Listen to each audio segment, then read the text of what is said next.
participates? So are women meaningfully represented in climate-making bodies? How are decisions made? Are there disclosures and fairness and grievance mechanisms, are they favorable towards women? And then who benefits and what results follows? So do climate projects respond to women's specific needs and priorities? So the key message is participation alone is insufficient if the procedures remain opaque and outcomes are not gender responsive. So legitimacy requires a holistic approach that balances all three, dimensions. So in proposing an accountability model, there must be defined roles. This model must have mandatory gender representation. Then there must be public disclosure and oversight. And then there must be an independent grievance mechanism where people can go back and go and complain and explain that, look, you say you disbursed ₦1 million. We didn't get it. Where did the money go to? And so legitimacy must be designed. Effective climate governance in Nigeria requires moving beyond accidental legitimacy towards intentional, rule-bound, and gender-responsive accountability that bridges the gap between formal legality and community trust. Thank you. Thank you so much for that, Opeyemi. Next, we have Chibuikem Awa. Chibuikem, please, could you confirm that you're here and able to share your slides?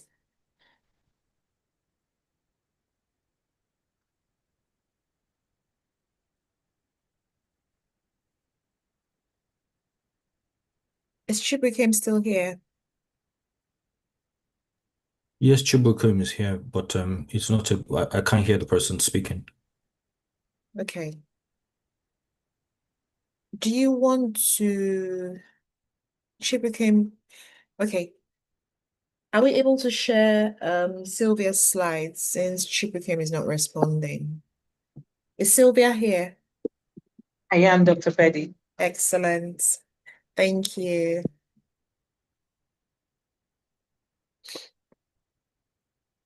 Are we able to share Sylvia's slides, please?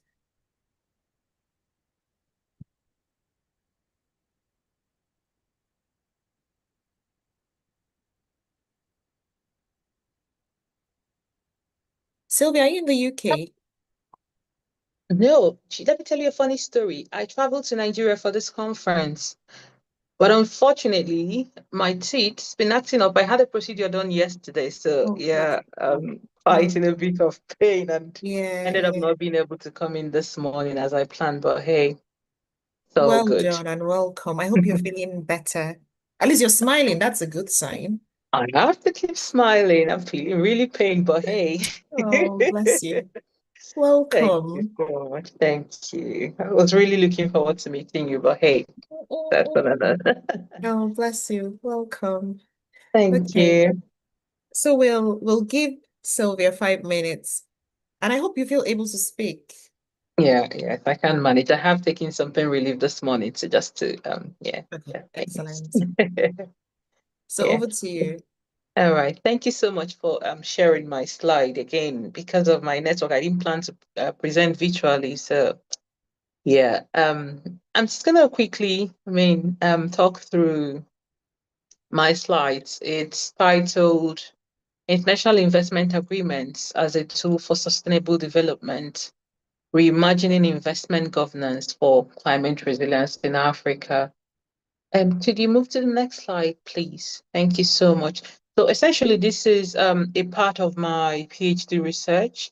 And as part of my research, I have done, some empirical work to try and understand what the issue is, because at the moment there's a lot of talk around legitimacy crisis. But I think this is a really good opportunity for African states and for Nigeria to key in to the reforms happening and just try and get our investment governance, if you will, to what we want it to be for us. So looking at this in relation to Africa's climate. Now, my first slide talks about climate vulnerability, and I believe it was Dr. Baisi when he was looking at his work about how climate, the disproportionate impacts of climate on women and children. He went into a lot of details, which I thought it was helpful because he talked about how lack of access to water could, be more impactful to an already vulnerable section of the populace, which supports a study I did earlier in the year regarding maternal health and the impact of climate finance. So, we were saying something like around 30%, there's a 30% increase in maternal death relating to the impact of climate. So there is no question as to whether or not the impact of climate is disproportionate on a particular, on women and children. That's there. Again, he talks about the other thing is finance gap. We've heard a lot already this morning about that, thankfully, because that's not my area. So happy to skip it. And then I move on to governance constraints, which is really where I'm focusing on this morning. And the major issue that has kind of exists is that the agreements we have, international investment agreements, which is what governs investments between foreign investors and host states, they tend to be, at the moment, the majority of them, or the bulk of them, are very traditional, and they are very heavily investor tilted towards the favor of the investor rather than the host state. At the bottom, I said core tension, climate measures, they would often lead to a revolt by the investors, which ends up with investors filing claims against the host states. And oftentimes what happens is host states may be hesitant to do things that they want to do that would better protect the environment or help the climate because they're trying to avoid this claims that might arise. So threat of regulatory chill, like we say. Next slide, please. Thank you so much. So typically, these are what traditional investment agreements would look like. Again, heavy on the investor protection, and ISDS exposure is just saying investor state dispute settlement. Again, the claims we were talking about earlier, these investors have, because they have a standing to bring claims against host states, they tend to take advantage of it quite heavily, as evidenced by, the, excuse me, the study, well, it's not that I'm looking to say, but I can find a word for it, but whatever. Evidenced by the work that has been done, the research that has been done. Again, this means that oftentimes there are regulatory constraints because states are just trying to avoid this, the effect of changes that they might make in terms of regulations and governance. Next slide, please. Thank you so much. So what would climate-friendly investment agreement tools look like? We would want to see agreements that have commitment to climate protection, regulatory autonomy, which means states are able to make whatever decision they need to make for the protection of the environment or for the protection of their citizens without any fear of the impact of such changes against sustainable development. Can investments happening be can they be how can they be made more sustainable and things like that? Next slide, please. Oh, I think I need to jump to I have less than 1 minute. Okay, yes. Sorry, can you jump to the next one? Yeah. So this is just breaking down the two slides we had earlier. Sorry, next one. Okay, yeah. So what has been done to date? Now, there are quite a few things that African states have done to try and get the investment agreement sort of up to a bit more friendly, protect the climate, make sure that the developments happening are sustainable. Now there was a really interesting one. There's a Nigerian Moroccan BIT. I think it was done in 2015. Now, part of the problem is, and this is hopefully where I end. It's not, someone was talking about, I missed who now, but someone was talking about enactment at the enforcement at the beginning. Part of the problem we have is not lack of laws or lack of tools. Is sometimes we have them.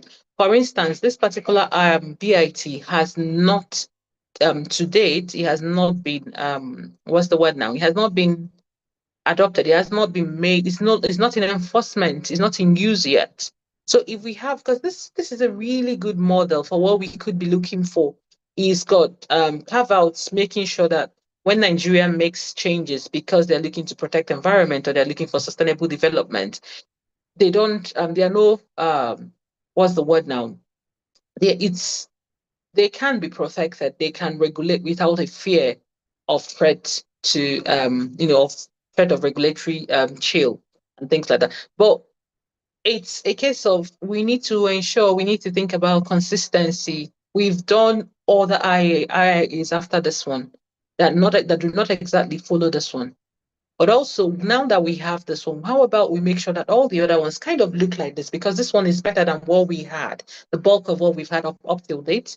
But in addition to that, how do we enforce? If this is not being followed, what can we do? Again, also part of the question. Sorry, that was really rushed, but hey, thank you.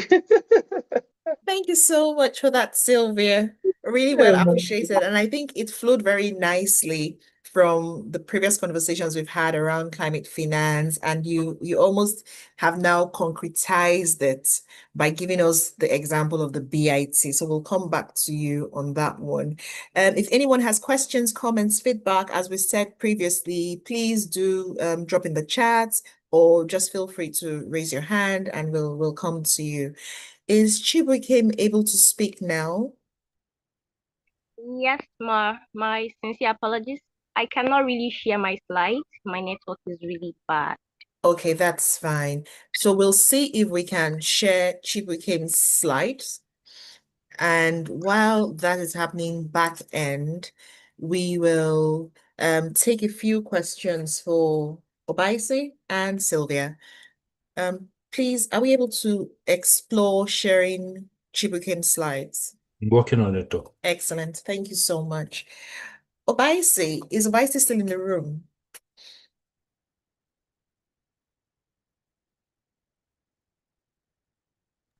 Yes, ma'am. Okay. Still in the room. Thank you. You touched on the water sector and you mentioned the fact that the Ondo State water law is not exactly gender responsive.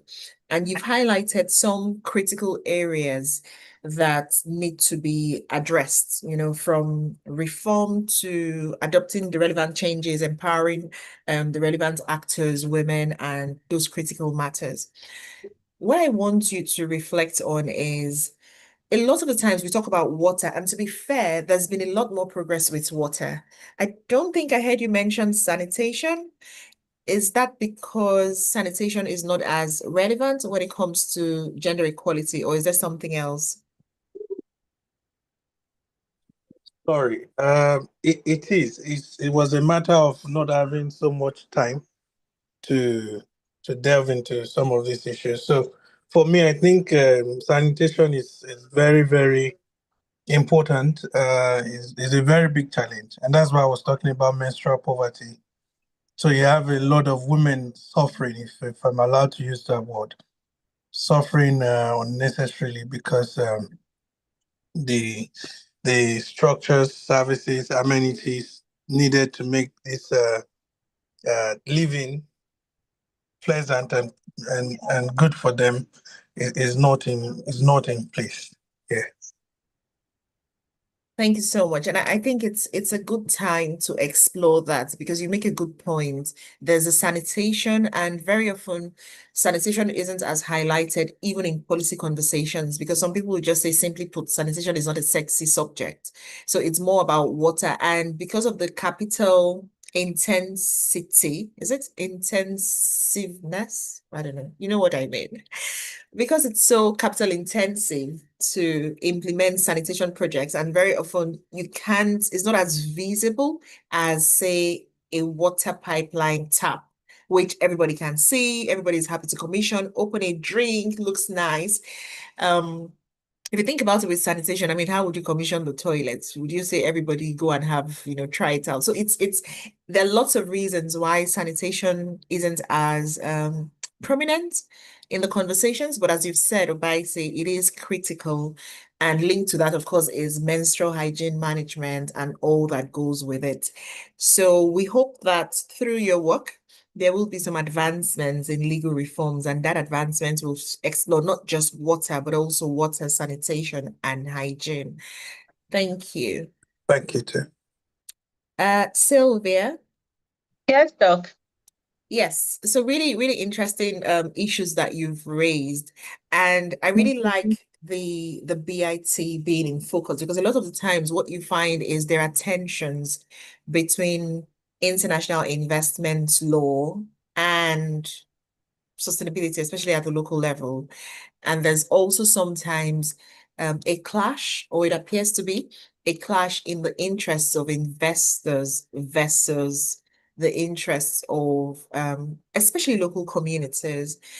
Do you think that there is any progress being made, especially reflecting on, the conversations that have been happening with ESG and even stabilization clauses? What do you see as the current state of affairs?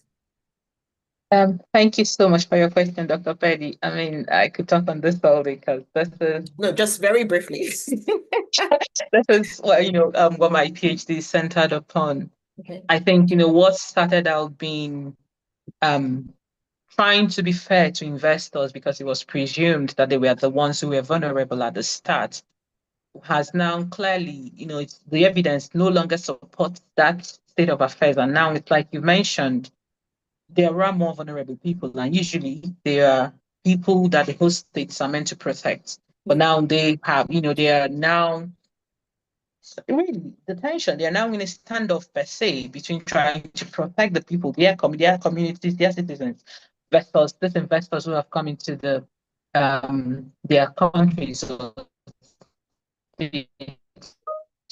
invest. Now, I agree that I think personally that there has been progress made, because I think the fact that we are talking about it, the fact that there is a lot of research, the fact that there is a lot of clamoring for things to be better, for things to change, the fact that we are acknowledging that these instruments as they are, they no longer work. I think that that's progress. But I think that the progress is really slow. I think that the progress is really slow. I think that we need to, it's why I was talking about consistency, because the only way we can actually see true progress is staying true to what we want to happen. Because for instance, it's just like I said, since the Nigerian Morocco BIT was drafted, it's not even in use yet. It's been almost 11 years? Yeah. And it's not in use yet. And we've gone ahead to do other BITs since then that do not exactly follow that same pattern, even though we acknowledge that pattern is the better pattern than what we traditionally had. So yeah, and I think it also raises the question of, is that why it's not being implemented? Is there something about it? So it's perhaps something to explore within your PhD, in the sense that yes, we've made an advancement in designing or redesigning the BIT structure to better reflect a balance, or at least to work towards a balance, especially with mainstreaming sustainable development. But on the other hand, there's also the concern or the question to explore in terms of why has it not been implemented, and why is the system, it's almost like there's a resistance in the system. So why is the system going back to business as usual rather than moving forward and building on, what has been a better model, as it were? So thank you. Lots of questions, and perhaps, well, not perhaps, we should look out for feedback in 2027 at the next Gencgov conference and see what you have found in the meantime. So thank you so much for sharing. Absolutely. Yeah, thank you so much for that comment. It's definitely something it's part of what I'll be reflecting on in my recommendation chapter. Why are we not doing more? Yeah. And why have we not built on what we've started? Thank you so excellent. much. All right. I think Chibuikem is now able to present, and welcome Welcome, Ngozi Edith Iyoho, apologies. Welcome, Ngozi Edith Iyoho. I believe you're also presenting. We'll come to you next once we're done with Chibuikems. And if there's anybody else who should be presenting and you're online, let us know and we will slate you for presentation before we go back to the room. Chibuikem, are you ready to speak? Are you able to as well? Yes, Ma. Excellent. So your 5 minutes will start shortly. And if Ngozi Edith needs any support with sharing slides, let us know. Otherwise, once we're done with this presentation, then we'll invite Ngozi to share slides and present to us. Thank you. So you can start, Chibuikem. All right. Good day, everyone. I'll be presenting on the topic gender and climate displacement, gaps in Nigerians' response to internally displaced persons in northern communities. Next slide, please. All right. We all know that Nigeria is part of the countries located in the global south, and countries like Nigeria, they bear the brunt of the climate crisis. And when it comes to the communities in the north, communities like Borno, Yobe, and Adamawa states, they are mostly affected by this crisis. The major impacts include flooding, displacement, food insecurity, etc. And research has shown that 80% of internally displaced persons are women and children. Next slide, please.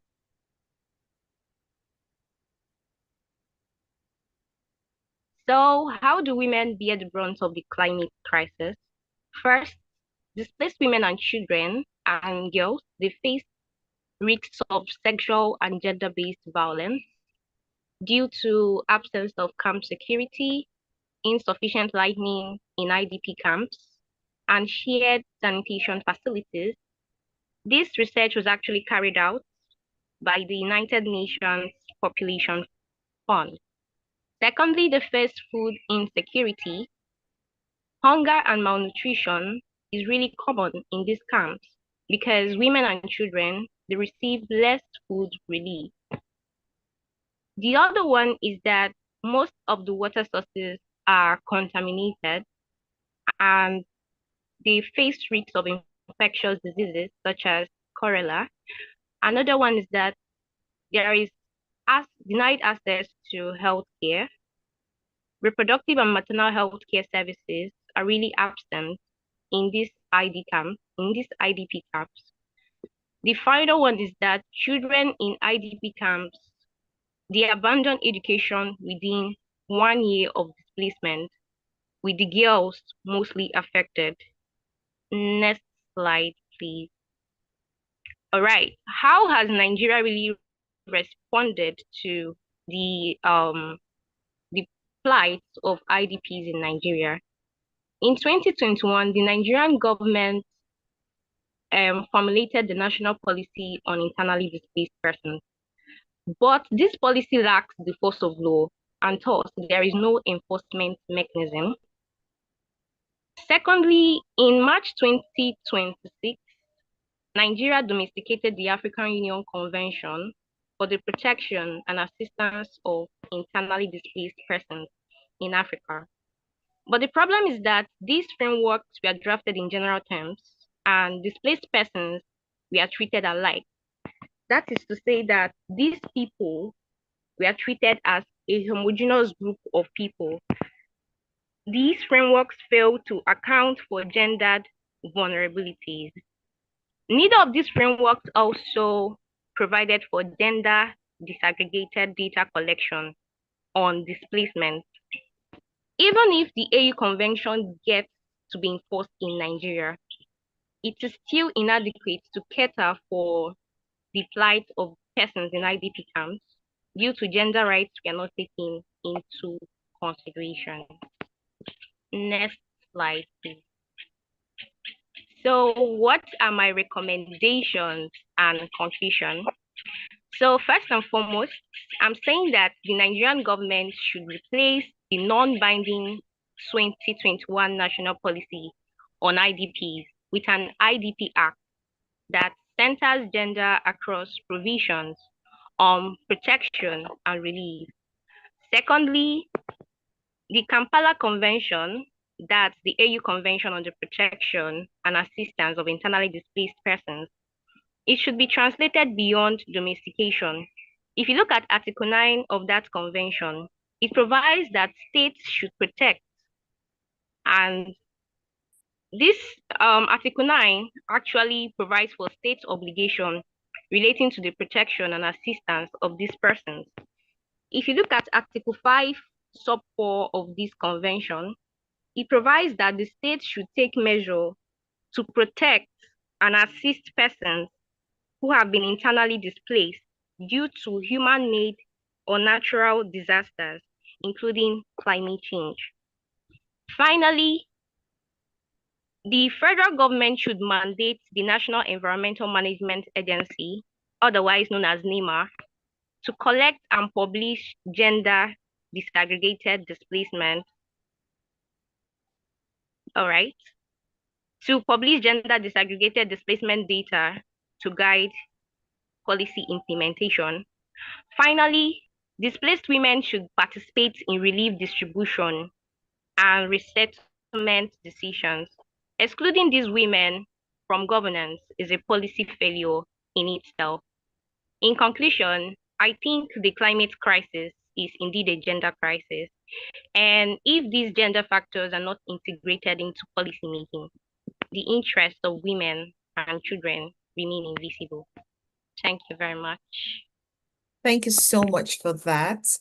If anyone has any questions, comments, feedback for Chibuikem Awa, please note in the chat or indicate and we'll come to you. So we'll reserve the questions for after we've gotten Ngozi Edith's presentation. Just to confirm, is there anyone else who should be presenting that is online at the moment? Could you just indicate? Is there anyone else who's listed to present this morning? I'm Netmi Virakun. I'll also be presenting today. Nitmi Wirakun, are you slated to present for this morning? Yes. Okay, thank you. And are you able to share your slides? Yes, I'm able to share my screen. Okay, excellent. So I've noted that down and we'll come to you after Ngozi Edith's presentation. Is there anyone else? So we've got Ngozi Edith Iyoho, we've got Nitmi Wirakun. Is there anyone else who's presenting? I'm also, hello, how are you? Elizabeth Gitari Yes. Mitaru. Yeah, excellent. Thank Yeah. you. I'm just making a note of that. Anyone else? Okay, so we'll make a start for it. Just to say that everyone gets 5 minutes and then we'll take the questions afterwards. So please, if you have any questions, comments, feedback for the presenters as you listen to the presentation, just put that in the chat. And then you can also indicate by raising hand. Ngozi Edith, you're sharing screen, but it's a Word document. Do you have slides you want to share? Or do you want to speak from the Word document?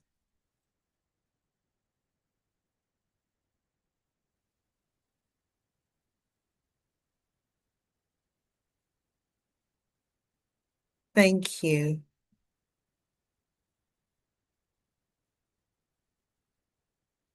Yes, we can see the slides now. Are you able to speak? Can you hear us?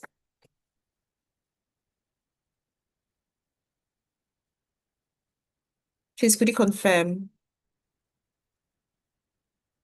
Ngozi Edith Iyoho.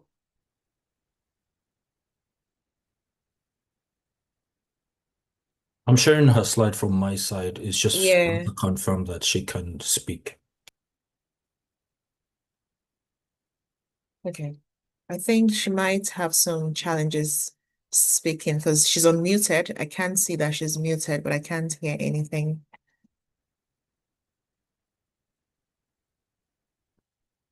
Okay. Is Is Nitmi Wirakun able to speak at the moment? Yes, I am. Excellent. Who's sharing? Who's sharing, please? This must be Ngozi Edith sharing. Is Ngozi Edith able to speak? Could you please try unmuting yourself and let's see.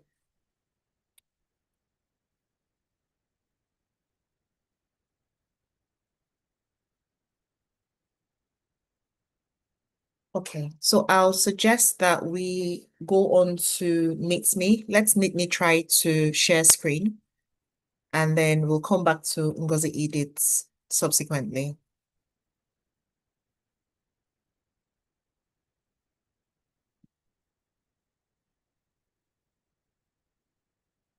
Can my screen be seen? Yes, it's coming up. I think it's coming up with something. Yes, excellent.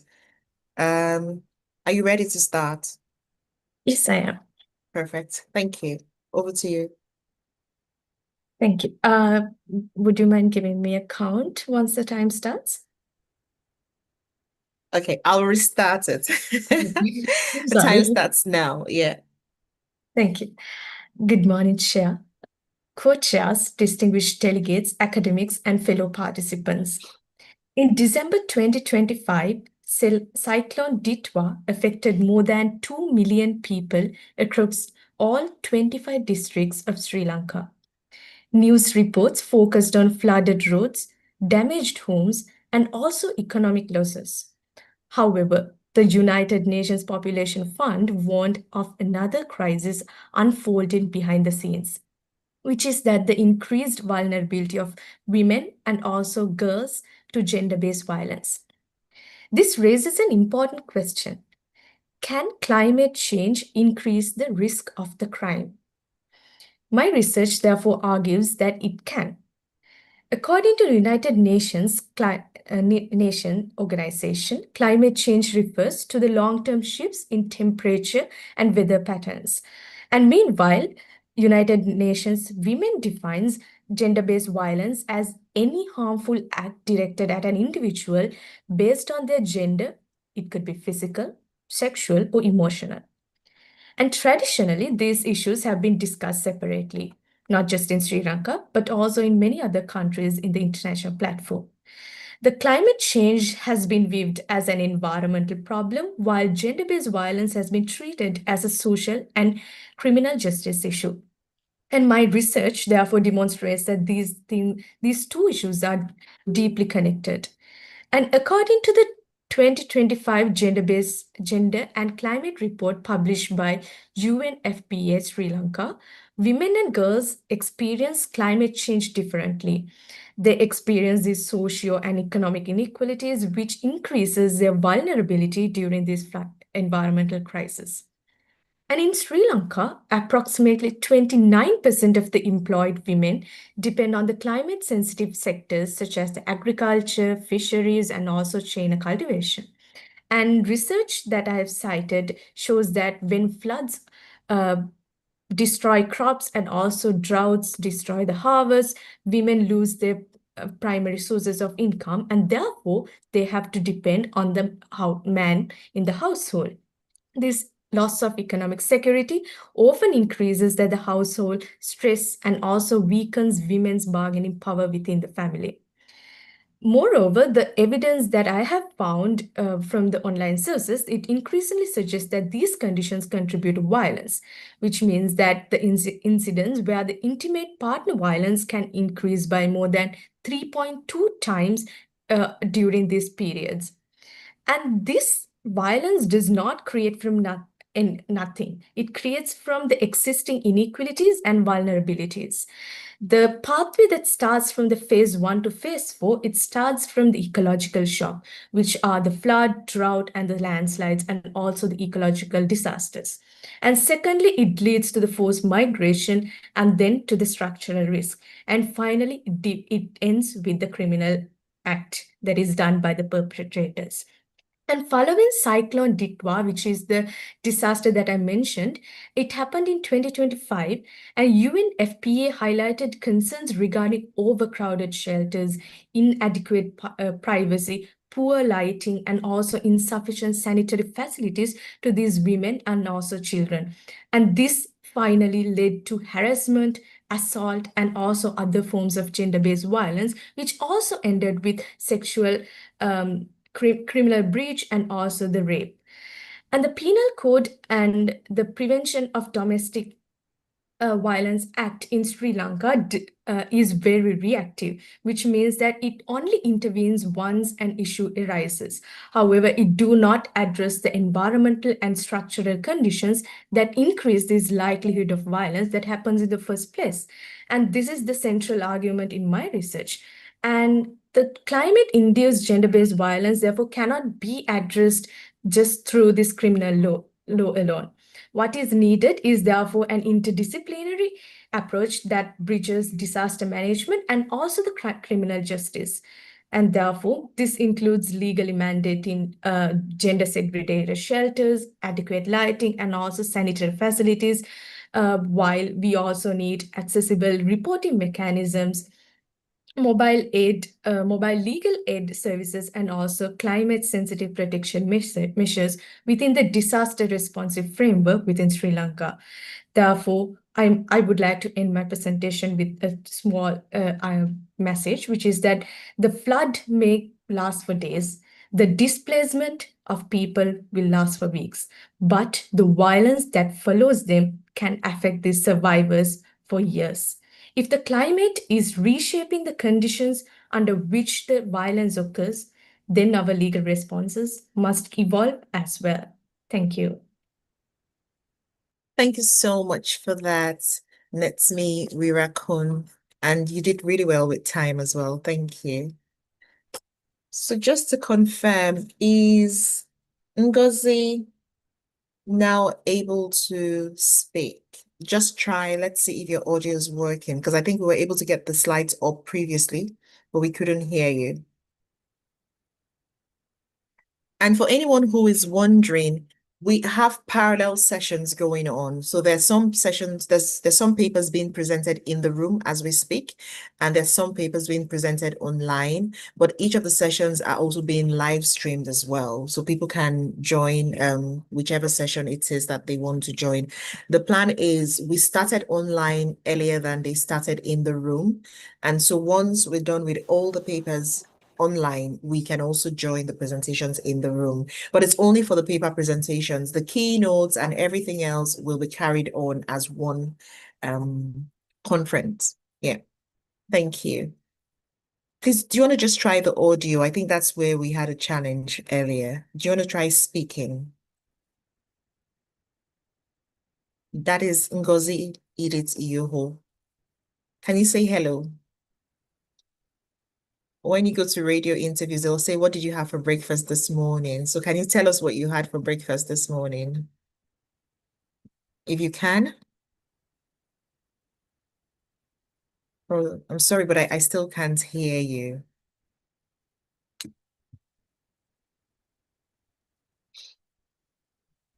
No, Ngozi Edith, you just need to try your audio. That's where the problem is, not the video. Whilst you're trying to sort that out, I would like to call on the next presenter so that we make the most of the time as well. So we'll just call on the next presenter. But please, Ngozi Edith Iyoho, if you could just try with the audio. I think that's where the challenge is.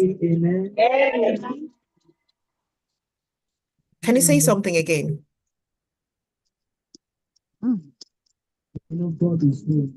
Ngozi Edith, are you speaking? No, that was another person, Doc. Okay, all right.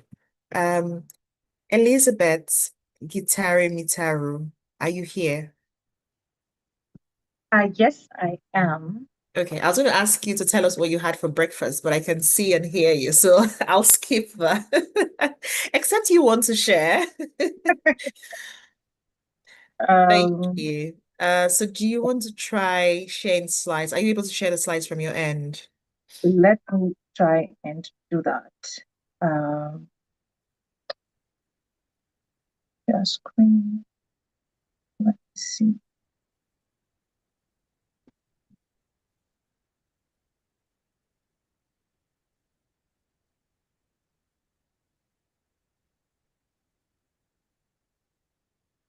In the meantime, if anyone has questions for any of the presenters, please use the chats so that you don't forget as well.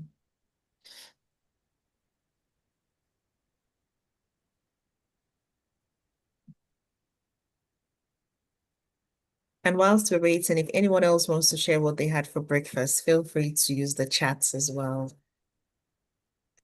Have you got the slides up? Let me just try that. I had sent them earlier. Let me see whether Yes. If you would like us to share, just let us know. Otherwise, if you could share. I think that might be easier and faster, because what I am getting to share here is problematic. It's asking me to share my entire screen. Okay. Are we able to share Elizabeth's slides, please? All right, I'll just cue it very quickly. Okay. Thank you. Right. Thank you so much. So Ngozi, we can share the slides for you. We already have the slides, but the challenge is we can't hear you. So whilst we're waiting for Elizabeth's slides to come up, would you like to just say hello, Ngozi? If you unmute and just say hello so we know that we can hear you, then we'll take your presentation next after Elizabeth. Just say something, Ngozi Edith Iyoho.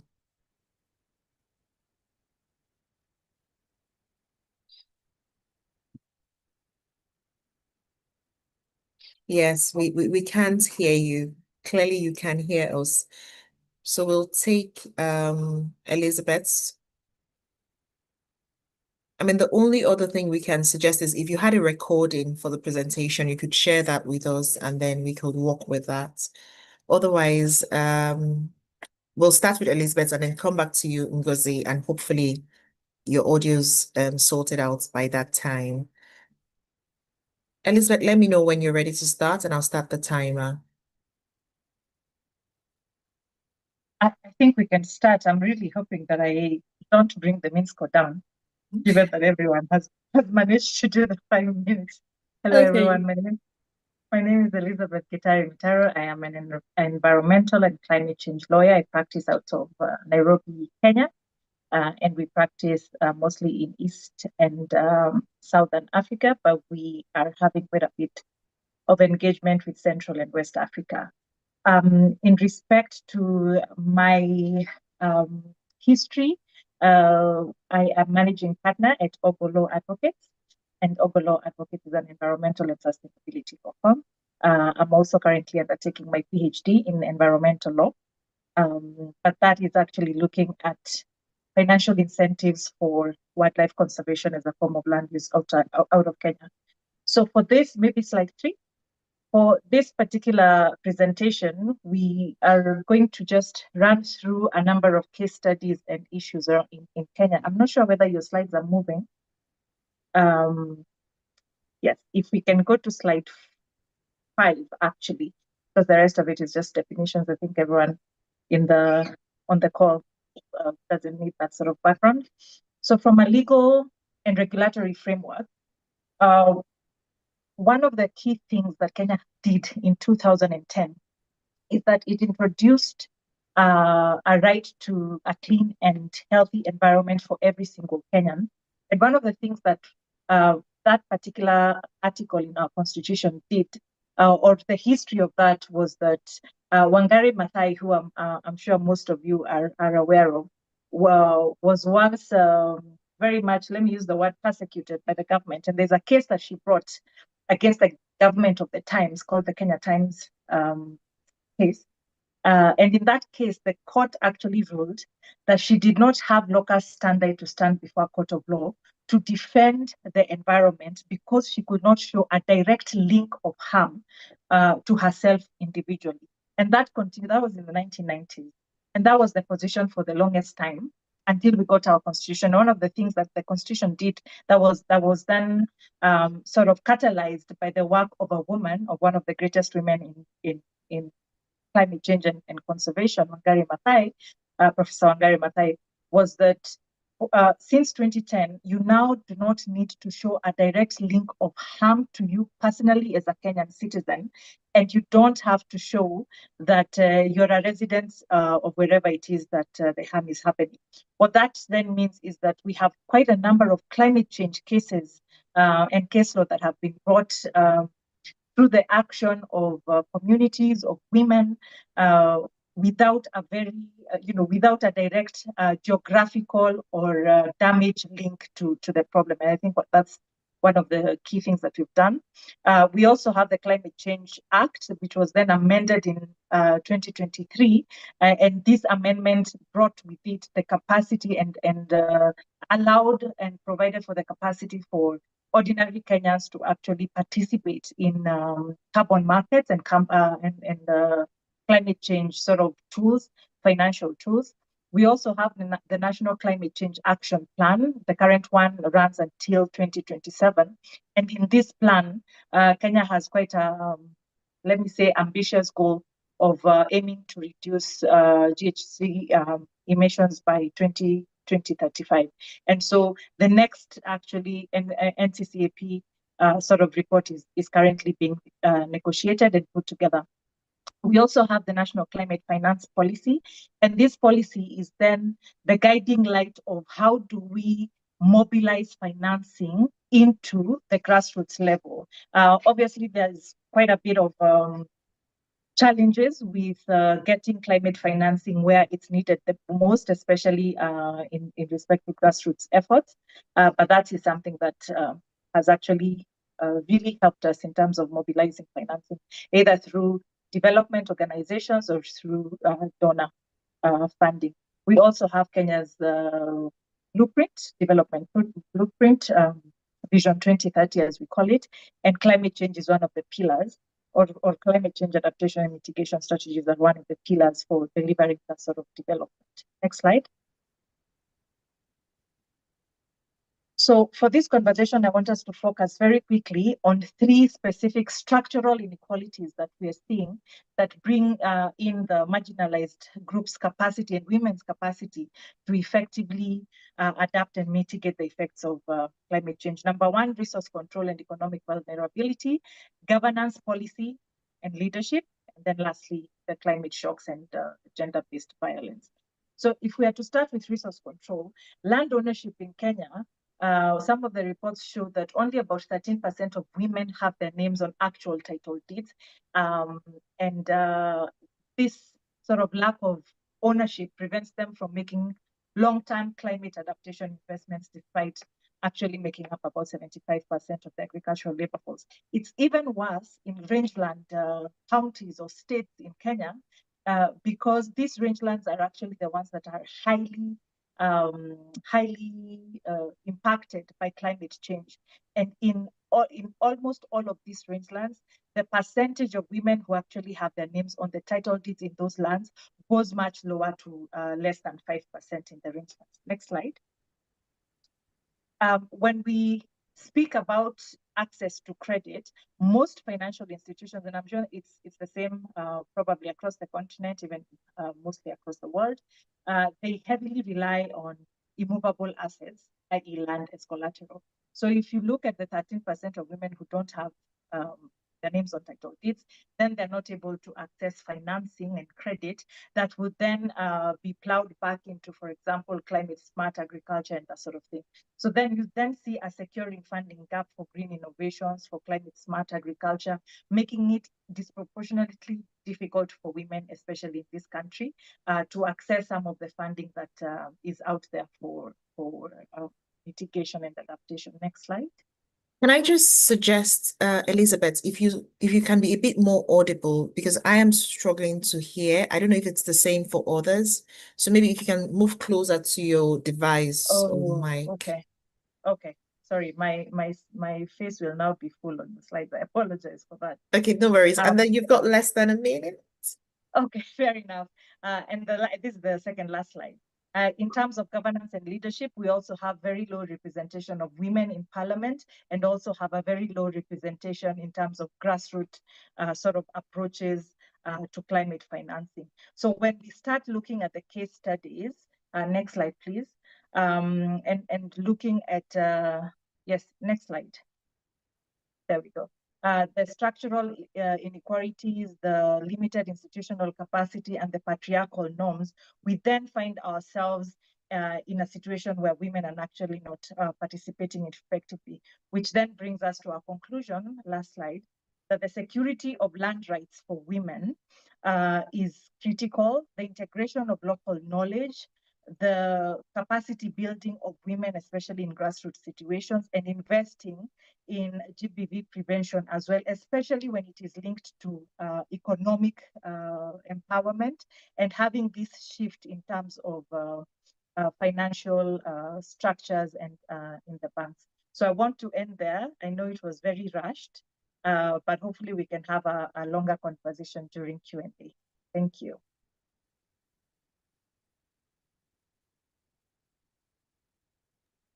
Thank you so much for that, Elizabeth. So just to say that the keynote, one of the keynotes has started in the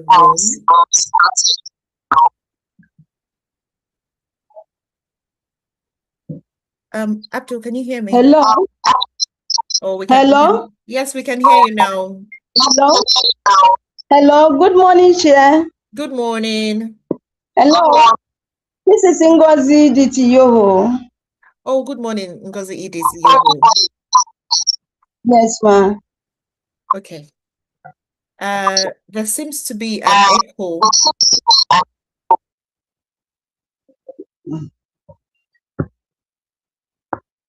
Ma? We can hear you. Can you hear us? Yes, ma'am. Ms. Ngozi, it looks like you have two devices. Can you move them apart a little? One is Ma? it looks like you have two devices. Can you move those devices apart so that we can hear you clearly? Your voice is feeding back into your speaker. Okay. Yes, just move the devices apart a little. Hello. Can you hear me now? Yes, we can hear you. Hello. I've removed them. Okay. Hello. Can I speak?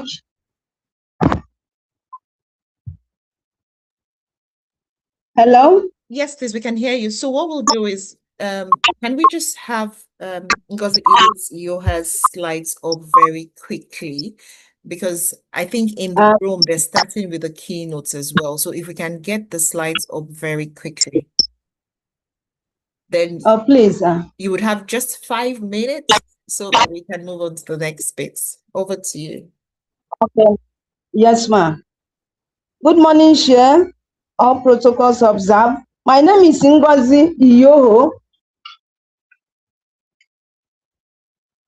I'll be speaking on the topic Invisible Labor in Climate Governance, a gendered analysis of women's unrecognized work in industrial spaces in Nigeria.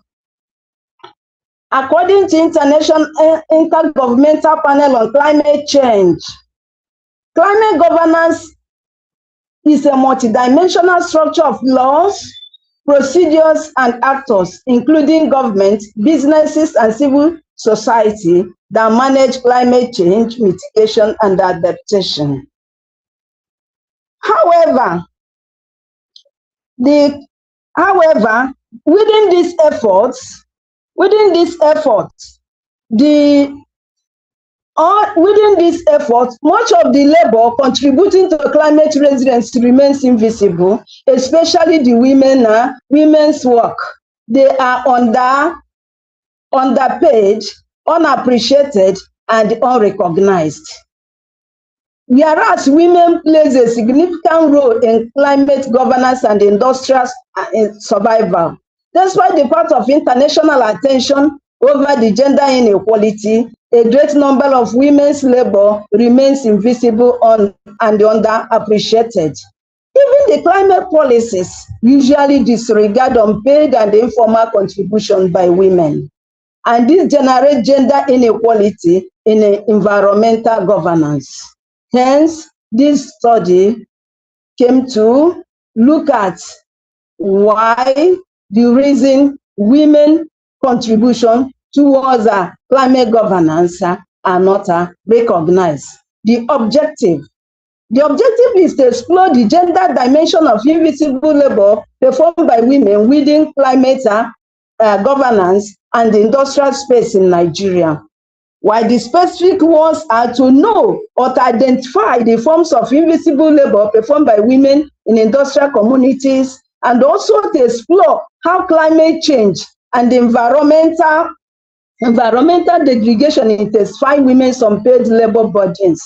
Not only that, the study also examined the level to which women environmental and adaptation work is recognized in climate governance plan.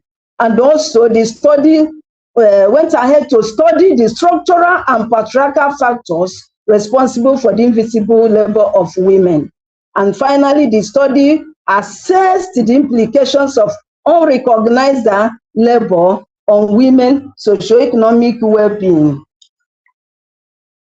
For the theory that governed the study, the study applied feminist political ecological theory. The theory emphasizes that women and men interact differently with environmental resources because of socially constructed gender roles and unequal access to economic and political resources. And this theory is important because it helps to review how women unpaid environmental work sustain households and communities affected by degradation. On the methodology for the study applied qualitative phenomenological research design. Is because the reason for this research design is to ascertain the experiences of the women living and working in industrial communities. And the study area is in Ogun State. And the Ogun State was selected or chosen based on the large concentration of industry in those areas, as well as environmental pollution that are within the industrial communities. And the place selected, the industry selected are from the Agbara Industrial Estate and also Ijebu-Ode Agricultural Zone and Shagamu Industrial Clusters. Concerning the study population, the population comprises of the participants comprises of the sample size, 39 participants aged from 18 years and above. And study population comprises of 20 women selected with IDI, that is in-depth interview, while the community leaders, environmental officers, and NGO representatives were selected using KII. Reason is this: because they have first-hand knowledge, they are conversant with activities in industrial areas. Sources of data were collected from primary and secondary. The primary data collected are in three types: IDI, KII, key informant interview, and focus group discussions. And the method of analysis used in the study was a thematic analysis, where the audio recording were obtained through the participant consent, verbatim transcription, as well as triangulation across IDI and KII and the focus discussion groups. Please, you've exhausted the 5 minutes, so if you can just round up in the next minutes, that would be very helpful. Thank you. Oh, sorry. The study recommends that government, industries, and civil society should recognize and empower women labor, thereby enhancing the effectiveness and the equity of climate governance in industrial setting. Thank you. Sorry for the time. Thank you. Thank you, ma'am. Thank you so much. I think maybe if you can mute yourself because of the echo. Yes, ma'am. Thank you so much for managing the time. I know how difficult it is when technology doesn't work well and you're trying to move between devices. So thank you for making out the time to still present and put your ideas across to us. And apologies to everyone that presentation might have seemed rushed. The good news is it doesn't stop here. We have plans to publish the papers from these sessions as well. So if Ngozi Edith writes up her paper and shares it with us, then you will get a chance to read the full paper also, because that's really interesting research that she's done there. A lot of work has gone into it. In the room, they're ready to start with the keynotes, but we'll go very quickly through the presentations we've heard from Chibwikim's presentation and ask their questions or ask them the questions that we have. And each presenter, if you could just respond in maybe 30 seconds, that would be helpful. I'm looking through the chat. I can't see any questions, but I think I'll ask the first one, since there's no one else who's put up their hand to ask a question. And this is about the presentation we had on internally displaced people and the role of state agencies and the potential for us to maybe put together the emergency management law, but also the IDP law to see how best we can protect people while thinking about climate change as well and gender equality. I think we need to go back into the room from what I can tell. Abdul, please confirm. Yes, Doc, we need to join them in the room, ma'am. Okay, so we'll go back into the room and then come back to take the questions online. So can they please stream for us here? Thank you.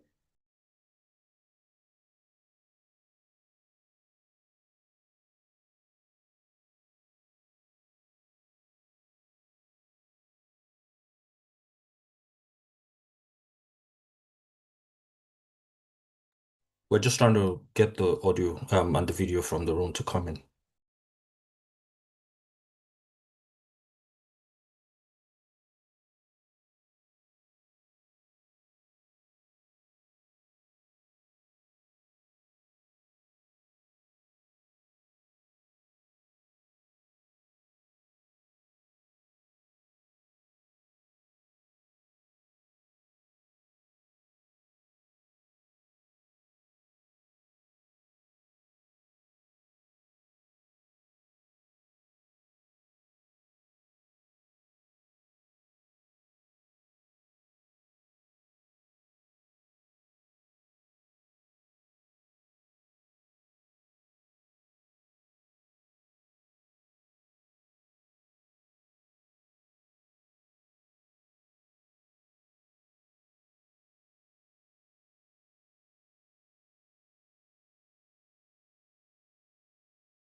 So that's what's the delay, but we should join them very shortly.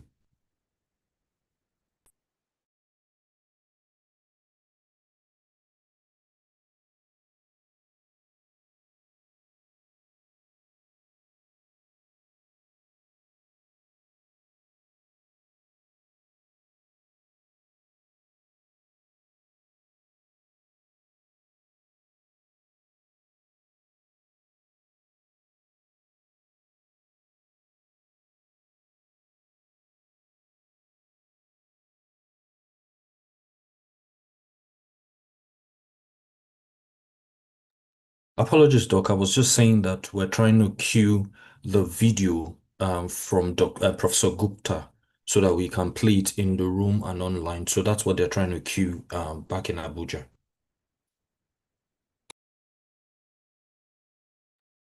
Thank you.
Okay, so whilst we're waiting for the connections to be restored in the room so that we can listen to the keynotes, we can just carry on with the questions. I was already typing in the chat, but I'll invite Chibuike, if you feel able to speak, to just share your thoughts on that question.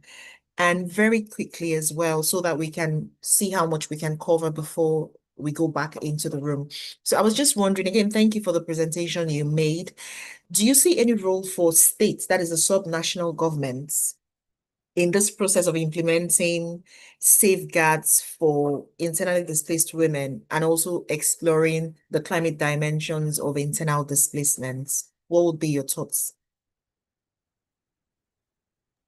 Is Chibuike able to speak?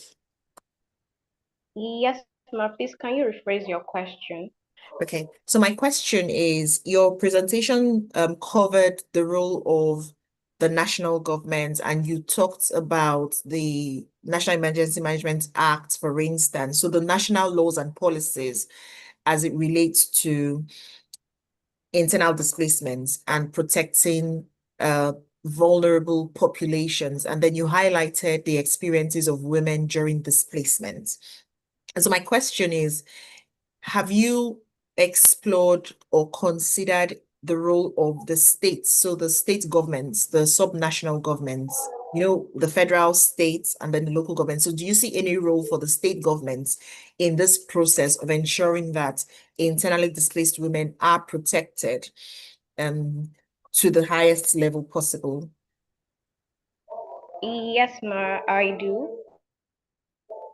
I think the federal government should like from my presentation, I mentioned that they should translate the AU Convention beyond domestication. If you look at Article 9 that talks about the obligation of states, one of them mentioned the provision of security for these women, as well as provision of food and welfare packages for them.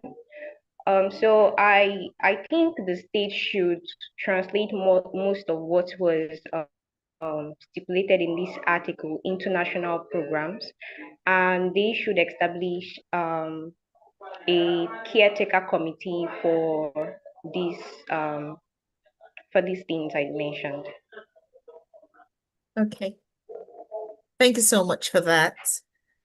My next question is for Nitmi. Is Nitmi still online, and can you hear me? Yes, I'm here. I can hear you. Okay, excellent. Again, thank you for your presentation. I thought it was really interesting because you also touched on internal displacement, disaster management laws and policies, and then linking that to criminal justice. Considering that there's also a lot of justice dimension when it comes to climate change, the fact that a lot of the vulnerable populations have contributed the least to the problem and very often are also least able to cope with the climate impacts, especially adverse climate impacts. Do you think there might be any tensions between climate justice per se and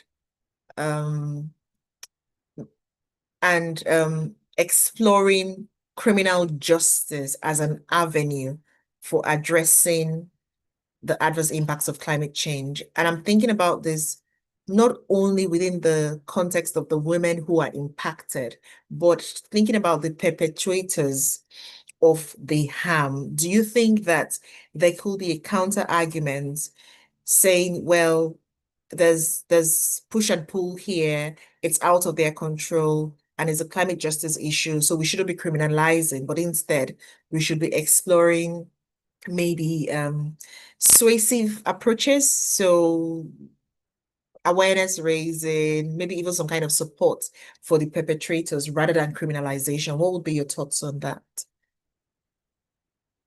Okay, thank you for that question. So the presentation that I conducted is that based on the evidence that is collected in the current status of Sri Lanka. So the main focus is that not criminalizing the perpetrators who says that the counter argument would be that I it just want is to bring out two quick observations. The first, um, so it is a climate issue and that is out of control. So that is not really the perspective that I was putting into exploring. So the context is that once there is a climate issue, for example, floods, the women and children, men, like girls, boys, and everyone is put it into one place, a refugee camp. So there itself is not a gender segregated system. Everyone is in one room. So in that case, everyone is suffering from food, everyone is not having like enough water, sanitary facilities, but we should not justify the fact that that situation we should allow crimes to happen.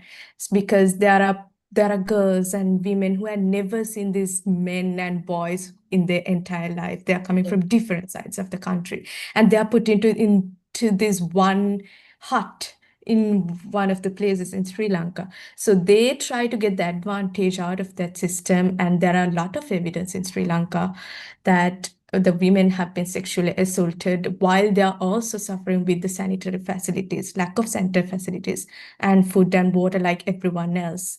And this is not just in those refugee camps, but also in the household as area household within the household, which means that once there's a drought, you are staying in your house, not in a refugee camp per se. So your husband and the entire family is going through economic and the financial crisis. Because of that, both the parties are stressed out, both the parties are having their own issues, but that doesn't justify that the husband can assault or hit or beat the wife because he's going through the stress. So thank you. you. No, thank you. I think very important points you've raised there. Thank you very much. So let's see if we can get the keynotes on now. I think it was on a few seconds ago. Abdul, please, can you confirm? Because I saw it was online, but it's offline again. I need to find out what's going on. I think the technical issue is that it looks like once they started to do the keynote, our voice was feeding into the room and the speaker was speaking at the same time. So they had to kind of cut us out to allow the person finish speaking. So what it looks like is that for now, once we get back into the room, we're gonna have to stop speaking so that the speakers or the persons delivering their keynote will be able to do their thing without us feeding into the room. Yeah, that's absolutely fine. So we just need to know. Yes, that's fine, Doc. I'm working on it as we speak. So should we carry on or should we just stop? If everyone won't mind, we'll just stop for a bit so that we can just allow this to happen seamlessly, Doc. Okay. Thank you.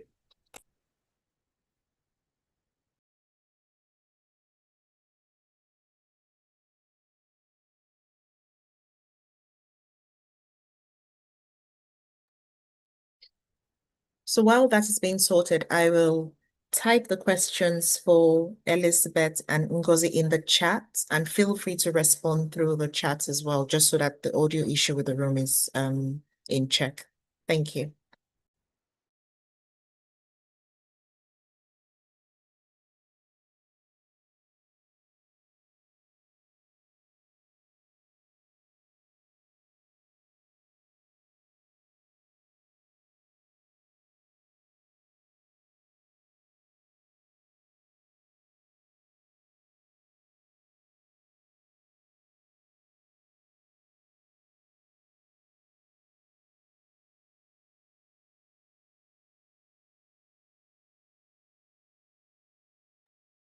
Apologies everyone for the technical difficulties. I've just spoken to the team in Nigeria.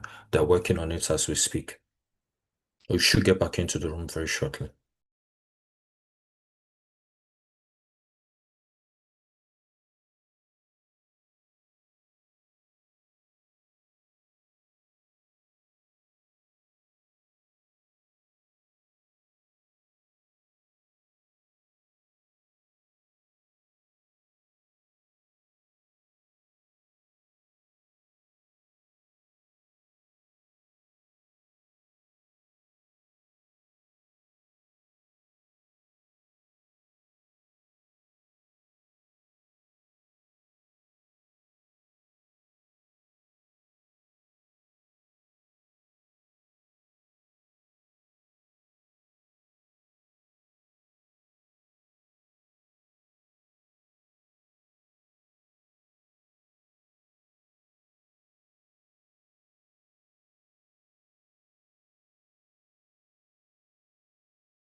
Just to say, Elizabeth, there's a question for you in the chats, as with Ngozi as well. So if you could please just type your responses in and then everybody can see. Thank you.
You see a very, very large green grass, a very, very large tendered flowers. You go there, you spit, you defecate, you urinate. That is environmental crime. Yes. And if all of us sitting here can, after this conference, start to act responsibly and behave responsibly and ensure that we imbibe it on ourselves and also educate others to behave responsibly towards our environment. I think what this conference tend to achieve will be very, very much, will be ambassadors, you know, goodwill ambassadors to this very conference, because we disseminate the information seamlessly to others. That's just my intervention. Thank you. Thank you, sir. Behave responsibly. The last but not the least. Thank you so much. Once again, my name is Iweze Rose from Environmental Management and Occupational Health. My concern is still on that Adamawa case. Please, I hope that policy is it still in place or has it been revoked? Because the balance of the whole thing is that when you cut a tree, there's a policy, you know, in the FCT or Ministry of Environment that says when you cut one tree, you plant 5. But nobody is really implementing it. If you cut a tree and then you plant 5, they will not have shortage of trees. And then again, it's a good idea that we placed such policies in place, because the health implication of using the firewood to the women, and that it affects our eyes, sight, it affects our health, it affects our respiratory, tract. So, and for us in the environmental management, we work we work in health, climate change and health.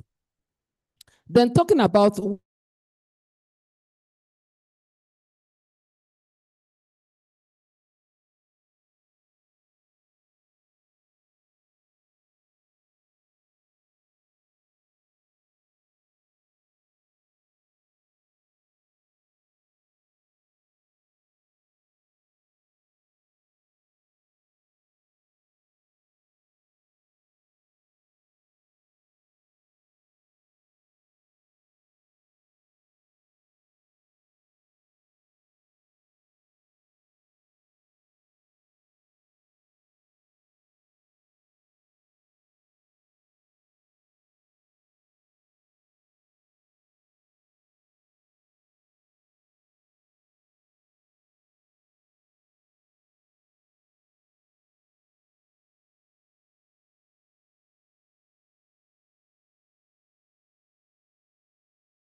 society, such as the right to develop, which requires, according to some developing countries, the right to use fossil fuels. But in the global north, we've been talking about overshoot and net zero. Overshoot allows us to delay when we achieve net zero, and net zero allows us to compensate for the emissions by planting trees somewhere. So both are very problematic narratives because they enable us to continue business as usual as long as we do something in the future. And then you have the fossil fuel producer narratives, and they are quite considerable in nature. I'll just highlight two. For example, they focus on necessitarianism, that they are inevitable, that fossil fuels are necessary. The other argument that they make is a strategic blame displacement, which is the companies are not at fault, it's the consumer at fault because the consumer wants to drive the car, the consumer wants to fly. So these narratives basically keep the legitimacy of the fossil fuel sector intact. In addition, you have the legal lock-in, and the one I'm focusing here on is the lock-in within contracts. So for example, when fossil fuel companies need to close down either because of social movements, local environmental problems like the Groninger earthquake, or because the demand has gone down, these companies tend to sue governments for compensation for the loss in income. And this is generally speaking under bilateral investment treaties, and this locks the process in. An investment lock-in refers to the fact that when, for example, a developing country borrows money in the international market, its rate of interest is extremely high. And if a few years later it decides that it's no longer going to invest in fossil fuel, it is still stuck because it has to pay back the loan that it has taken. And that itself is a very, very challenging issue. Let's go to fiscal and economic lock-in. Fiscal lock-in, for example, refers to the fact that in many governments, they get taxes from the fossil fuel sector, including Nigeria, where I believe this meeting is currently taking place.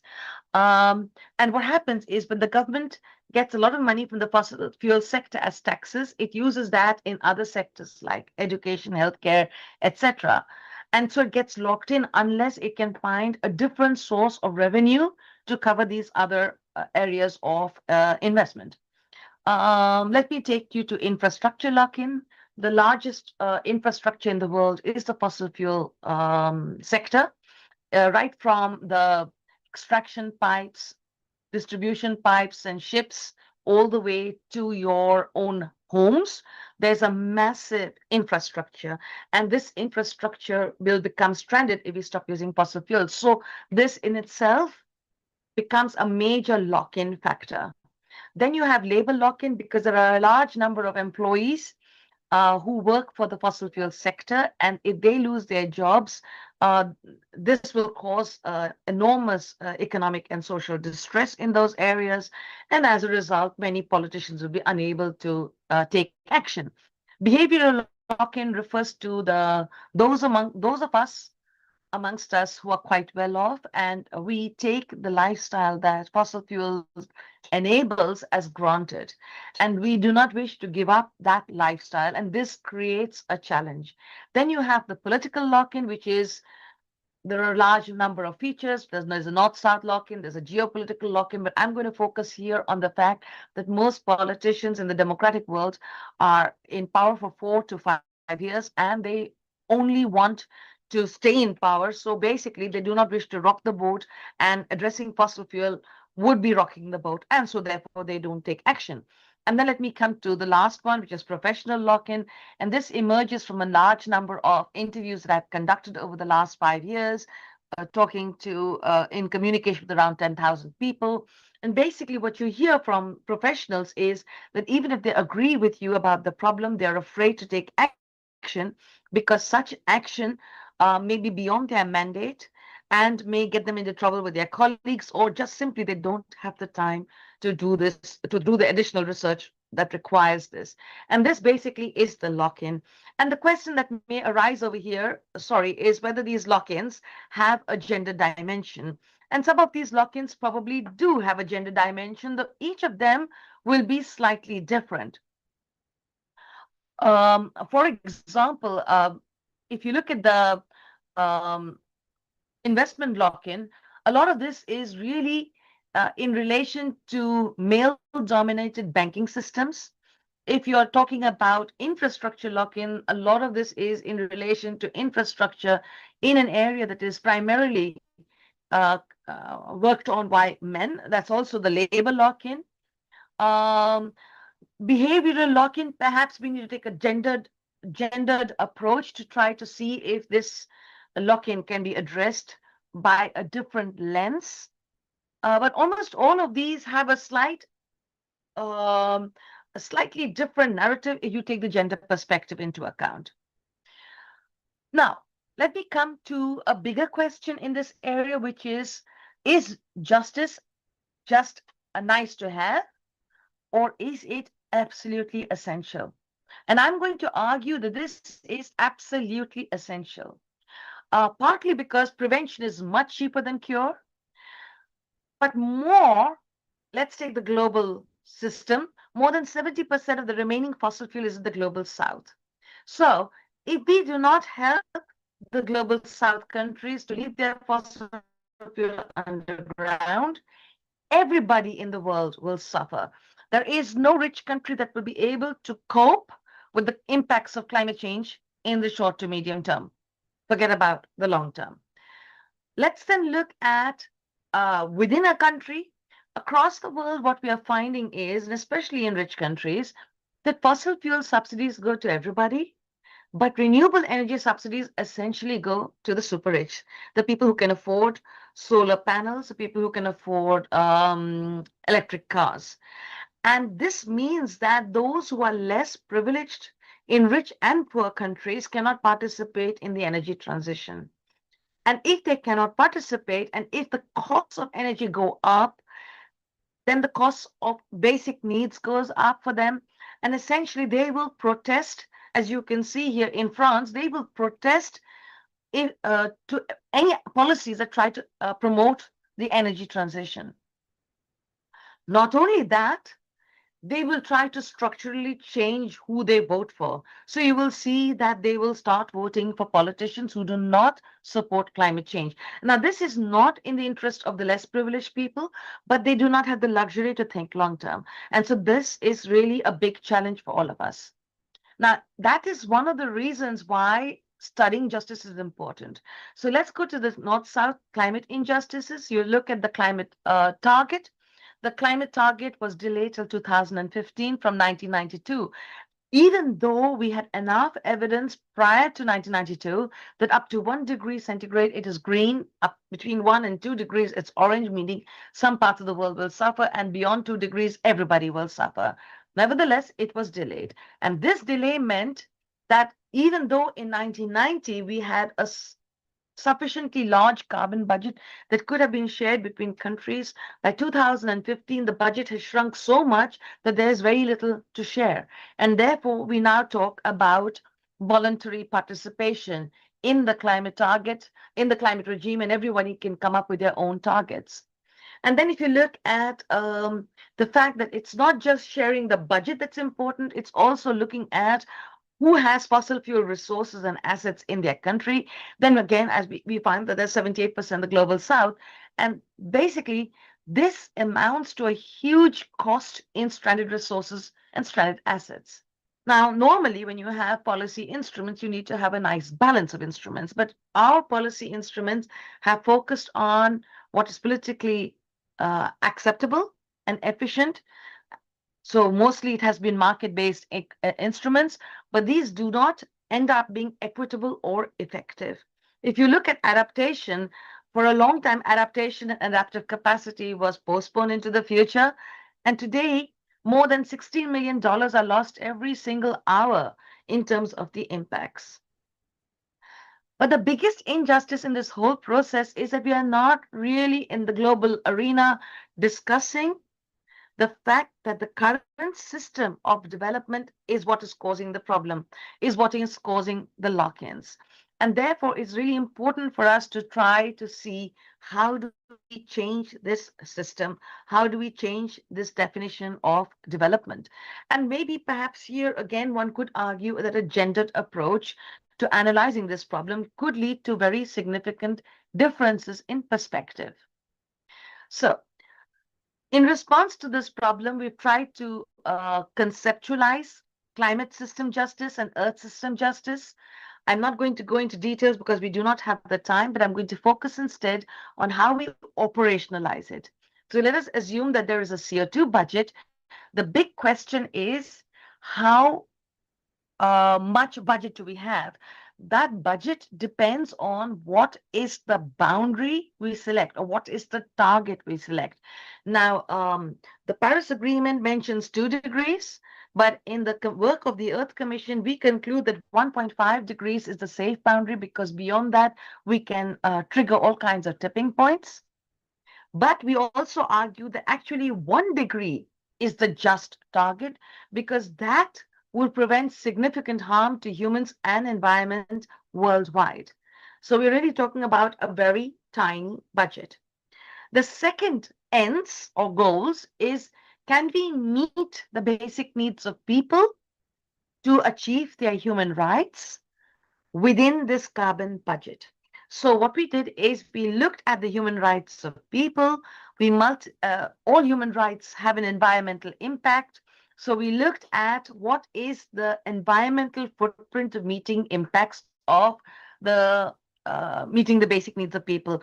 And just taking 4 criteria into account, food, water, energy, and infrastructure, we concluded that this would lead to a 26% increase in greenhouse gas emissions in 2018, a pre-COVID year. This is a thought experiment.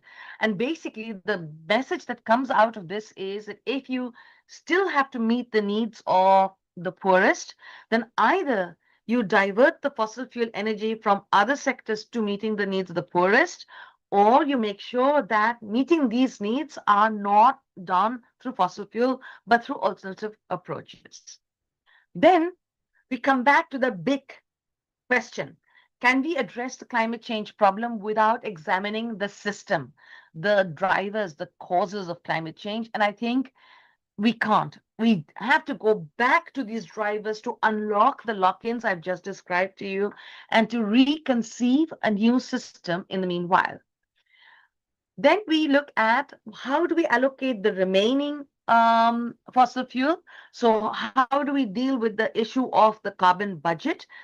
In my view, the carbon budget ends in the next 2 years, so there's hardly anything for rich countries to use or rich people to use. And to the extent that there is any budget left, I think that should go to meeting the human rights of the poorest. Then there is already considerable harm because we have passed the 1 degree target and we are almost at the brink of crossing 1.5. So who is to be responsible for this harm that is going to be caused or is already being caused to people? And that's a very critical part of Earth system justice. And accordingly, we also need to think of how responsibilities need to be shared in the final analysis. Now, I'm coming back to the issue of what exactly is justice. So if you look at the scholarship, justice can be local and contextual, it can be global and universal, it can be conservative, and it can be transformative. So from a gender perspective, I would argue that conservative justice tends to exclude gender issues. And so transformative justice is the area where you will find much more space for taking gender issues into account. Now, what is currently happening is that in the global system, we are trying to address the problem based on what is politically acceptable and what is economically efficient. And this basically means we're looking for incremental conservative measures which do not address the drivers of global problems or inequality. And as a consequence, we're externalizing the extraterritorial and future, and we're reproducing injustice. What we need is transformative justice, which is not necessarily politically feasible, especially for politicians who only think in terms of the short term, which, as I said to you earlier, is one of the major causes of the problem. So, in my view, our justice narrative has to be addressing extraterritorial, interspecies, intergenerational, and intragenerational, and intersectional issues. And here, you're really talking about recognition justice, epistemic justice, and you're talking about a different way of thinking about justice. Now, the problems I just now explained, the lock-ins, they cannot only be addressed within the climate regime because you're talking about the financial system, the legal system, the infrastructural system. They are talking about issues that are way outside perhaps the mandate of the negotiators who go to discuss climate change. And this brings me to the issue of a global constitution, because I think that in the final analysis, whether we are talking about climate change or AI or artificial intelligence, or we are talking about global inequality, none of these can be really addressed within sectoral policy framing. We really need to go back to basics. Life has become extremely complex, and in the complexity, we are drowning. We have to go back to simplicity, and with simplicity, I mean we have to go back to the basic principles under which all sectors of society can function and which reduce harm to humans and nature, for example. So essentially, we are moving now in this project of ours towards a simplifying process, having initially made it extremely complex. So the question that was asked to me, who gets to decide about the future? You do, should you wish to. What we are trying to do right now is invite anybody and everybody above the age of 10 to write essays of between 500 and 1,000 words and to submit it at globalconstitution.org. You can do it in any language, and we will try to analyze those essays and get the key ideas out of them, research them, and then incorporate them within a draft constitution.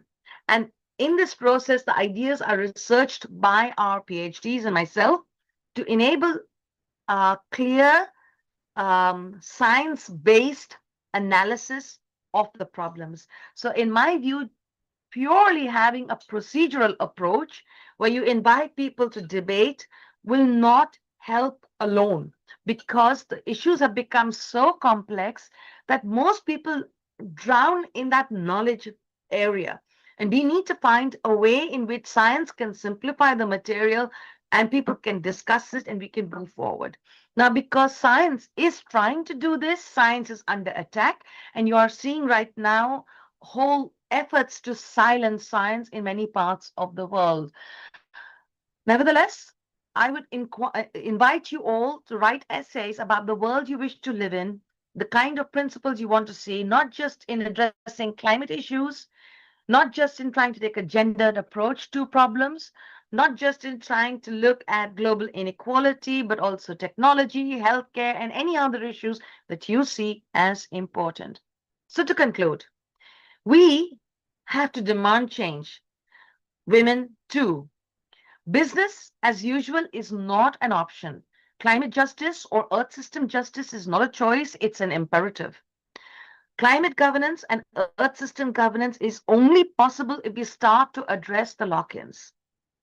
Addressing the lock-ins brings us to a bigger challenge, the challenge of the current governance system, and this calls for a global constitution. I would invite you all to contribute to it. And remember, participation alone is not enough. It needs to be science-based participation in the context of the Anthropocene. Thank you. Looking forward to receiving your essays. Go to globalconstitution.org. Thank you.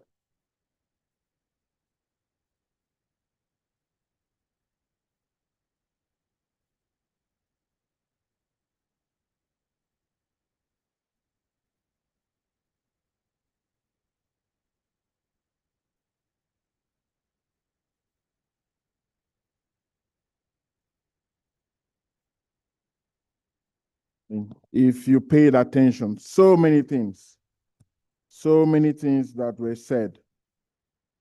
Can we put our hands together, ladies and gentlemen, for the presenter? The lock-ins. She mentioned that word several times. You got that, right? The lock-ins.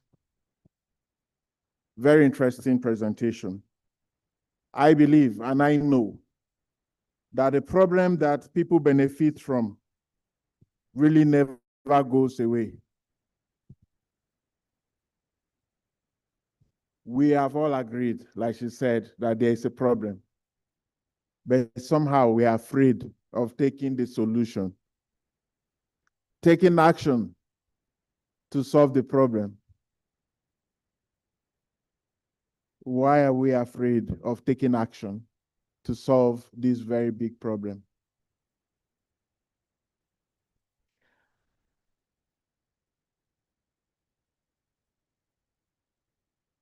I was just reflecting on this very beautiful presentation.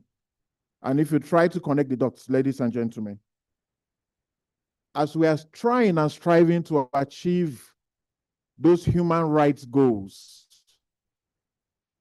we are also increasing our carbon footprint. So how do we strike a balance? Think about it.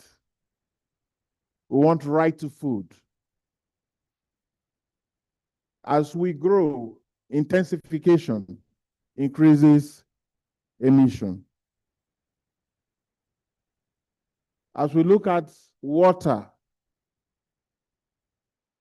everyone should have. The presentation yesterday mentioned that, or this morning, when I had said 99.999% of everyone in the UK has access to potable water. And I was like, what will be the percentage for sub-Saharan Africa? I don't want to mention Nigeria, you know. Ladies and gentlemen, we will take a short break, a very, very short break to refresh, and then we will come back and we'll just run through very fast. We'll do this. We don't want to get all of you standing, your excellencies to be queuing up like children. So we'll do it in rows. Please, friends in the first row, can you go over there? In the second row, over there. And then as the line reduces, we just do it neatly. We'll have a video that will be playing in the background, so please join and watch. Thank you. First and second row, please. Our ushers, please help to direct.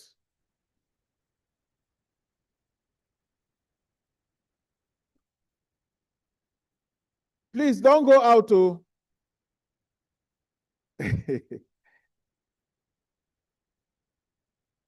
Our virtual participants, you can also take a break now. Make yourself a cup of coffee, a cup of tea, take water, take a walk around the room, and join us back in about 10 to 15 minutes. In 10 minutes, sorry. Thank you.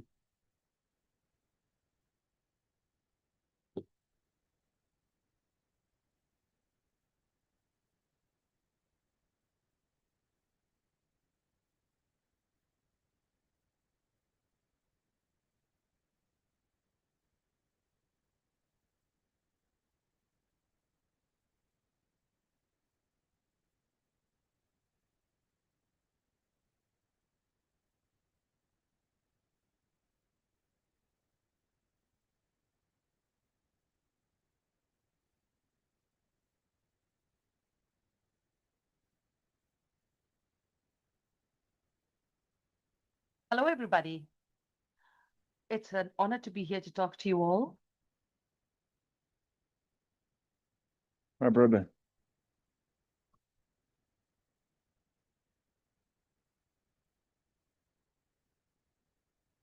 These women have come from countries which have been affected by climate change. We're delighted to have with us Ali Anissa, who's the CEO of Ashen Neighborhood Center, and who are the women who walk through your doors. About empowerment, education, and engagement of women. Women come to learn English, ESOL, different levels. In all of this, what comes to my mind is clear connections. Access to resources. Some of these women have come from flooded systems, and equity need to change. So it is taking representation and people of colour on and making it easier to women to access these services as well.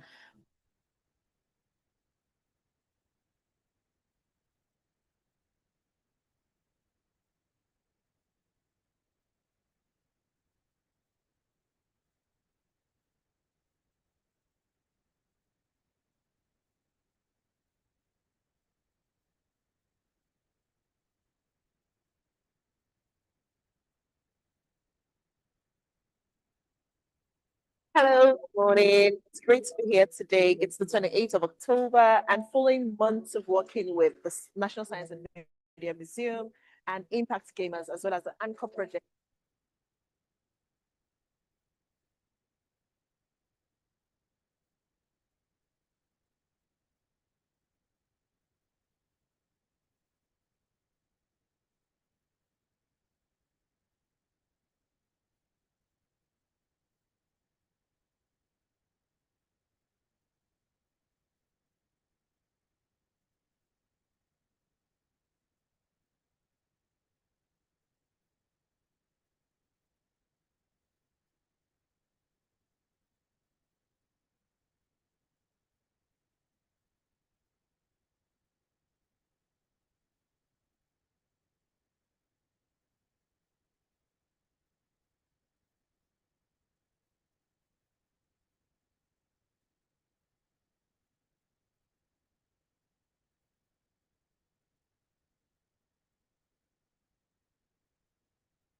These women have come from countries which have been affected by climate change. We're delighted to have with us Alianisa, who's the CEO of Ashen Neighborhood Center, and who are the women who walk through your doors. And about empowerment, education, and engagement of women.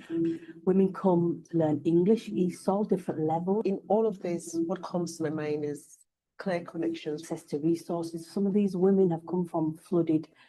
Systems and equity need to change, so it is taking representation and people of colour on and making it easier to women to access these services as well.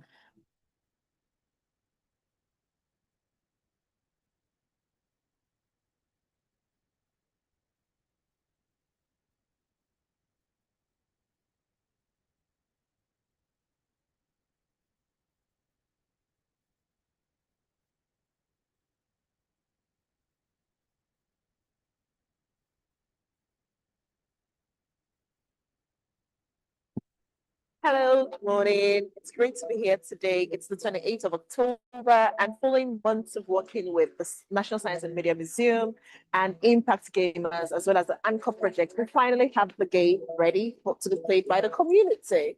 So we're at the Todbury Centre, and it will be the first time the community gets the chance to play the game following months and weeks and days working together to put up something that reflects our perspectives on climate justice, but in a way that is practical. Let's see what the day holds.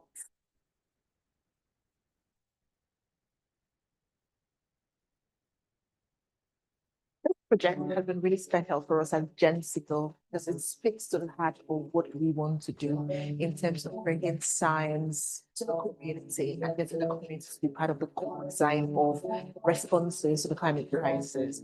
So we're really delighted that we have this opportunity to do this with a BD3 community, and we're really delighted that we've also had the opportunity to do it with the National Science and Media Museum as well as the Impact Gamers.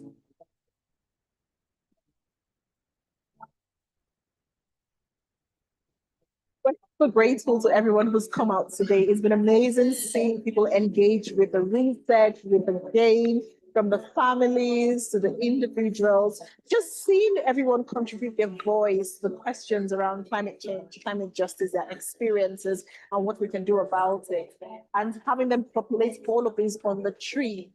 I think for me, it just reminds me, one, that researchers in the traditional sense of the word are not custodians of knowledge, but knowledge exists everywhere in various forms. And we just need to create platforms and opportunities for people to add their voice to the conversation. And you'll be amazed at what comes out of this. And secondly, it's just allowed me to revel, in the joys of engaging with a community and having them be part of the research and just learning from them. It's been a humbling experience, and it's been delightful to see people take turns. And I think one of the high points for me has just been seeing people play the game in a very collaborative way. So there's been no shouting, no fighting. It's all been fun and games and smiles, which really is, I guess, a different way of getting into the climate conversation. We know it's serious business. We know there's lots of people suffering. as a result of climate change. But I think it's also good to have this opportunity of engaging with the topic in a way that is positive and impactful, and in a way that allows people to think about what they can do about it. I think that's a bit more empowering than just leaving them with a message of it's bad, it's going to get worse.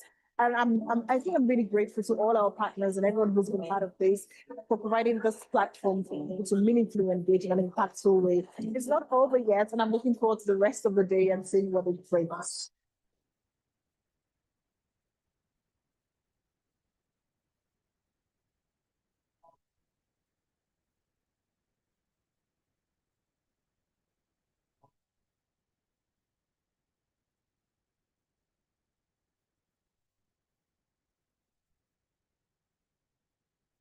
We've had really good feedback on the game.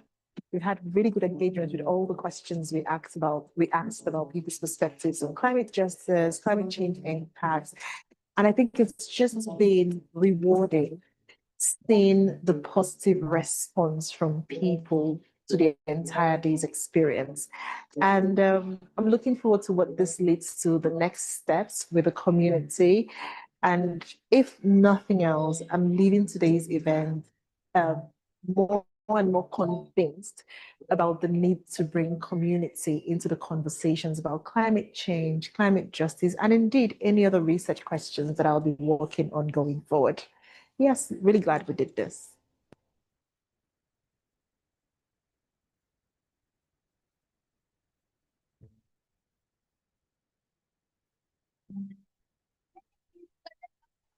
Hi, my name is Kanza. Hi, my name is Sayyid Asad Ali. Hi, my name is Ahmad Abdullah. Hi, my name is Kabiapa. And he's here. 2026. In 2026, we are going to reduce waste collection.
As we reflect on all that we have been building at Gencgov, one thing remains clear. Our work is rooted in the belief that climate action must be inclusive, innovative, and driven by people. From inspiring commitment through the Climate Pledge campaign, to nurturing young minds through the Climate Justice Fellowship, to empowering the next generation of legal minds through the EJCIL mooting competition, leveraging creativity and innovation with Climate Stack, and amplifying critical conversations through Mazingira Matters. We have continued to create platforms that educate, engage, and inspire action. These initiatives represent more than programs. They are communities, opportunities, and movements shaping a generation equipped to champion environmental and climate justice through inclusiveness. While we are proud of how far we have come, we also recognize that this is only the beginning. The challenges facing our planet require bold ideas, meaningful collaboration, and sustained commitments. And at Gencgov, we remain dedicated to empowering change makers, fostering innovation, and creating pathways for impactful solutions that will benefit present and future generations. Together, we're not just responding to the climate crisis.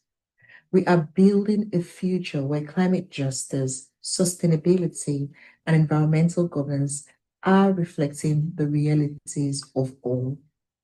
The journey continues, And the future we envision is one we must all work to create together.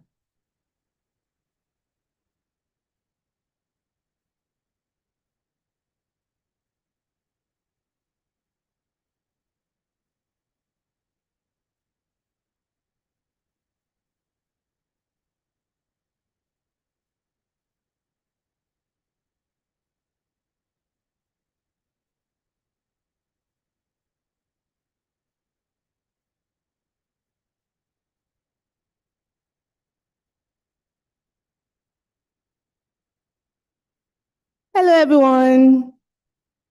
Hello, everyone. Hi, my name is Helen Obani. As we're all enjoying our tea and our snacks, I would like to say some things. I'm the social media lead for Gencgov and the program administrator. And currently, I like to tell people older than me that we are in the social media era. And I think everyone should be on social media because it's actually the best way to pass information now and implement a lot of change in societies, even in climate change and in the discussions we're having. I think it's important that we all get on social media. Also, at Gencgov currently, we are doing a campaign which does not have any time limit yet. It's called the Climate Pledge Campaign. Sorry, I'm a bit shy. So basically, the campaign is about us pledging to, do things that would improve the climate. So I really like if every one of us can at least make a video just saying, for example, my name is Helen Obani. I pledge to reduce the use of plastics. And please, if you make the video, kindly tag us on our social media handles. It's Gencgov. You are the only Gencgov in the whole world. So you would see Gencgov Conference, you will see Gencgov. Anyone you want to tag, just kindly tag us and put hashtag Gencgov Climate Pledge. And yeah, I would love that we all do that. Please join Instagram, Twitter, YouTube, and Facebook. And thank you, everyone. Sorry? And LinkedIn. I'm Gen Z. So the first social media that comes to my head as a Gen Z will be Instagram. So yeah, but yes, let's all be involved in the climate pledge because it would also help us at Gencgov and help us with the climate change discussions. Thank you, everyone. Are we all happy? Thank you.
in order to address the issues that we have at hand.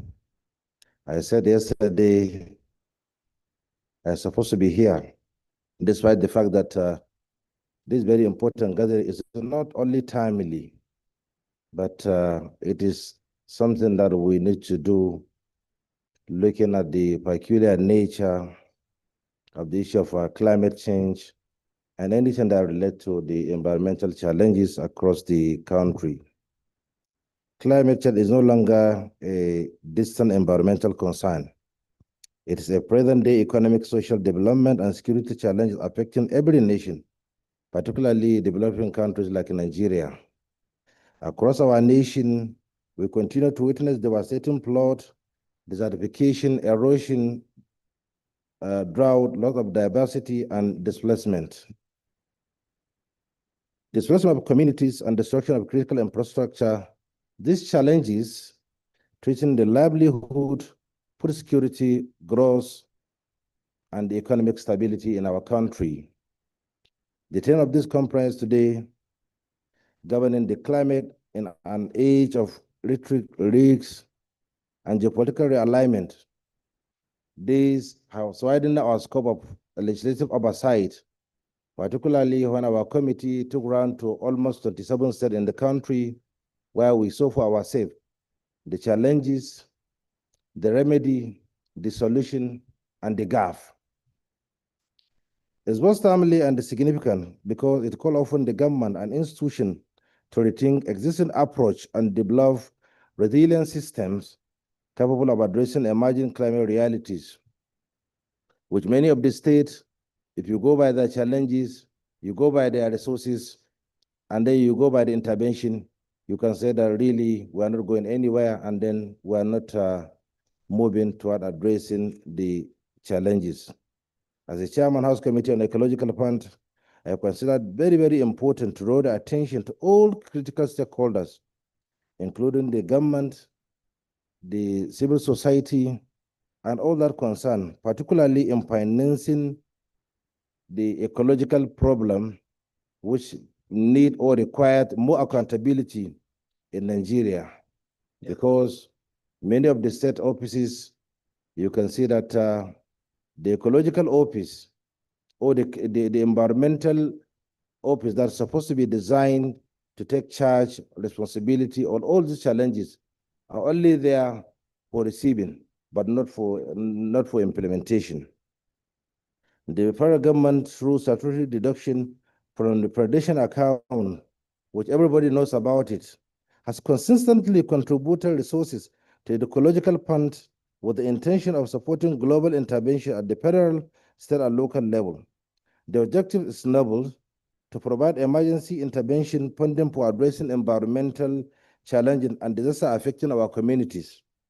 However, despite this contribution, the available resources remain inadequate when compared to the scale and magnitude of ecological challenges confronting our nation today.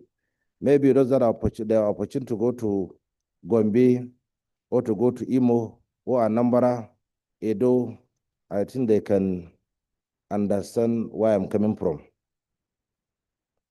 So, even more concerning is the fact that many state and the local governments, the funds intended for ecological purpose are not always utilized for that purpose. That is the reason why the objective is not being achieved as required or as designed by the ecological fund, simply because in some cases, there were no clear institutions that are designed to take charge of such responsibility. This has become an issue not only from the local level or state level, but even at the national level. It has become an issue that for anybody, for any agency, or for even the National Assembly to oversight such fund that is being allocated or being given to any agency in that name, you cannot find it anywhere.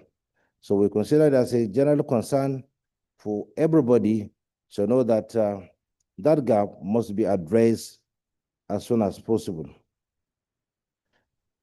At the federal level, the Ecological Office was principally established as a coordinating and intervention mechanism. However, there remains no comprehensive legislative framework specifically governing the administration, monitoring, implementation, evaluation, and accountability of ecological fund across all tiers of government. That thing remains another hindrance, because if there is no legislation, you only provide money, but there is no legislation on how this money is going to be disbursed. So you can see that another malfeasance is always at play at all levels. This gap has created challenges in transparency, monitoring, and effective utilization of public resources. Ladies and gentlemen, the time has come for comprehensive review of this existing framework, which we, the National Assembly, we are doing our best, particularly in the issue of ecological fund management in Nigeria. We are trying to come up with the systemic framework, the true legislation that will enable and enhance more funding and ensuring more transparency and accountability at all levels. The National Assembly and Executive must work together to reform the current policy of ecological fund allocation and utilization. We must ensure that the fund reach vulnerable communities, not the normal way of allocating projects, even if there is no desired need for such a fund to be allocated in such places. It is important to note that many of the agencies benefiting from ecological fund today already receive substantial annual budgetary provision to perform their statutory function. Yet in numerous instances, ecological intervention funds are difficult to trace, difficult to evaluate, and sometimes not fully accounted for in accordance with the principle of fiscal policy, the fiscal responsibility, and public accountability. I may give you an example. Somebody that our opportunity to know, the Refugee Commission, the amount of money they receive from the intervention fund monthly, from the ecological fund monthly, if you go, you will not see anything that they consider this agency is doing in respect to addressing or sensitizing or putting in place what is all about the climate change resilience and what have you. And there are so many agencies that are collecting from that fund, and that is why the resources, despite the fact the resources are inadequate, but they are making the intervention to be more scarce because they are not giving it priority, or the agencies that are supposed to given priority to take charge or responsibility in issues like that. So as a legislator, we're entrusted with oversized responsibility. We must insist on transparency, measurable outcomes, and value for money. That is the reason this administration, when they came on board, we try to see how we can come together with the ecological office to avoid the traditional way of releases, the traditional way of awarding contract on the issue of ecological issues, ecological problem, and other climate issues that we have. So it's only last week when this administration were able to release around 83 billion.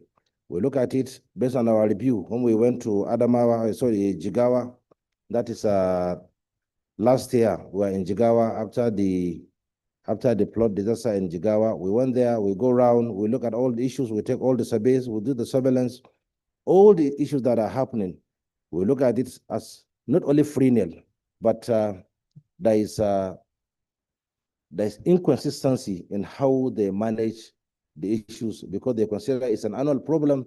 When it is September, they will say that, okay, now it is September, you should be ready, there's going to be flood. So they will wait until another September. When the flood come, they will continue like that. So it's like they were doing a renewable system of wait for today, then tomorrow will come again. So we look at it. Why these things are always happening? Is it because that there is no resources at all? It is because that people that were not aware? Is it because that we don't have people that are capable to manage this issue as it is? Not at all. It is because our nonchalant attitude to how we take the issue of climate change, we take it as something that it happens, and we always consider issue to do with the climate change as natural disaster, which at all, anybody that came from the environmental perspective, they know that anything climate is not an environmental, it has no environmental inclination. It is we. So that is why we said that we must stop it. Anything that I and you can do, it is very easy to stop it. It is our attitude. It is we, not them. So that is why we said that It is very, very important to do it. Accordingly, I advocated for the enactment of a comprehensive ecological plan management and accountability framework. That management, we borrow a leave when we traveled for a program. We look at how they manage it. Then we're in Brussels, we look at how they manage it. All the others inviting the invited countries, the legislation, and everybody, stakeholder that participated in that program, they came with a framework. That framework is not a magic, but it's an objective framework that everybody can stand and look at it critically, but very easy to implement, simply because it is two-way system. Let me do this, you'll do that, so that at the end of the day, the resources will be very okay and comfortable for anybody to work on it. The resources that you need to manage issue of climate, issue of environmental, and so many issues that are related to the climate change, weather, and others. It is always very easy because it's fundamental one. Why it is fundamental one? There is always a channel. If you follow the channel, you can get it. Well, look at how they did it, how they are trying to ambition out some of these areas, as well as the challenges and how to manage it. We see that it is we that we have a better opportunity because we have a very, very friendly weather that it will allow us to mitigate all these challenges without having any issue.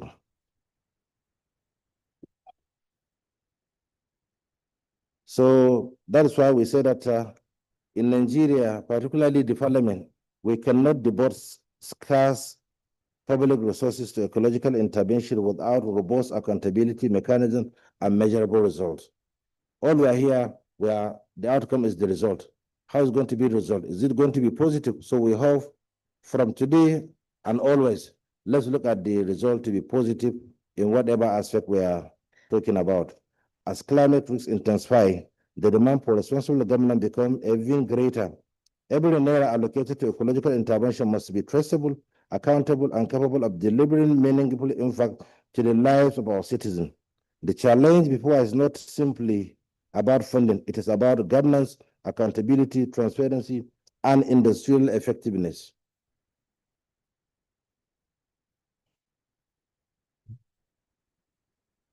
So I hope the conference serve as a platform for both conversation and practical solution so that we can take messages to all and sundry so that let's understand the issue as our collective responsibility. Let us strengthen the cooperation among government, development partners, private sectors, academia, civil society. Let us commit ourselves to building resilient institutions capable of protecting our people and environment. Together, we can create a future where ecological resources are effectively managed, climate risks are reduced, and sustainable development become a reality for all Nigerians. Looking at this program, I think it's one of the programs that I can say this year is gender friendly. Thank you and God bless you all.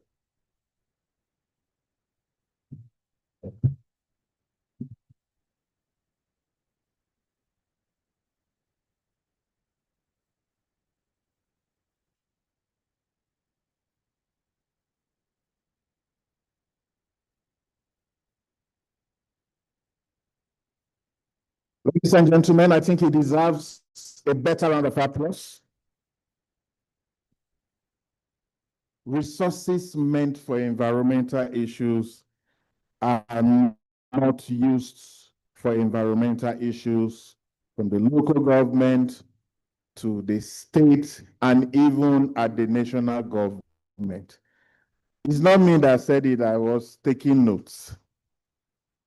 And then he ended with this very beautiful sentence about accountability and measurable outcome.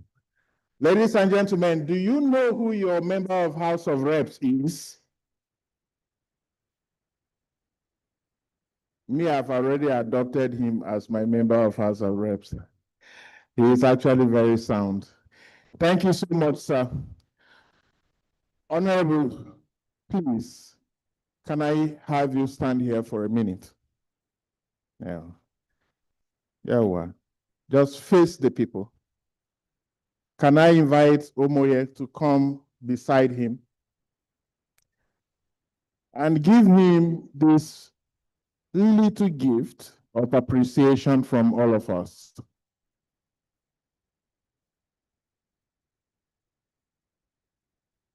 On behalf of Gencgov, thank you for honoring our invitation to the conference and delivering a very good keynote. We are wondering if you can just leave the keynote with us. Yes, sir. Thank you. So that your bodyguard will not bounce house back. Sir, please collect it and give us now before you go. I'll collect this one.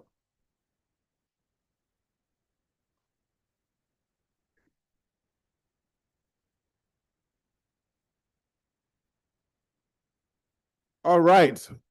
Thank you so much, Professor Kala. Thank you so much for coming back. We hope you will be with us for a few more minutes before you leave. Ladies and gentlemen, we are moving very fast. Yesterday, the MBS began a presentation, very important presentation, and about shadow balance sheets, a proposal for a research work that all of us will be involved in. It's part 2 of that presentation, and it will be very brief.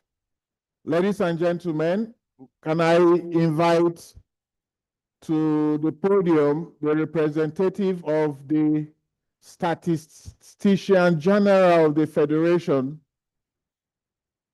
the young man. You see, I was very pleased when I saw the number of young people representing the MBS yesterday. I hope your presentation is up there. All right. So this will be maximum 10 minutes. It's very important. Yesterday, you got one partner that wants to partner with you in this research. So please be ready to note some questions, and even you will be willing to partner with the MBS. You have the floor, 10 minutes.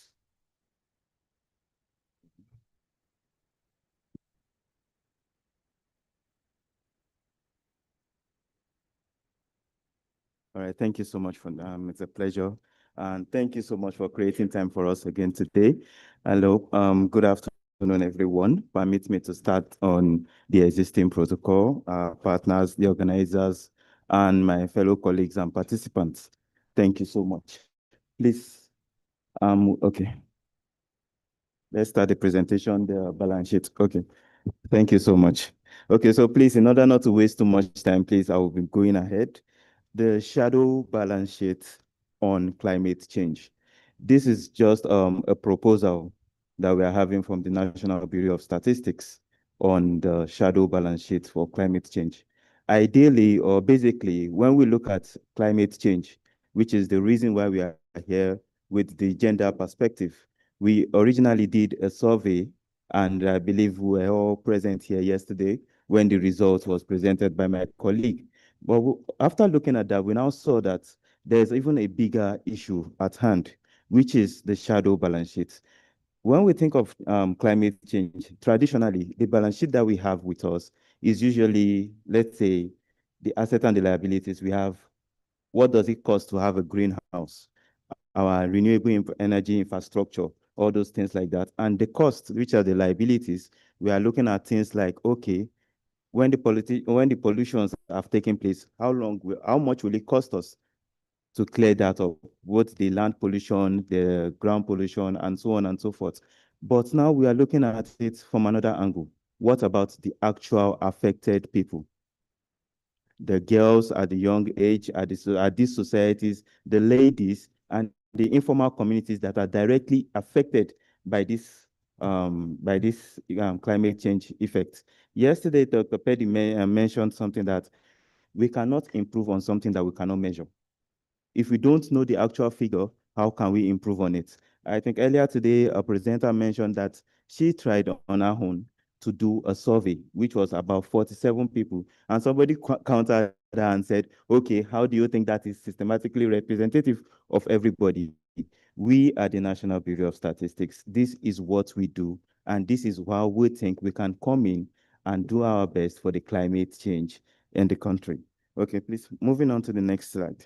The shadow balance sheet, when we went to the societies, we actually saw a lot of things. And these are the part of things that we are noting. And might I note that, please, this is open to everybody. Thank you to the Gencgov for bringing everybody here. And this is actually open to each and every one of us. This is going to be done with input from both the civil societies and the government parastatals. So for the shadow balance sheet, we have the liabilities. We are looking at what is the cost of the unpaid care and climate labor, informal adaptation spending, loss of informal income, health and safety impacts, climate-induced displacement. And for the assets, what are the shadow assets that we are looking at? We have the community resilience work, informal climate finance, local and indigenous knowledge, social care and infrastructure, conflict and shock absorption. Now, the shadow liabilities, these are the costs that directly affect these communities.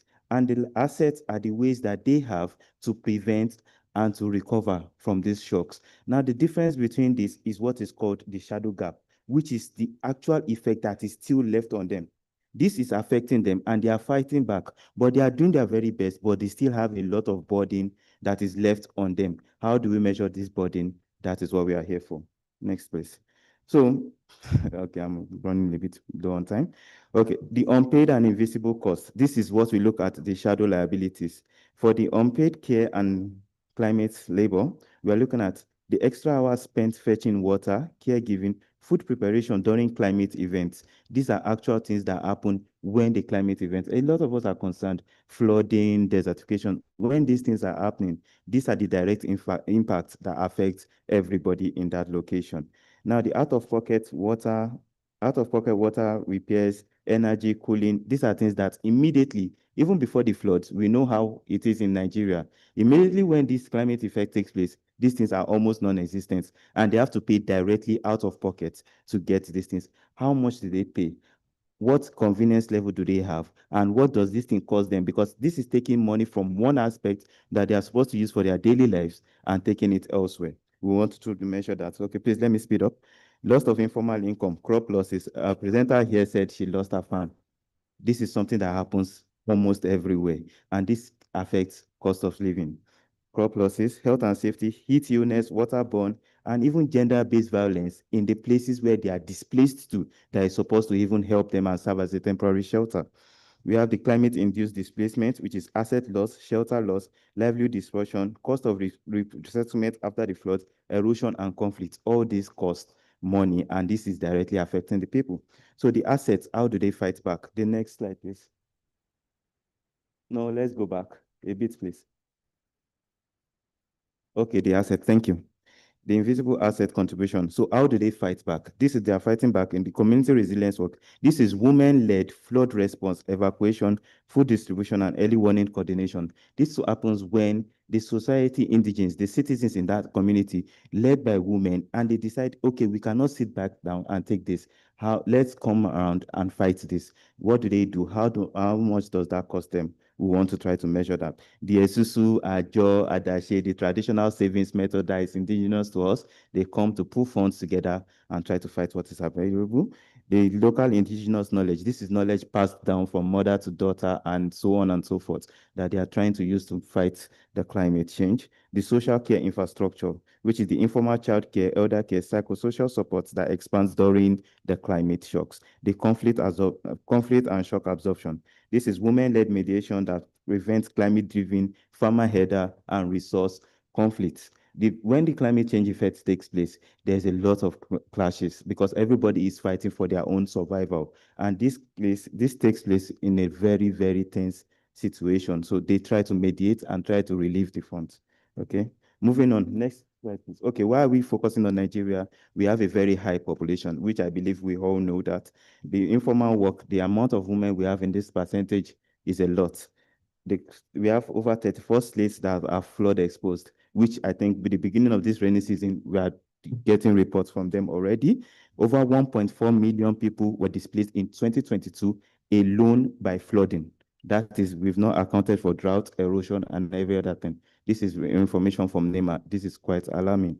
So we are estimating that over 1.5 to 2 billion is being spent on climate finance per year, and Nigeria is part of the top 5 countries for the climate disasters in Africa. Next slide, please. This is just for illustrative purposes, that when we put in the assets and liabilities side by side, the shadow gap, which is the effect that is being borne by these people, is around, and we are just using an example. What this survey is planning to do is when we got the actual figure. Next slide, please. So please let me know, I'm running a bit out of time. So these are the liabilities that we've that we've identified, and these are some of the sources that we've seen that, okay, we can get this data for those that have been documented, either scattered, and we can put everything together so everybody can have access to that. Next slide, please. What assets, needs, and where they need. So for the assets, these are some of the informations that we have. These are the sources that we're looking at. Some people have it, such as the Federal Ministry of Women and Social Development, UNPC, UNDP, and so on and so forth. Next slide, please. So after that, we move to the methodology. Next slide, please.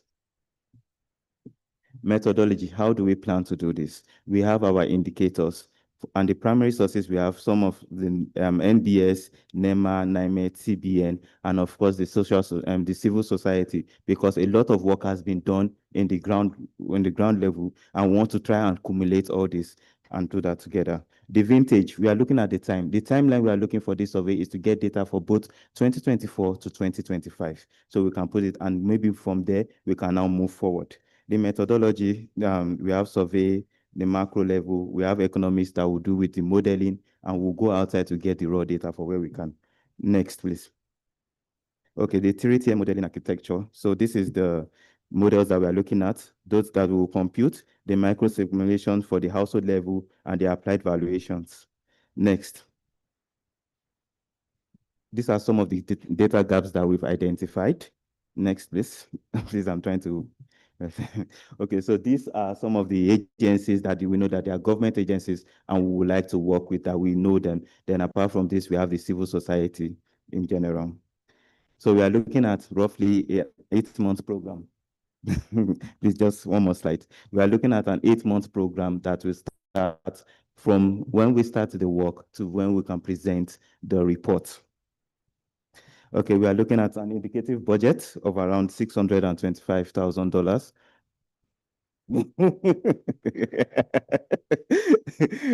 we are talking about a nationwide survey.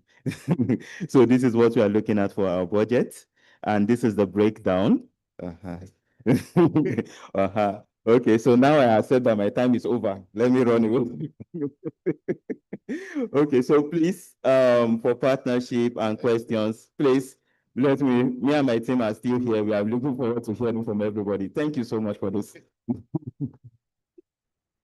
That's how we end it. We end it off. Right? Thank you. When I hear the money, ladies and gentlemen, I was just going to ask him to tell us how we can be part of this, right? But when I hear the money, the thing just...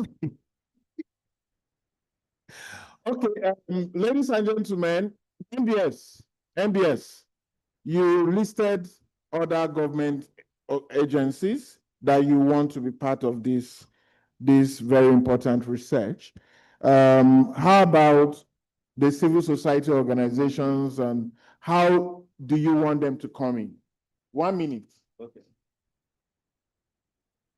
So for the partnership possibilities, we are working with Gencgov that brought everybody here together. So they've gotten a way to reach out to everybody to invite us here. And the same way, they are still going to reach out to everybody and let us know this is what we are doing, and this is how each and everybody can come in. The government is not limited to the government agencies. Those are just people that have partnerships. We're working with them on various surveys, and we already know how to reach them.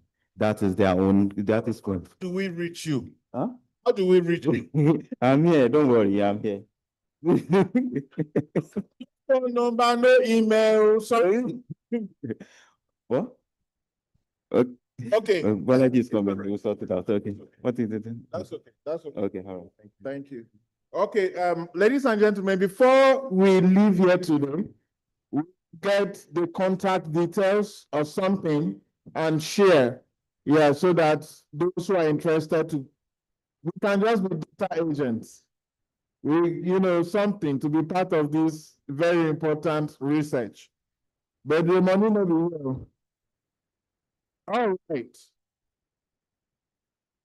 Can we put our hands together for MBS? I had this question I was going to ask the MBS about the population of Nigeria. Because we struggle a lot of times. I know that's not why we're here, but we struggle with that data sometimes.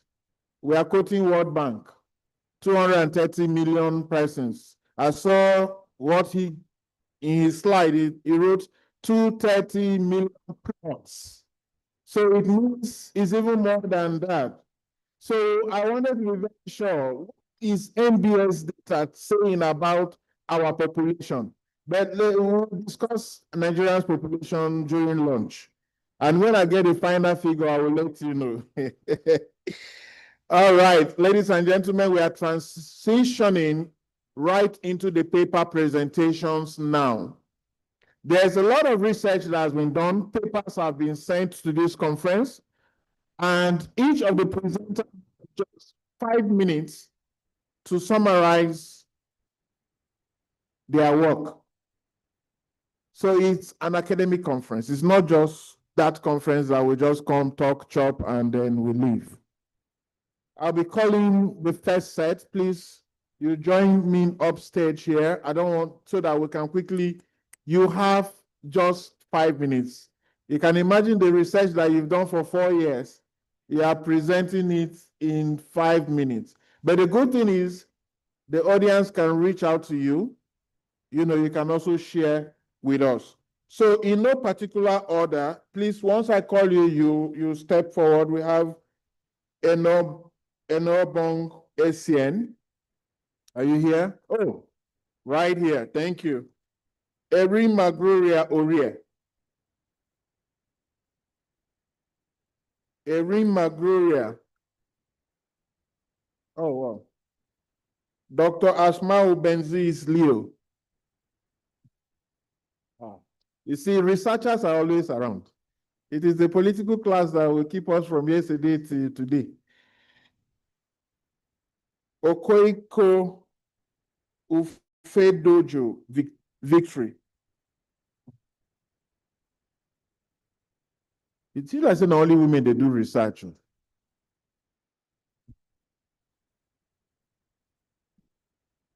Shegun Oshowolo. Shegun Oshowolo, are you here, Shegun? Dr. Alexander Oyesun.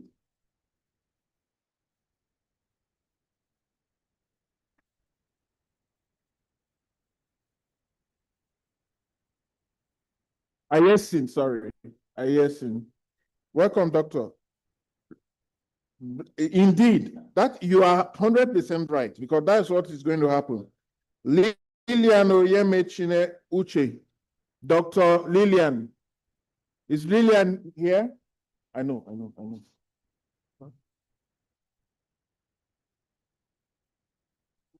Okay, the next one.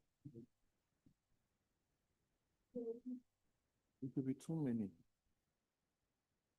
We'll break it. Okay. Do we still have more space? Okay, there's one space here.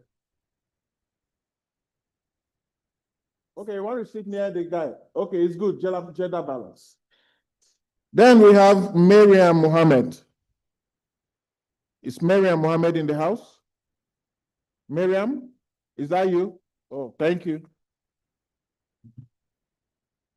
Okay, so this set is complete. Just hold on. If you've not heard your name. Can I invite Dr. Lagi to step forward, please? Yes, it.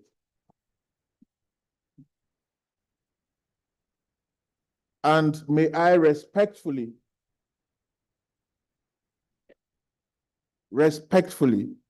invite a researcher in the house.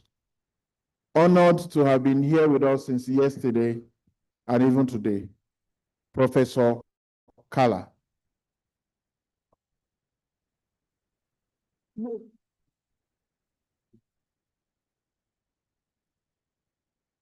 Prof, we just want to say thank you very much for honoring our invitation and for being with us. And we just want to give you this small token to show how grateful we are.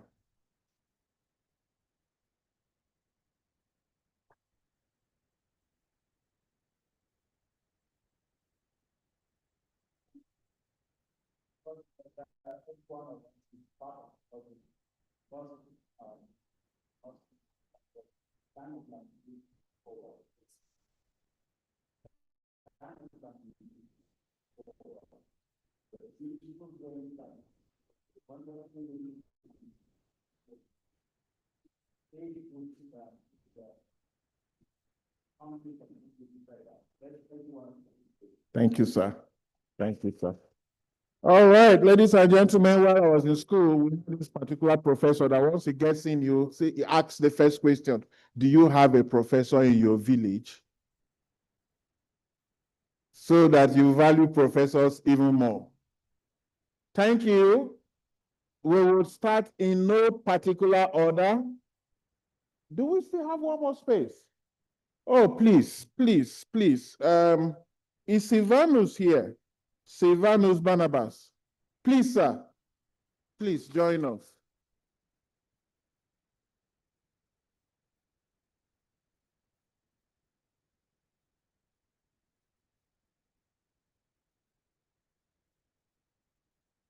I like your cap, sir. There's a rope on it. Over there. Sit with your brother. These women, they are powerful researchers. They will swallow you in the middle. All right. So who starts first?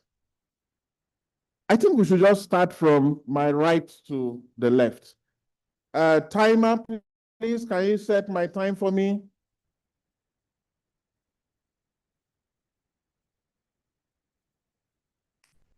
Beautiful. Thank you. Over.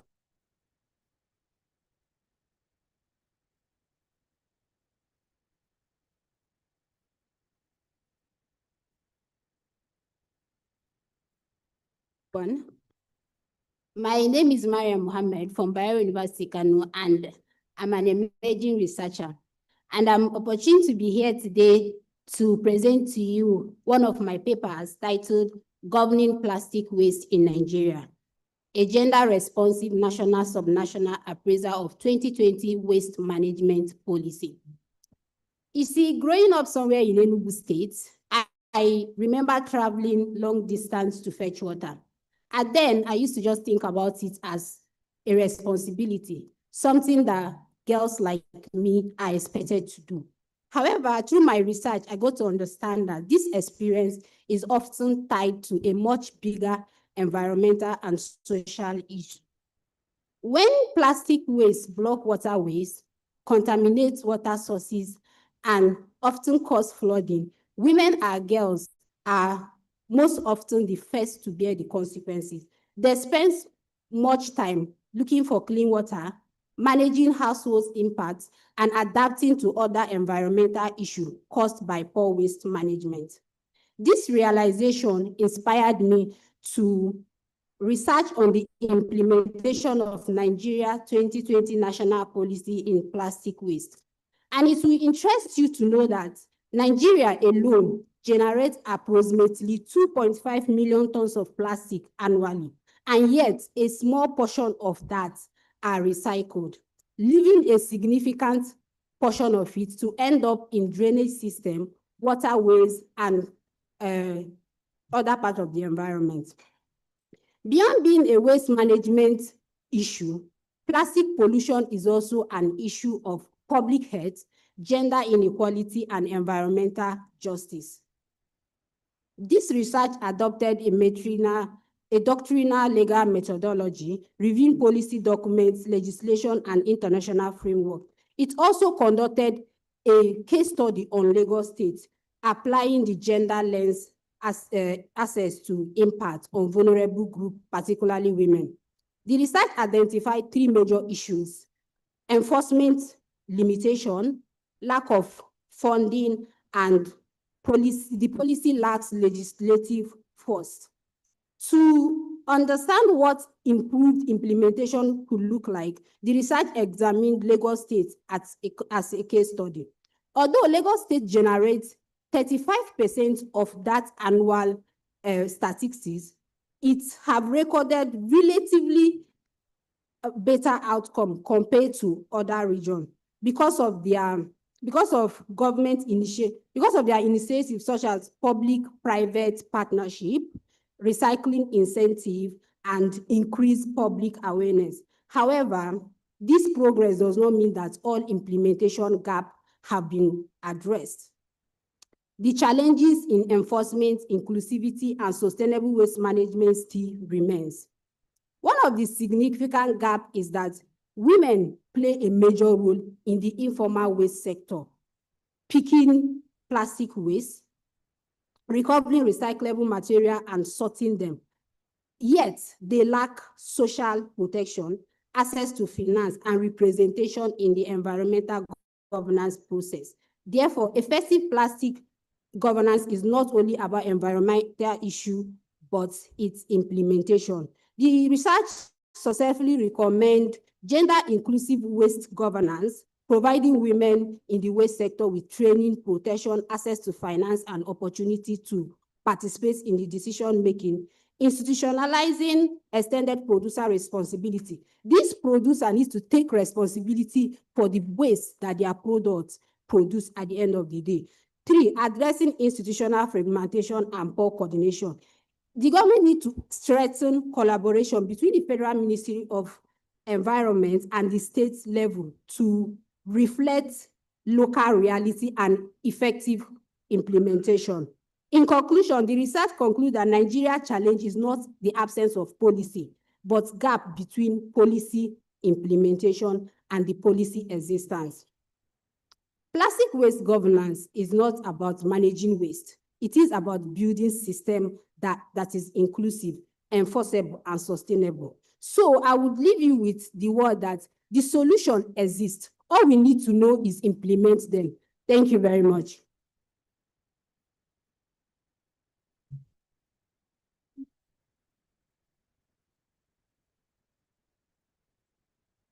She deserves another round of applause. The solution exists. All we need to do is implement them. The young researcher from Kano. Madam, you are next. Timer, please. Good afternoon, everybody. My name is Enobong Essien. I am a lawyer, fraud examiner, currently a prosecutor with the Economic and Financial Crimes Commission, attached to the Uyo Zonal Directorate. My paper today is titled Risk Without Consent, Financial Crime, Power Asymmetries and Accountability Gaps in the New Climate Order.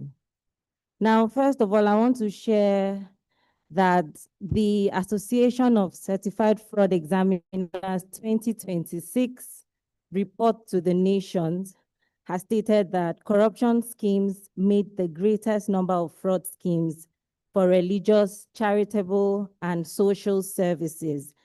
Now, climate intervention programs usually fall under such social services, and most of the monies or funding that is used for climate intervention programs is from donors, is from international organizations. And this means that there should be proper accountability measures as to how these monies are used. Now, what I want to emphasize here is that when there is financial crime within climate governance, it becomes more than just a governance issue. It becomes a mechanism through which existing social and developmental inequalities are enhanced. Now, I'm sure you know that climate change also impacts societies with increased crime rates. So, for example, societies or communities that have been impacted by flooding and the people there have to relocate or they are displaced, usually you can't say that they have the same opportunities as every other person whose society or community is not impacted by such climate changes. Now, there are a lot of theories as to why people resort to fraud or to crime, but we need to understand that climate change also has a role to play, and climate change impacts different societies. Now, I would have loved to give you an example, and I'm sure we all know about this, the hydrocarbon pollution remediation project, the HYPRIP, that was, will I say, spearheaded by the UN. And so let me just give a summary of it. The UN realized that there were a lot of oil spills, I'm sure you know, in the Niger Delta region. And so they came together and created a cleanup fund. Now, this cleanup fund was a $1 billion. And Shell, which was the biggest oil producing company then, decided to contribute $300 million out of the $1 billion. Now, this fund was handled by the Nigerian government, obviously, and UN had played an advisory role. Now, the problem with that is that after the period that was left for the cleanup of this oil that had spilled onto this land of these communities, it felt like nothing had been done. The communities couldn't move back. And so the UN did, will I say, an independent investigation into whether or not these monies were actually used. And some of the issues raised are what I want to share. Number one, out of the 41 contractors employed to clean up the oil spill, 21 of them had no relevant experience in that field. Number two, the test results, which were proof of successful cleanup, could not be real, as the laboratories involved did not even have the equipment to conduct those tests.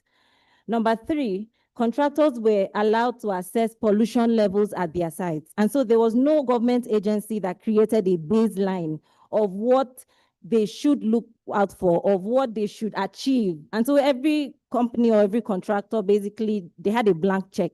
Nothing, no oversight, nothing. And now auditors were physically prevented from confirming or verifying that work was completed on those sites before payment was made to contractors. I'm sure you understand, as we have been speaking since yesterday, that it is important for accountability to be put into climate finance. If not, the main people that we are here for, the women, the vulnerable societies or the communities, we will not reach them. And so with these few words of mine, I hope I've been able to convince you that when you are implementing climate finance interventions at the design stage, include relevant personnel that can make sure that that program, that intervention fund is not used for money laundering, is not corrupt. Nobody is corrupt in that will I say, agency or the system. And number three, money is not misappropriated, and we can better serve the people that we are out here for. Thank you very much.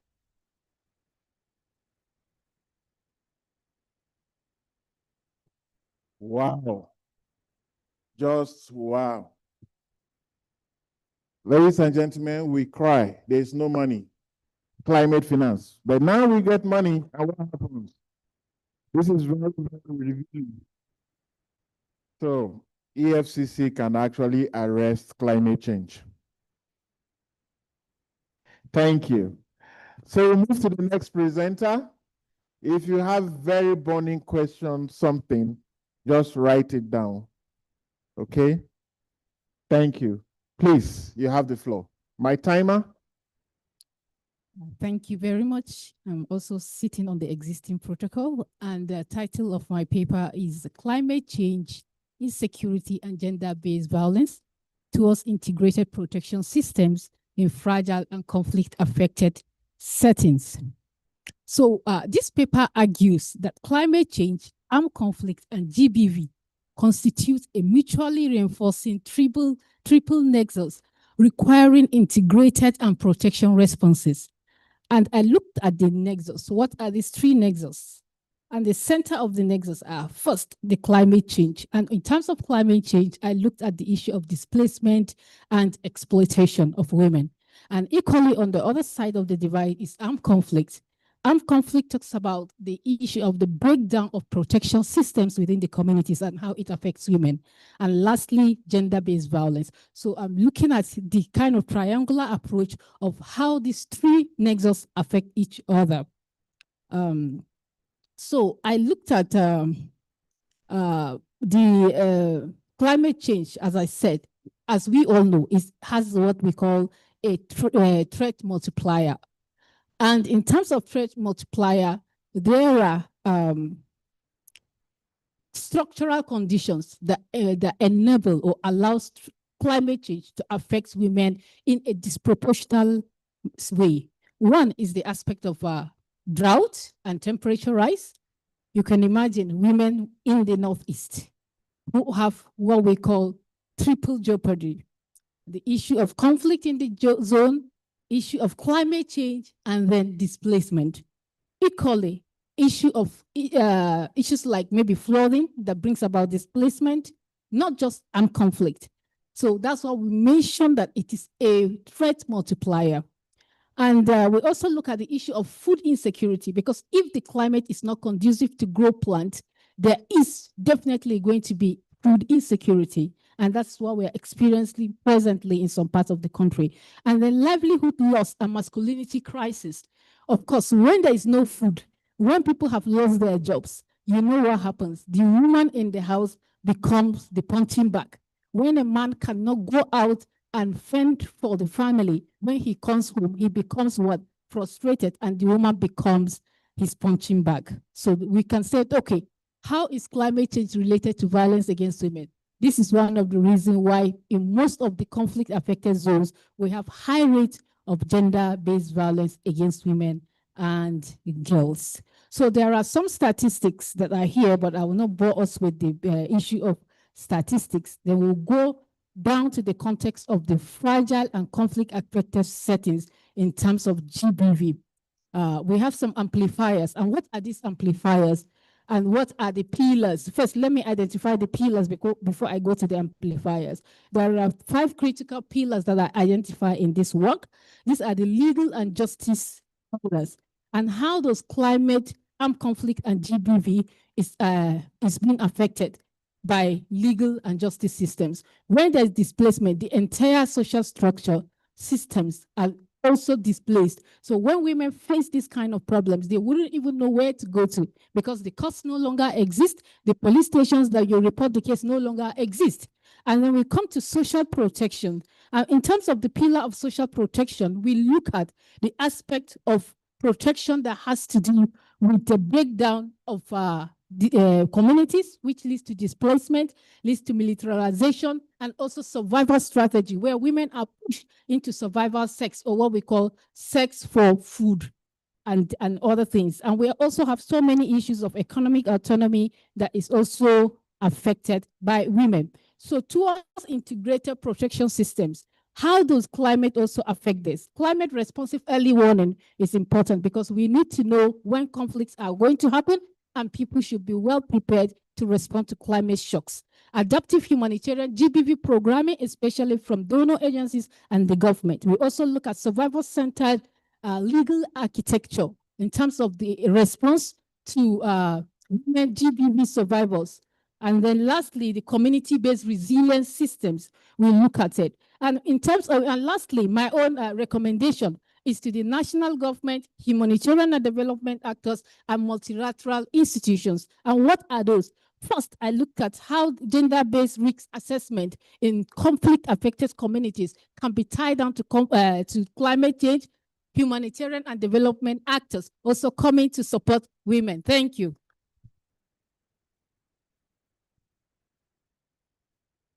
Right, thank you, gender-based violence. My friend once said that when the weather is so hot, and the wife will run away from the bedroom, then because the weather is very hot. What makes the weather hot?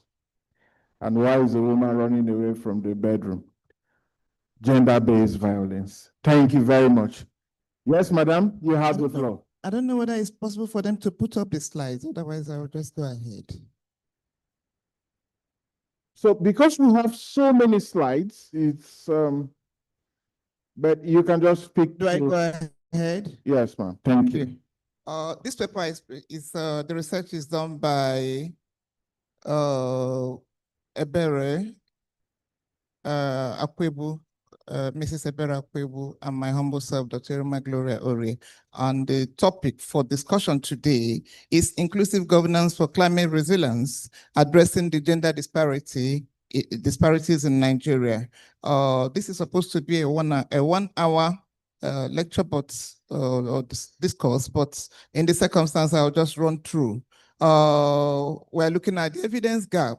Traditionally, you have a situation where the man is being the head of the family, everything revolves around them. But we realize that climate change is not gender neutral. The impacts is shaped by both gender, location. We are talking of gender in the most loose sense to include all marginalized people. So not just the female, because oftentimes we mix up the two. And the data is to the effect that women are more likely to die from climate change disasters, 14 times more likely to die from it. And about 80% of the people displaced are women. So you can see that the problem is not just small. And there is a structural amplifiers, like you have the patriarchal system, where women are not supposed to own land in most places. And some of the laws, the land Act is screwed in favor of these cultures, and the women have limited credit. We also suffer from other compound climate vulnerabilities, which time would not permit me to go into. There's also policy failure. So ignoring women becomes a disaster. I was happy when I came and I heard that the Nigerian Bureau statistics, they were also here because I've referred to them in our work to say that they have the first national household survey on climate change. This is the first of its kind, and they are covering about, from my records, 5 climatic zones, not central, south, not central, south, coastal, and Sahara region. And looking at the entire challenges that women face, we are advocating for a paradigm shift to not just a change in policy, but a policy that will be intersectional, that will be, the governance will be intersectional, that will have the women at the center of it. Looking at the women as how land affects them, looking at the women in decision making, because when you bring them into decision making, they will not be there and you are talking about burning firewood, knowing fully well that there is no substitute. The woman will say no because he knows he's going to cook when he gets home. But because the women are not carried along, they take decisions that are counter-gender. And when implementation then becomes a problem, we're talking about the green wall today, the green wall in the Sahel green wall. Women most displaced people see it in terms of firewood. No matter how many trees you plant, whoever gets there as a woman, as a marginalized person, uses them for food. So there are several other challenges, but the paradigm shift that I'm looking at today is further we need to rejig our system to have things that are intersectional in terms of our policy, to mainstream gender in it, not just mainstream gender, but to bring them at the point where you are doing this policy so that they will be stakeholders and then be part of the implementation mechanism, because it becomes easier to implement when they are carried along. So that, and then you engrave their gender sensitive experiences, leave gender experiences into those climate adaptation policies. And not that you have theory, but when they are speaking, women will speak from the point of knowledge. And also to make use of the indigenous knowledge that women have. We have our own indigenous ways of preventing climate issues. So women have natural resilience towards climate change, which we need to tap. And we can modify it, we can adapt them, but this knowledge you cannot you cannot buy them because it is something that they have come with over the years. We also need to deepen the community structure. What structure are we talking about?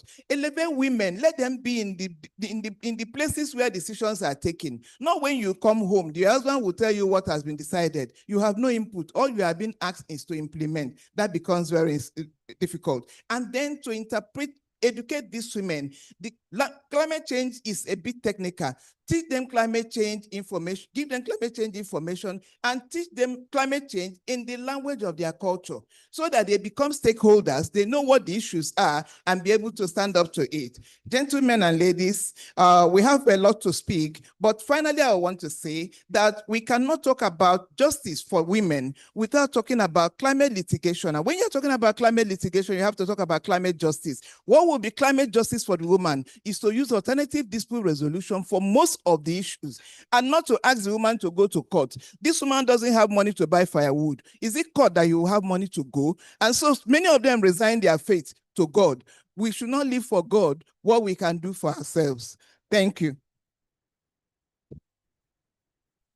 We should not live for God.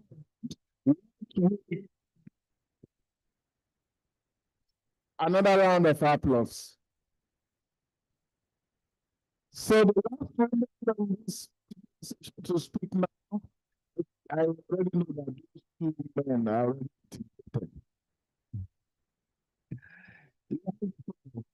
Thank you very much. Good afternoon, everyone.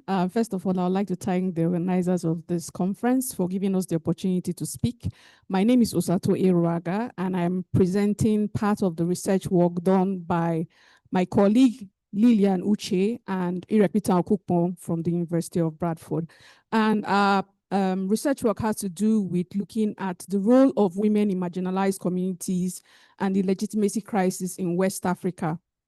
Our presentation is basically titled Beyond State-Centric Climate Governance, Women in Marginalized Communities and the Legitimacy Crisis in West Africa. And the question that we looked into is what has been the role so far of women in marginalized communities. We have defined marginalized communities as our rural communities in the whole idea of developing climate change governance. And we focused on three countries, or we are focusing on three countries, Nigeria, Gambia, and Ghana. We picked these three West African countries because they have similar out in terms of geography, in terms of being coastal states, in terms of population, especially for Nigeria and for Ghana, and in terms of the type of climate change issues that they currently face. And so looking at these three countries, maybe I should just go straight to the summary of findings or some findings that we've had so far.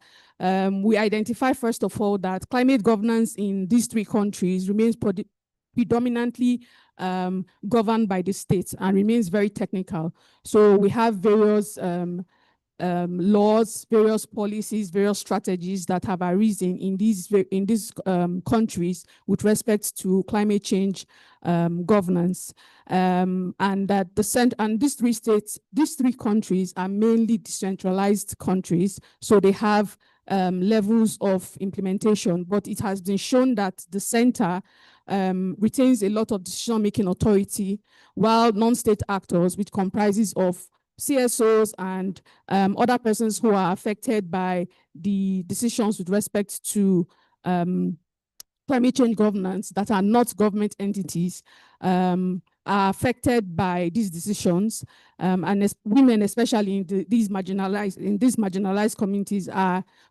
confined to consultative or implementation roles, more of consultative or implementation roles. So when looking at the laws and the strategies, we see that yes, to some extent, there is a seat at the table for women, but when we look specifically at the women in the rural communities, the whole reality about having a seat at the table is somewhat diminished. And because of that, the governance model in this context now contributes to a legitimacy crisis, which weakens the three dimensions of legitimacy, which has to do with limited participation in formulating the governance framework, non-inclusive decision process making, and then of course, policies that often fail to reflect the local realities or achieve intended outcomes. We also see the evidence from the 3 countries that demonstrate that the climate policies frequently fail to account for local socio-economic realities, resulting in implementation gaps. For example, we see what we have been talking about with respect to the clean cooking initiatives. In Ghana, we have the green building standards and other adaptation measures. Now, for example, the green building standards in Ghana is talking about having buildings that reflect the climatic environment there, and at the same time is environmentally sustainable. But you find that most of the persons in the rural areas are not able to afford the kind of buildings that and building plans that the green energy building provides. Now, I'll move on to the implication of having these. And of course, we know that women in the area, women in rural areas definitely contribute to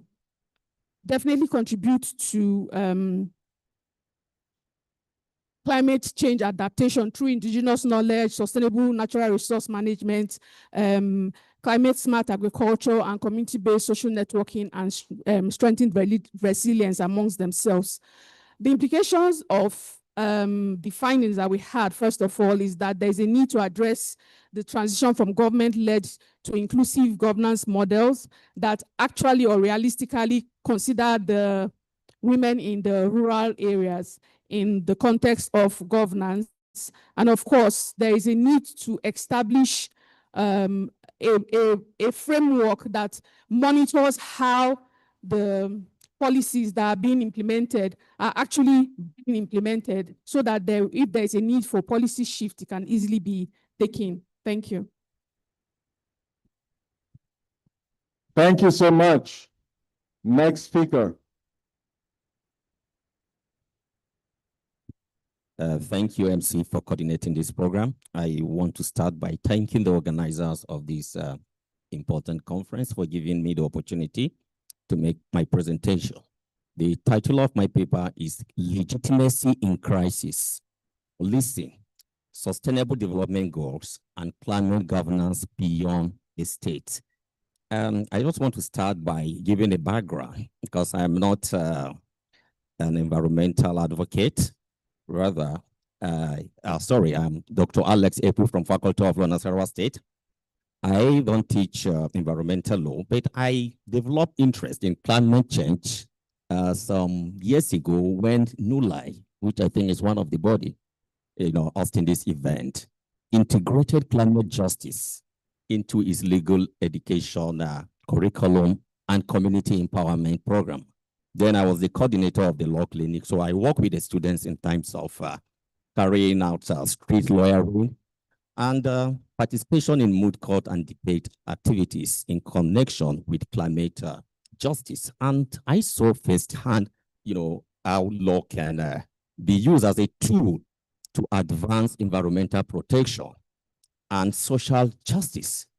And it's based on this that I decided to, frame my paper, to, take a look at institutions such as police, how they can breach, legitimacy gap and ensure that climate policies are not only enacted, but meaningfully enforced. A while ago, when the first panel made their presentation, they made mention of the ban of charcoal in states like Nasarawa State, I think Adamawa, and we talk about implementation. I want to ask, the audience, who enforces ban when there is ban? Who enforces the ban? I didn't hear you. The police, okay. Do we have them here? Do we have police here? I don't think so. I don't think the organizers of this conference invited the police. So the police is an important, institution. And their absence at this conference, to me, I see it as, a governance gap, because they are saddled with a responsibility under Section 4 of the Police Act to uphold all laws and regulations. So I think it is very important for them to be engaged, in discussion like this, so that they will be able to have the knowledge to know how to enforce some of these climate regulations, rules, and policy when they are enacted. Basically, legitimacy has to do with, exercising authority in a manner that is justifiable, reasonable, and the people will accept it as, will have confidence, in the authority exercising that particular authority. So police played a very, very key role in regulations and policy. I have highlighted in my paper the role of the police as contained in Section 4, because this new Police Act Section 4 has broadened the powers of the police, which include even collaboration, government institutions, and civil society. So they have the power to enforce climate, change policies and regulation. And I think it is very important that they should be carried along in, activities like this. Let me just quickly go to my conclusion for want of time, because I have about 50-something slides, and I just have to reduce it, for this particular engagement. Police as an institution are central to climate governance. Their legitimacy depends on fairness, transparency, and inclusivity. Climate justice should be embedded in police reform, regulation, and law enforcement of climate change, and not just technical or environmental. They are legitimacy practice. So police act as mediators. As part of my recommendation for reform, I've indicated it, because my center, the Biojo Center for Arbitration and Mediation at Nasarawa State University, we are planning to have a kind of training for the police officer and other security agencies on community, mediation, so that it's not about justice. We should think of restorative justice, because most of the insecurity and insurgency we are having today is as a result of the injustice some of these aiders, farmers, experience in the cause of climate-driven conflict. So we should emphasize more on restorative justice, and the police need to be trained, in how to mediate between parties. Thank you very much. Yes, another very important perspective. We heard about the EFCC and now the police, who enforces environmental laws. Ladies and gentlemen, I was traveling to Adamawa State, who have the charcoal, and the charcoal was being sold at a police checkpoint.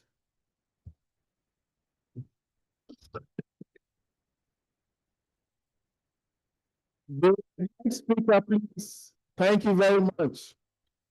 Good afternoon, ladies and gentlemen. Silvanus Barnes, and an associate professor with the Faculty of Law at Nile University of Nigeria. My presentation is titled Beyond the State: Climate Legitimacy, Indigenous Women, and Legal Pluralism. Like every other speaker before me on this panel, I had planned to present a full paper, but we're being constrained by time. In that context, I'm going to have to exclude quite a number of details and focus on a few things. Number one, I begin with the three main arguments in my paper. Argument number one: the legitimacy crisis of climate governance, whether at the global level, at the state level, and at the local level, is partly a function of its state-centric nature that fails to recognize the legal existence of plural legal orders. By state-centricism, I mean an over-focus on the state as the key or the context of addressing climate change. Argument number two: indigenous women's governance systems embody relational and steward norms that synchronize very well with contemporary notions of sustainable development. I will develop that point very shortly by introducing 4 case studies. My argument goes like this, that by integrating these various normative orders that exist in a diverse rural world, a framework of legal pluralism, I'll explain what I mean by that shortly, will offer a very viable pathway for reconstituting a more legitimate and effective climate governance at global, at regional, and at national levels. So let me move very quickly to my case studies. Case study number 1, the Green Belt movement that has to do with rural women in Kikuyu, Kenya. Since 1977, this Green Belt movement in Kenya has been mobilizing rural and indigenous women, particularly of the Kikuyu extraction, to plant trees. Through this, they have been able to effectively respond to deforestation, soil erosion, water scarcity, and declining agricultural productivity. In Uganda, particularly in the Akole sub-region, indigenous women have been able to preserve ecosystem by using indigenous forecasting system, indigenous seed preservation techniques, and mixed farming practices. Here in Nigeria, the Ogoni women, indigenous women of the Ogoni extraction, have been playing very central roles in preserving mangrove ecosystems. And in case you do not know it, mangrove forests play a very critical role in combating climate change because they act as carbon sinks. They absorb carbon, which is a very major culprit of greenhouse gases. My final case study is to do with Sahelian women and indigenous women in northern Nigeria. So in northern Nigeria and in the general Sahel region, we have indigenous pastoralists and rural women developing drought-resistant seeds, managing small-scale afforestation system, and using traditional water conservation techniques to sustain farming. In all of these case studies, I argue that they demonstrate that legitimacy in the governance of climate change transcends the state. This leads me to a theory known as the theory of gendered legal comparison. I'm saying that the board to recognize as co-equal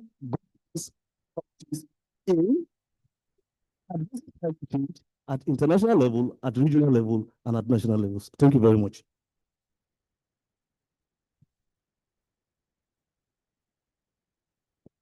Thank you so much, sir. I was just feeling that you left the men out completely. We've been protecting the environment for as long as the world existed, and you chose to study about women. Great. Ladies and gentlemen, can we put our hands together for the great presentations? Please, when you registered and you gave us a fake email, you will not receive these papers. So please go back, give us your correct email, and you will have this beautiful work that has been summarized in 5 minutes. Would you like to have a group photo together? Would you mind? So can you just step down? Thank you so much. We are going to take questions a little bit later. We have another set shortly, okay? Just write the questions down. Write it down. We'll try to make it very interactive, but we also want to end today in very good time. Thank you. Thank you. Thank you. Photographer, where are you? Please do this. Madam, join the photo, please. Yes.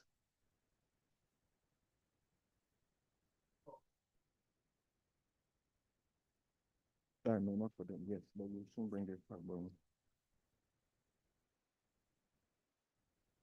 Thank you.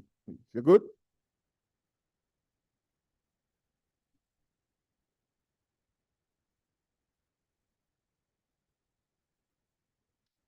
Thank you. Ladies and gentlemen, turn and ask your neighbor, which paper touched you most? Turn and ask your neighbor. Don't say it's every paper.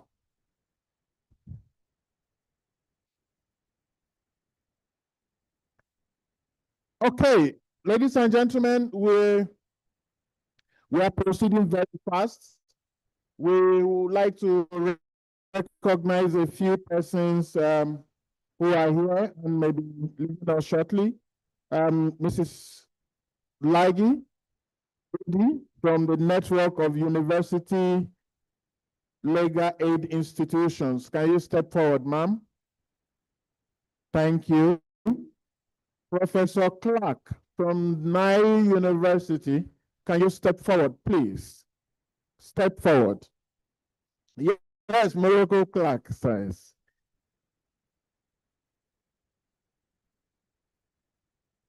Ms. Williams. No, right here, right here. Just leave your bag yet. Yes, thank you. Yeah, just stand right here and face the people. Yes, we're about to do an experiment. Ms. Williams, where are you? Chima. The Executive Secretary of HEDA, where are you?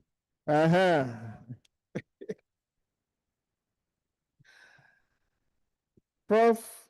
Fabehu, who is here again with us today, can we give him a round of applause? Bring the plaque. Four. I asked you earlier, do you have a professor in your village? If you don't, please clap for Prof.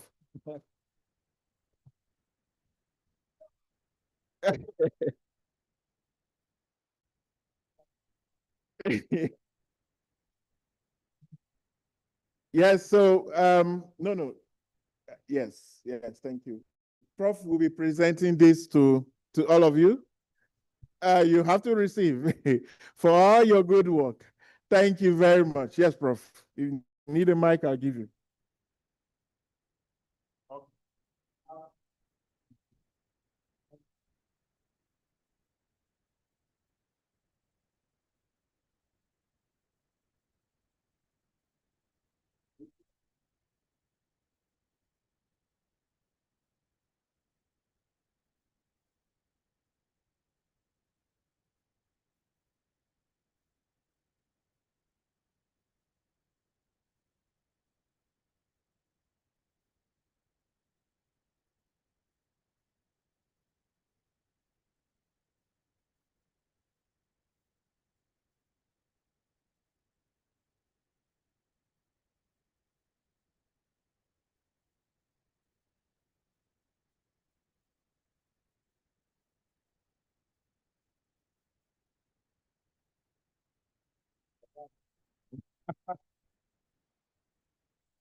Thank you so much, Prof, for the honor. Ladies and gentlemen, we have a few more research papers that will be presented. We saved the best for the last.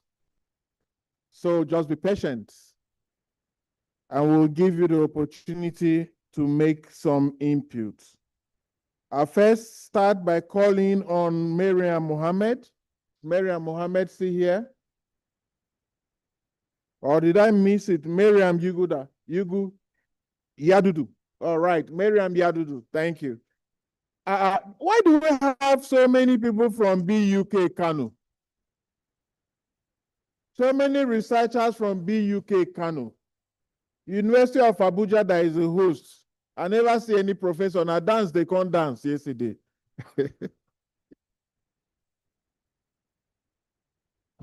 I'm a product of University of Abuja. Moyowa Olaiton Award Deji.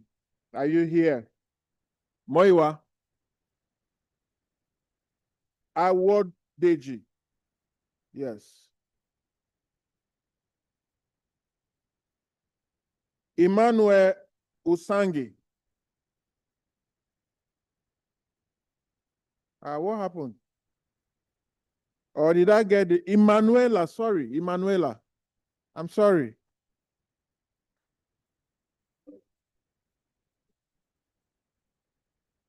It's because we've had so many women. I want a man. That was why I just call Emmanuel. Dr. Aisha Ajoke. Dr. Aisha. Thank you. And the last but not the least, God, it's only women. Oh. Patience Shimado. Men don't do research. Is that what it means?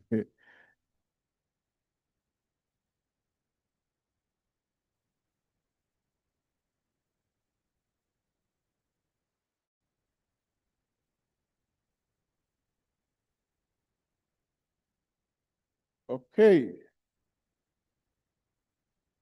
We have a complete team.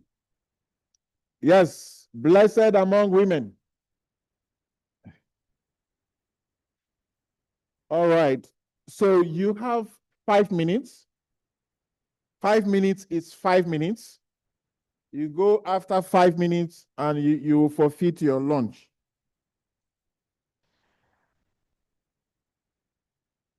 Are we ready? Please give them the cooperation by paying attention. You have the floor. Good afternoon, all. I must start with a disclaimer. I have noticed I'm the third person with a topic starting with beyond the state. Maybe it's a coincidence, or maybe the minds are thinking together that we should actually go beyond the state. So my paper is Beyond the State, the role of traditional and community leadership in inclusive climate governance in the northern part of Nigeria. I started with a background stating all the facts that we have heard yesterday and today, that it is apparent. We have statistics and data saying that Nigeria is about the 160th ranked out of 180 in the world on climate adaptation and climate mitigation. Also, with that statistics, we're also the 7th most vulnerable to climate change. So you can see the disparity. Apart from that, coming down to the background of the paper saying we're looking at northern part of the country, I looked at the system. What system do we operate? It's a plural legal and governance system where you have multiple cultures, diverse communities, and the state at the center. So I looked at the research problem, looking at the intensity of climate change and the framework that we have on climate governance. So what is the problem actually in bedeviling the northern part of the state, especially as it relates to women and justice? So for everything, you have to have a base for it.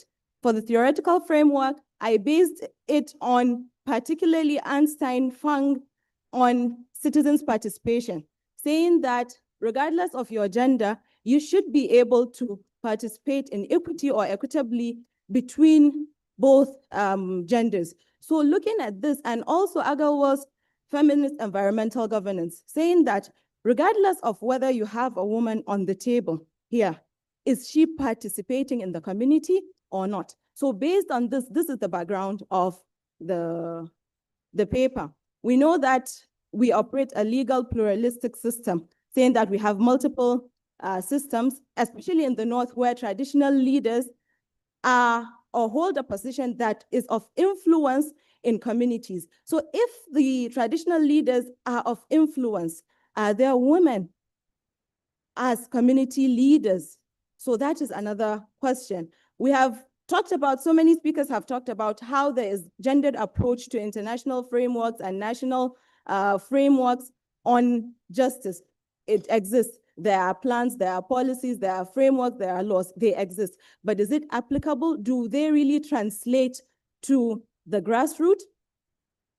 Because of this question, we have to look at what is operational and why are there challenges in the operation of this system, looking at their diversity. One, the question is on the patriarchal customary system, where the men dominate.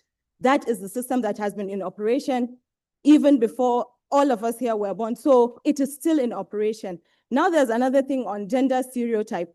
When you stand up as a woman in a local community, how do the men perceive you and how do the women also perceive you? So there's that gender stereotype. How about limited representation? Is there equity in representation at the grassroots level? Not on the table here, because of course here there is more than equity on the table. So, but is there equity in grassroots participation? Another one is, have you looked at, if we have policies, we have agreed, we have policies, we have frameworks, what is the implementation status in those grassroots levels now, not at the upper top?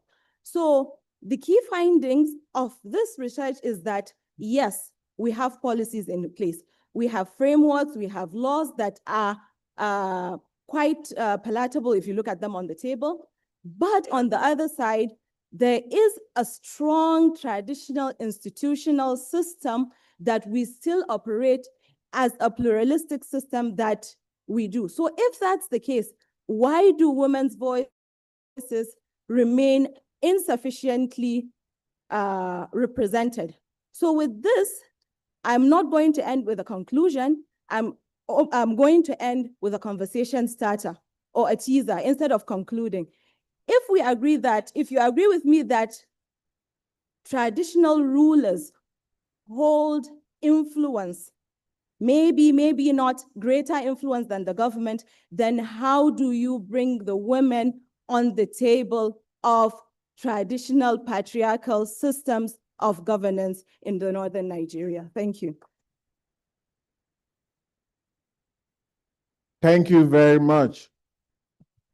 There are communities in Nigeria that women hold traditional titles and are traditional leaders as well. And as you were speaking, I was just thinking how possible would it have been to bring the Sultan of Sokoto to this conference. No, be smart, you know. Thank you. Next speaker, you have 5 minutes. Emanuela. Good afternoon, everyone. My name is Emanuela Osase-Jime, and I'm a doctoral researcher at the Aberdeen Business School from RGU in Scotland. Sorry, can everyone hear me? Yes. So the title of my presentation is Her Power, Her Voice, Women's Inclusion in Policy Making for Nigeria's Energy Transition. Just a brief overview. I know everyone has mentioned about climate change, environmental governance, but very little, I think, since yesterday up until today's conversation has really highlighted on the role energy transition really plays. When we look at energy transition at its simplest form, it's really the movement from one predominant existing energy system to alternative energy systems. And we can outrightly say, as stated in the Energy Transition Plan of Nigeria, it states how Nigeria is on the route to achieving carbon decrease by including renewable energies and the adoption of CNG into its energy mix. Most importantly, to diversify the energy mix, to make it more sustainable, and to also ensure that the increased population is benefited in a way that electrification reaches everyone at every stage. Some of the rationales for my research are the fact that social norms and gender biases, as the previous speaker has mentioned, have really excluded women from policy making. Policy making is the bedrock of energy transition. Without it, there's no facilitation and there's no way alternative systems can be introduced into the energy mix. Hence, the movement from fossil fuel or oil and gas dependence will be hindered. Now, research has shown that 31% of women are in mid-management positions in the renewable energy sector, but are heavily underrepresented in the energy policy and decision-making stages.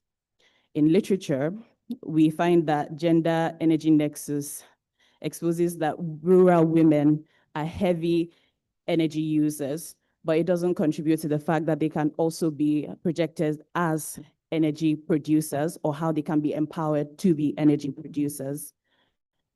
This inequality has excluded women from participation, though their high numbers and the fact that they understand and use energy in a very high rate. So there is underrepresentation in the fact that there is just the policies that equip production, but they do not equip the primary users of these energy sources. A lot of work has been done, and it's been assessed that there's a lot of policies, there's a lot of regulatory frameworks, there's a lot of plans, projects, and strategies for the adoption of renewables into Nigeria's energy mix. But as everyone has concurrently said, that process does not say how women's opinions are considered, how their plights are being put forward to the conversation. So my research adopts the energy justice framework. It's a global energy, it's a framework that looks at the fair dissemination, distribution, and the adoption of energy systems and life cycles in any system. It's a bedrock that looks at distributive justice in the sense that we have to, at policy stage formulation, understand who bears the cost and who bears the burden, and ensure that all of that is being taken into consideration when policies are being made. Recognize the justice and know that these are the disparities that exist and the inequalities that are present, especially towards women and vulnerable groups, and then make the systems procedural in the sense that they can seek redress when they believe that they have been disparately served and the systems are not working for them and fail to acknowledge their plight. It's also founded on the basis of liberal feminism in the sense that women should also be included. Women's societal structures need to reform, and have women at the conversation and include them with regards to how energy transition processes actually happen. Because if we're going to talk about equitable and just transition, you cannot leave women and exclude vulnerable groups of people. Then that doesn't measure up what equitable actually stands for. Thank you.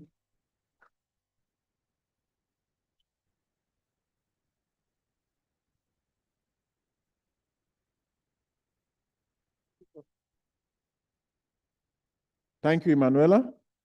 There was only one man. Oh. Now I see 3. What's happened? All right, please, you have the floor. Thank you. Thank you, sir. All right, at the 80th section of the United Nations General Assembly, the National Vice President, as represented by, of course, the National Vice President, President Shetima, represented the President, of course, represented President Bola Ahmed Tinubu, and delivered a keynote speech on September 24, 2025 on COP30, which happened in Brazil, and they outlined the climate actions, the biodiversity, and of course the need for Nigerian share from the Tropical Forest Forever Trust Fund. My name is Awudeji Mayowa, and I'm a doctoral candidate from Obafemi Awolowo University. I'll be presenting on climate finance, the prisoner's dilemma. Is this a game of chess or a global bailout? I'll be talking about the fact about the broken promise. Climate finance has been for a very long time, of course, over 3 decades, but there is a gap between the pledges and the realities that keeps widening. Over $100 billion has been pledged and supposed to be given to countries from the Copenhagen, award, which was in 2009, which was reaffirmed through the Paris Agreement of 2015. But most times, of course, Africa, as we know, contributes less than 4% of global emissions.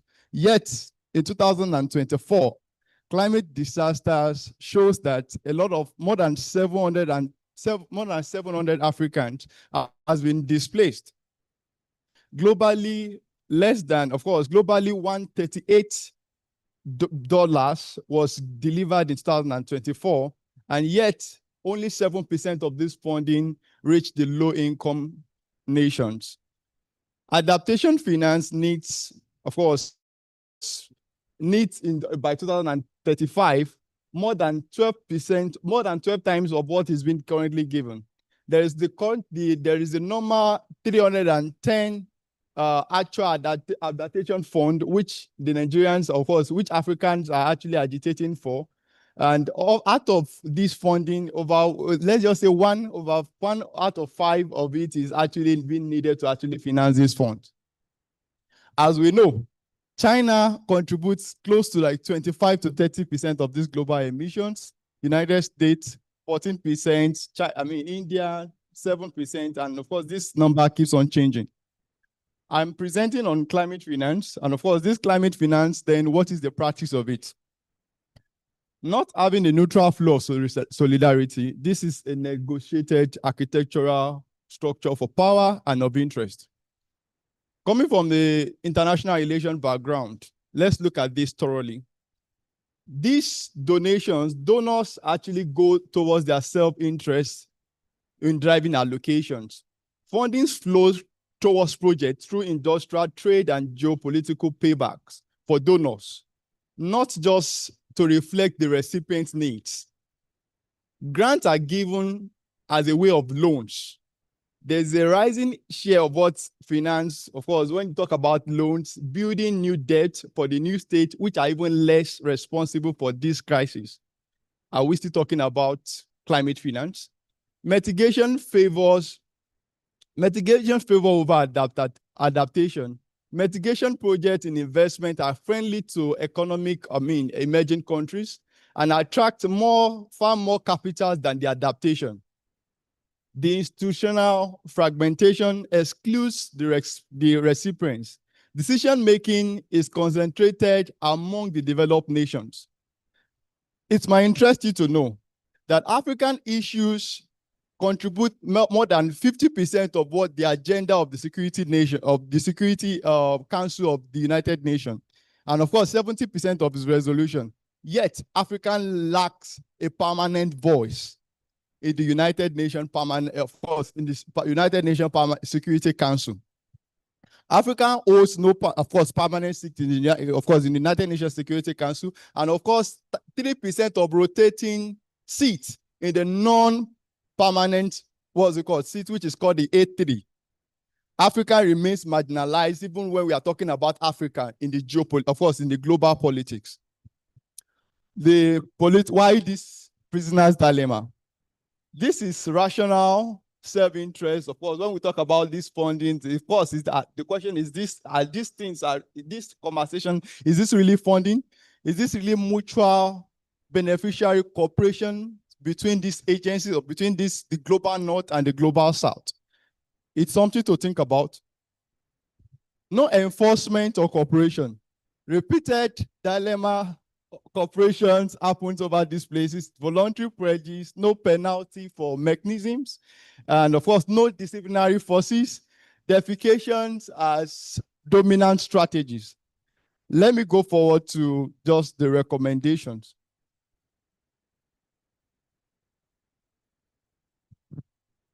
I have stated here that if we would actually gain a lot of, if we actually achieve a lot, Nigerian, of course, Africa needs a permanent seat in where most of these decisions are made. We need decentralized access.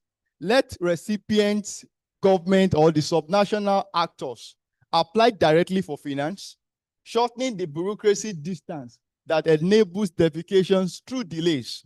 Like I said, the first funding was of the 100% pledge was set to be given, but it took 10 years before the funds, before the fundings eventually came. 10 years before the funding came. Can we give him a round of applause? It took 10 years before the funding came, and even now the funds have not come. And in some cases, when the funds came, the EFCC have told us that some people took the funds. Ladies and gentlemen, thank you so much. We are very, very, very short of time. Next presentation, please. Good afternoon, everybody.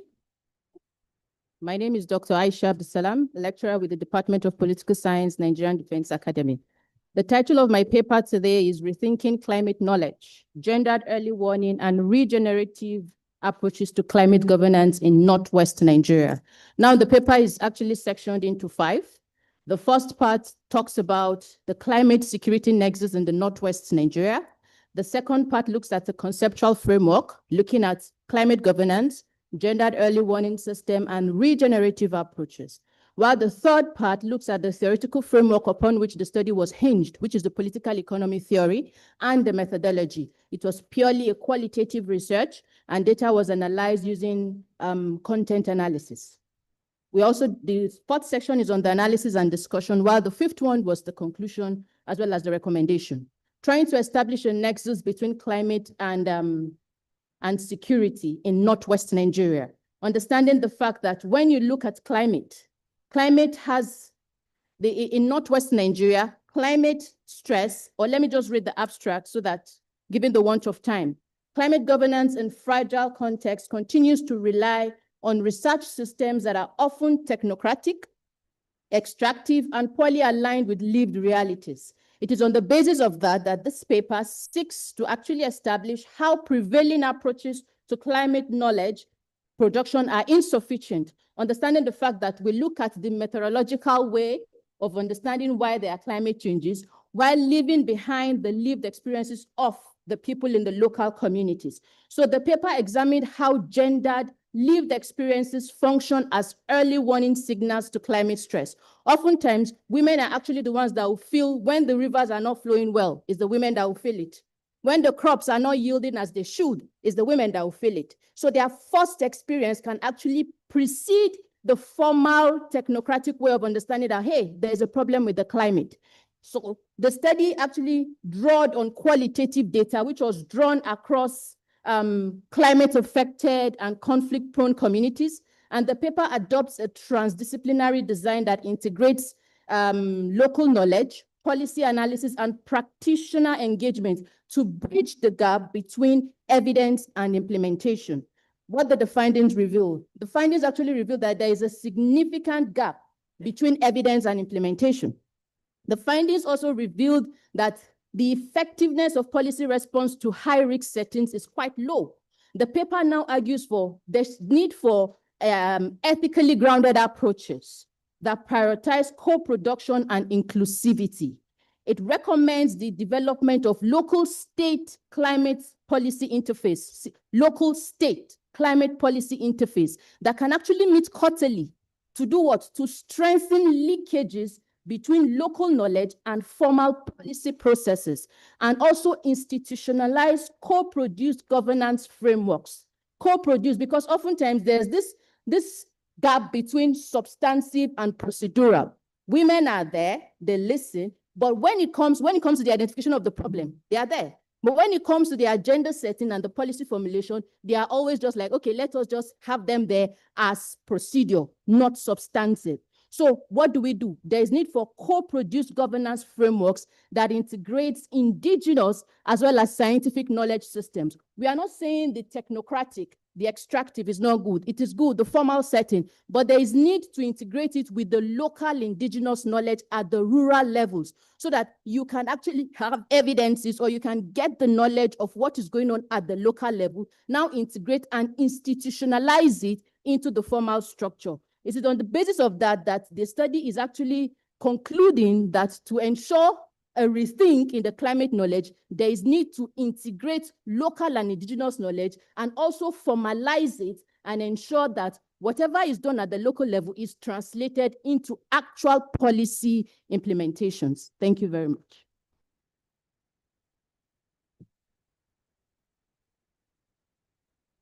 Somebody can steal your 30 seconds.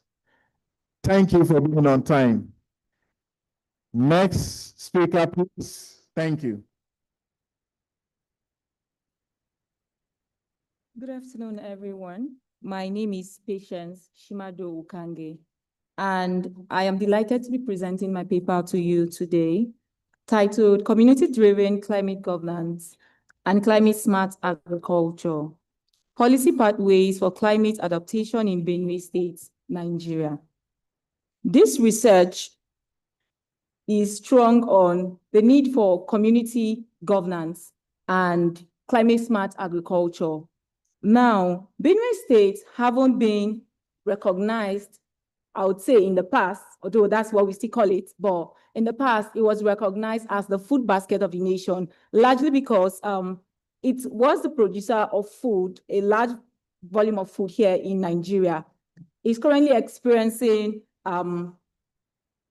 displacement, which has really led to food insecurity, reduced the quality of livelihoods, and also has affected food security. And this research has about 4 objectives. I'll just quickly read it out and then go down to the findings, what the results are.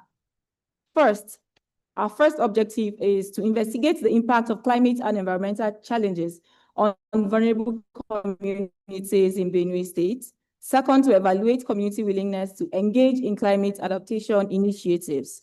3, to examine the role of climate-smart agriculture and nature-based solutions in reinforcing resilience. And 4, to strengthen policy pathways for community-driven climate governance. So what methodology did we deploy? We used the qualitative policy research methods, which we engaged. There was stakeholder surveys across about 3 local governments in Benue State. And we had consultations with the different stakeholders cut across community leaders, women groups, farmers, development actors, environmental stakeholders, and government representatives. Now, the key findings here shows that there is a significant gap in the in governance, and it tells us that climate issues and the vulnerability that these communities currently face is highly dependent on the fact that there are no rules, there are no laws, there are no policies. Yeah, we have a policy, right? In Benue State, there is the climate policy in Benue State, but I don't think it has really been enacted because it is not being in use, maybe on paper. But when you walk around with what you see on site, you would realize that there is very low input as it has to do with implementation. One of the findings here also says that communities are actually willing, right? These communities are willing to be involved. Here, I captured it this way. Communities demonstrate strong willingness to participate in community-driven climate adaptation and climate agricultural initiatives if they would improve livelihoods. I remember yesterday when the conversation was going on, one of our sisters here asked a very interesting question, that how do you get to want to fight climate issues when people are living in distress? And this project, this paper is not just a paper, it's actually an ongoing process where we want to carry out a project there, especially amongst the displaced communities, the IDP camps persons, to see how we can go beyond just trying to tackle the climate issues, but also provide them an improved way of livelihood. And the implication of these findings here states that communities are not the primary barrier of climate adaptation, but there is a huge gap in governance, right? So it still goes back to the government. Yes, I would say that we have the local communities trying to do their best and all, but then there is a governance gap, which is really huge. Also, when we are implementing such projects, it is very important that we consider the nature-based solutions and also indigenous knowledge, because these people have lived in these communities and they already know what works, what some of the challenges. They might not know the terms as it has to do with academic terms, right? But then they lived there and they know what works for them. Policy recommendation here says that we need to strengthen community-driven climate governance frameworks. That is very important. If you've listened carefully, you will know that that's what this project is really largely on.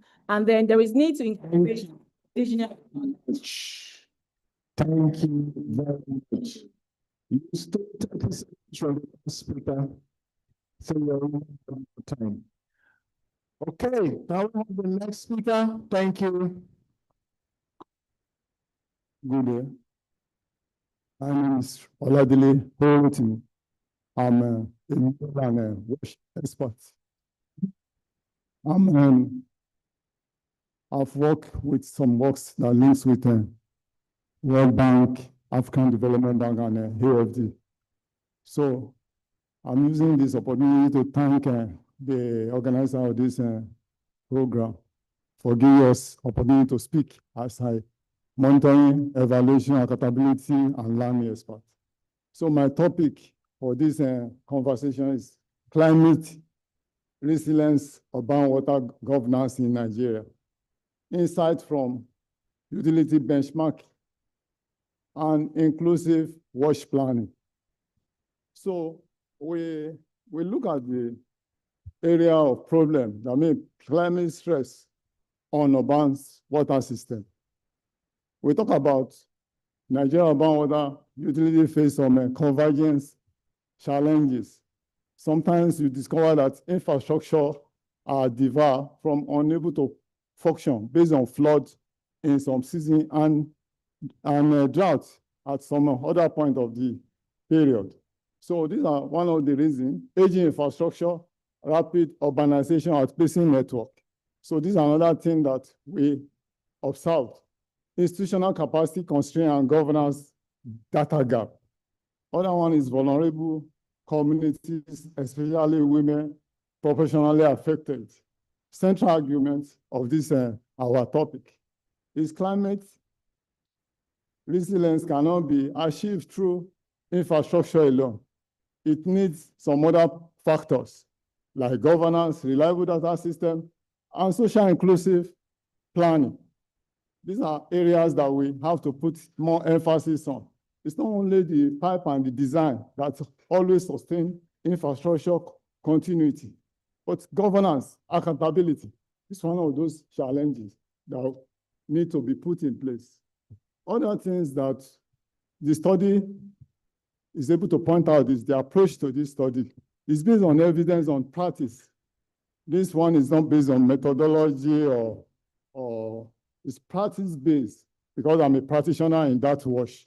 So based on this experience on being a member of the PIU for almost 7 years on African Development Bank and AFD projects, I'm able to get my analytical lens from that. Another one is area of monitoring meal framework. I mean, inclusive wash planning. Another one is benchmarking. I mean, comparing some utilities within the Southwest and some of the factors that lead to their activities, and also being parties to some of the national programs like wash routine mapping. These have also helped me in driving my lens towards this assignment. The other thing, key findings out of this are governance gap, amplify climate risk more than infrastructure. That's one thing I want you to take home. Benchmarking review, non-revenue water, and billing efficiency. Gender equity gaps persist in delivery planning. And lastly, community accountability mechanism, improve program outcome.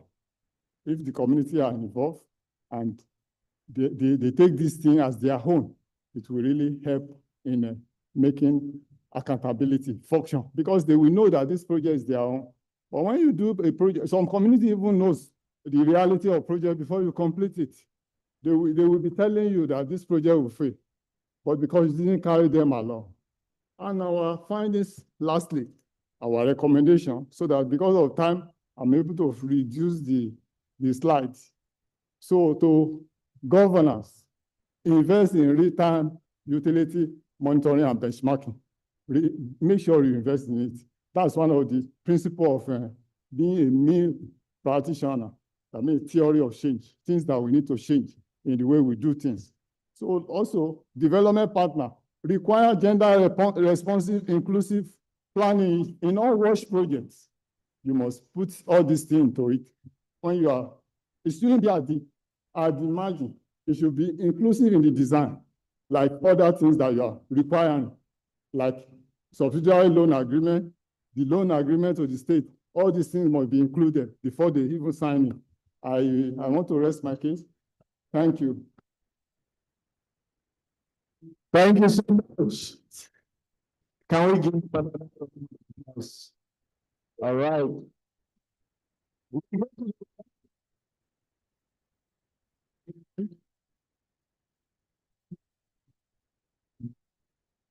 Suka, right?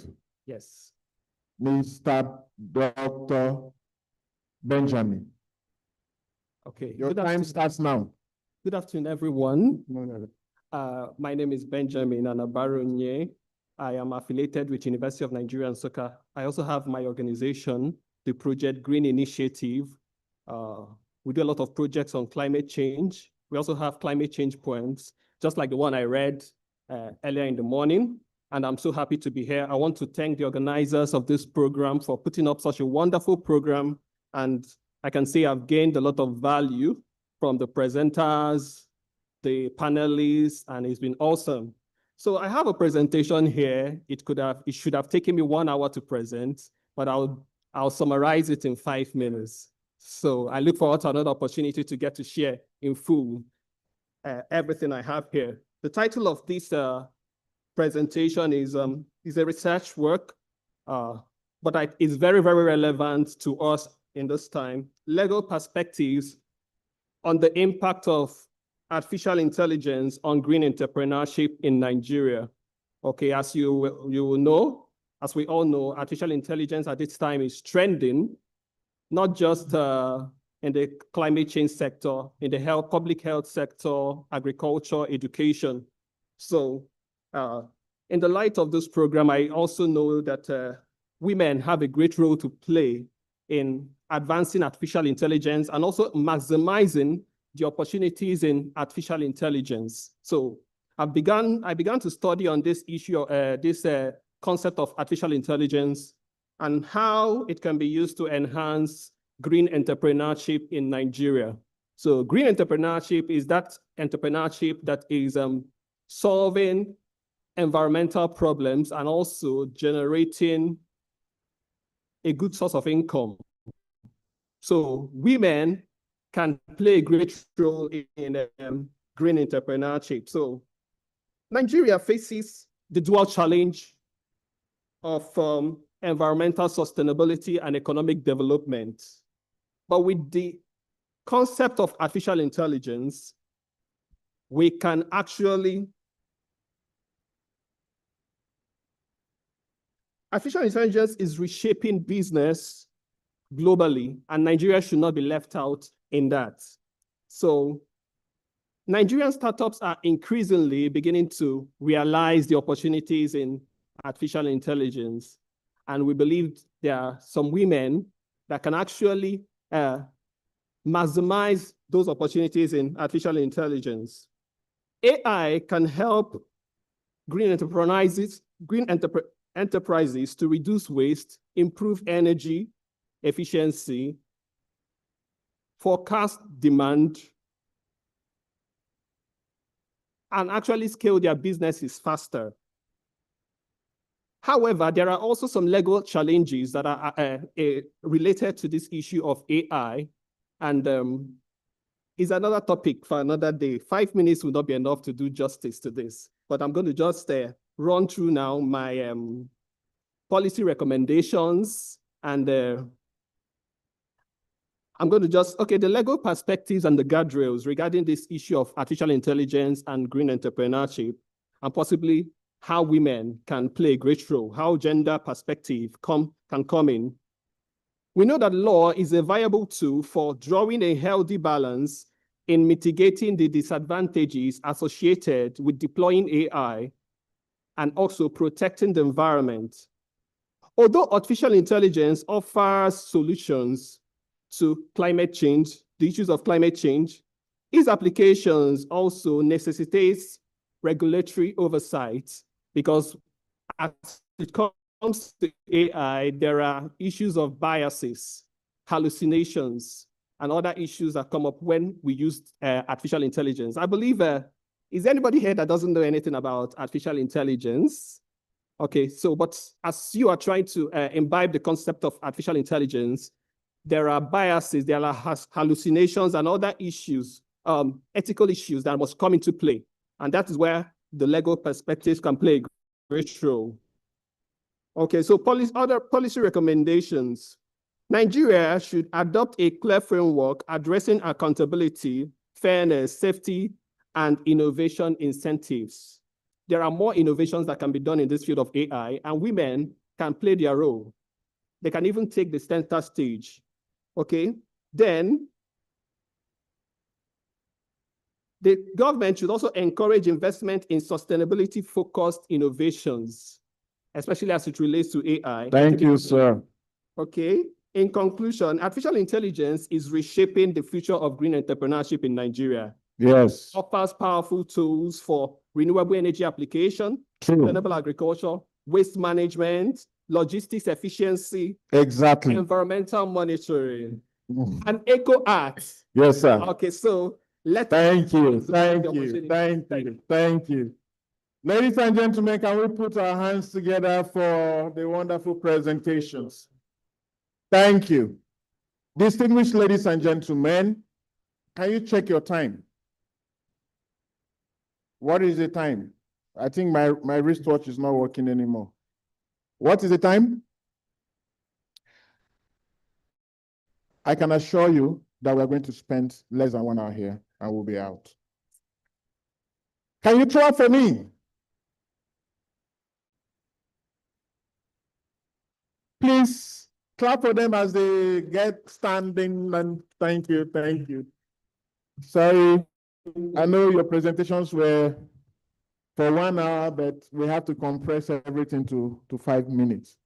So over the next, photo, please have a photo, have a photo. Don't be angry now, come. No vex, no vex. Please have a photo together. No questions.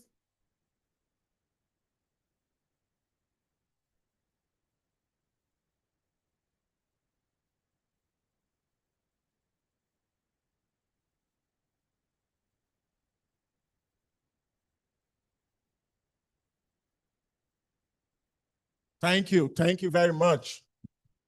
They never snap. Okay, smile. Thank you. Ladies and gentlemen, there is something all the speakers have done today. They are very generous and they are actually practicing conservation. And that is because none of them have taken our water since morning.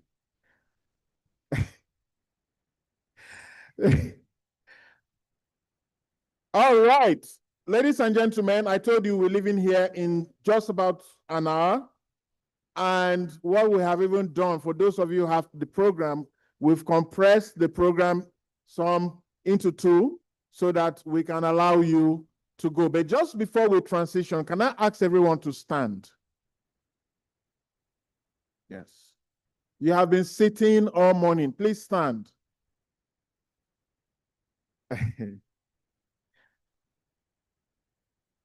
Thank you. Thank you for standing. Thank you for standing. Thank you for stretching. Thank you for standing. If you are not holding anything, can you raise your right hand up like this? Yep. So you're going to count with me from 1 to 6. So bring it down. Let's go. 1, 2, 3, 4, 5, 6, your left hand. 1, 2, 3, 4, 5, 6, your right foot. 1, 2, 3, 4, 5, 6, your left. 1, 2, 3, 4, 5, 6. So we are counting from 6 downwards, okay? So we are going to go faster now. So 5. 1, 2, 3, 4, 5. 1, 2, 3, 4, 5. 1, 2, 3, 4, 5. 1, 2, 3, 4, 5. 1, 2, 3, 4. 1, 2, 3, 4. 1, 2, 3, 4.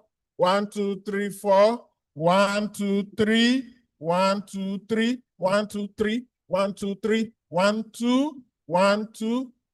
1, 2. 1, 2. 1. 1. 1. 1. Breathe in. Out. You can now sit down. You can increase the AC now because I'm sweating.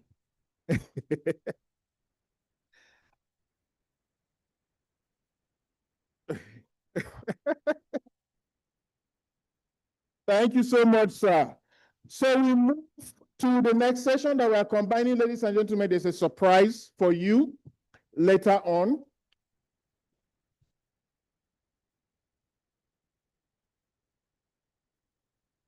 I'm a bit confused. Sorry.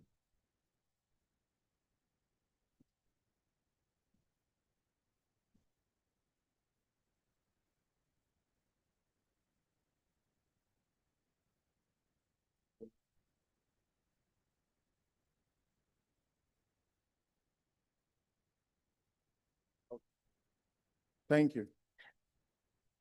So if you take a look at the program, there's going to be a grant for a lucky CSO that will be announced at the end of this program. And it is not promise and fail, it's cash and carry, as we say it in Nigeria.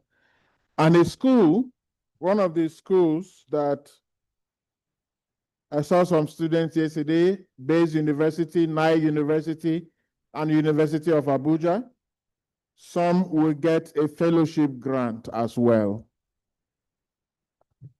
So I'm sure you are looking forward to that. And then to our very, very, very last but very important conversation. You cannot leave here with us answering that very important question. What does this conference change? So note that. So for this session, I would like to call on first the chair. We have the chair and co-chair, Odi Lagi, from the network of university, legal and aid institutions. Permit me to call once again, Professor. When you see her, you will be like, this is my sister. You will not know that is knowledge. Professor Morocco Clark, please step forward. Thank you. We also have a few persons joining us online. I think the online. Okay. I hope the online participants are there. IT, can you connect us online? And then we have, yes, we have a third co-chair. You see, this is what we have done for you. We've merged all together so that we can enjoy it and then we interact and then we are off. Mr. Bolaji Gabari. Are you? Oh.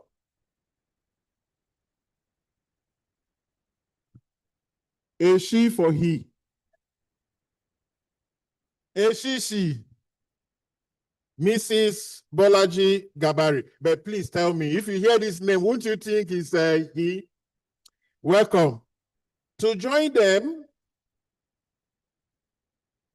is my dear sister. I don't know why this Titi keeps coming to my mind. Anytime I see you, it's Titi that I know, and then I will say another name. Mrs. Dr. Barrister Titi Akosa. Yes. Joining again is Prince Williams, all the way from the UK. Barrister Chima Williams, please. You don't want to miss this particular episode because these people that I'm seeing are fire. And then we have, I don't want to call Mr. or Chair now, before I call a man as a woman. Temitope Okuno.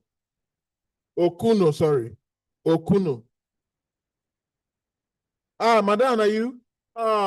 Please give her a round of applause. Please give her a round of applause. Please give her a round of applause. I know why I said so. No, not because I called her name wrongly, but she has been with us since yesterday. She was among the first to come. She was the last to go yesterday. Welcome, Madam. Please give her more time to talk. Oh, so we're giving her now. I remember. Yes, all the way from the Federal Republic of Lagos. Lagos is a country. Have I left out anyone? Everyone that's supposed to be on this panel is here?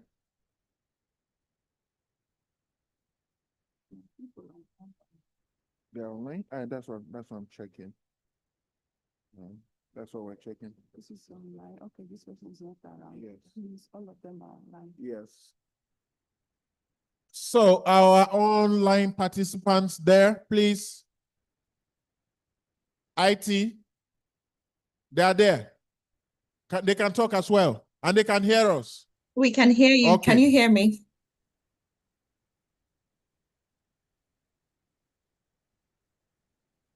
Can you hear me in the room? Yes, go ahead. Go ahead. Okay, good afternoon, everybody. And thank you for your patience throughout. It's been an engaging discussion, and I promise you this panel will also be equally engaging. We'll be looking at the knowledge and evidence and participation, the relationship. I know everybody has been talking about what is inclusion, how we include people, how people participate. So what is the relationship between knowledge, evidence, and participation? And what knowledge counts truly in climate decision? How do we co-create knowledge, and what role can research communities, education, law clinics, and policy actors, what is their role in co-creation of solutions? Because somebody has said how you mobilize grassroots. Where is inclusion done? We are here in the conference, they mentioned the other day, where are the subnationals? At what point do you co-create? At what point does knowledge count? And I will introduce Paddy. There's a toolkit that are supposed to support communities and integrate in policy making. I will call on her to speak on that, how and what role everybody is playing in co-creating that knowledge base. Paddy, if you can hear me, carry on. 5 minutes. Yes, I set the 5 minutes. Now I have to keep to it. Thank you very much. Can you hear me?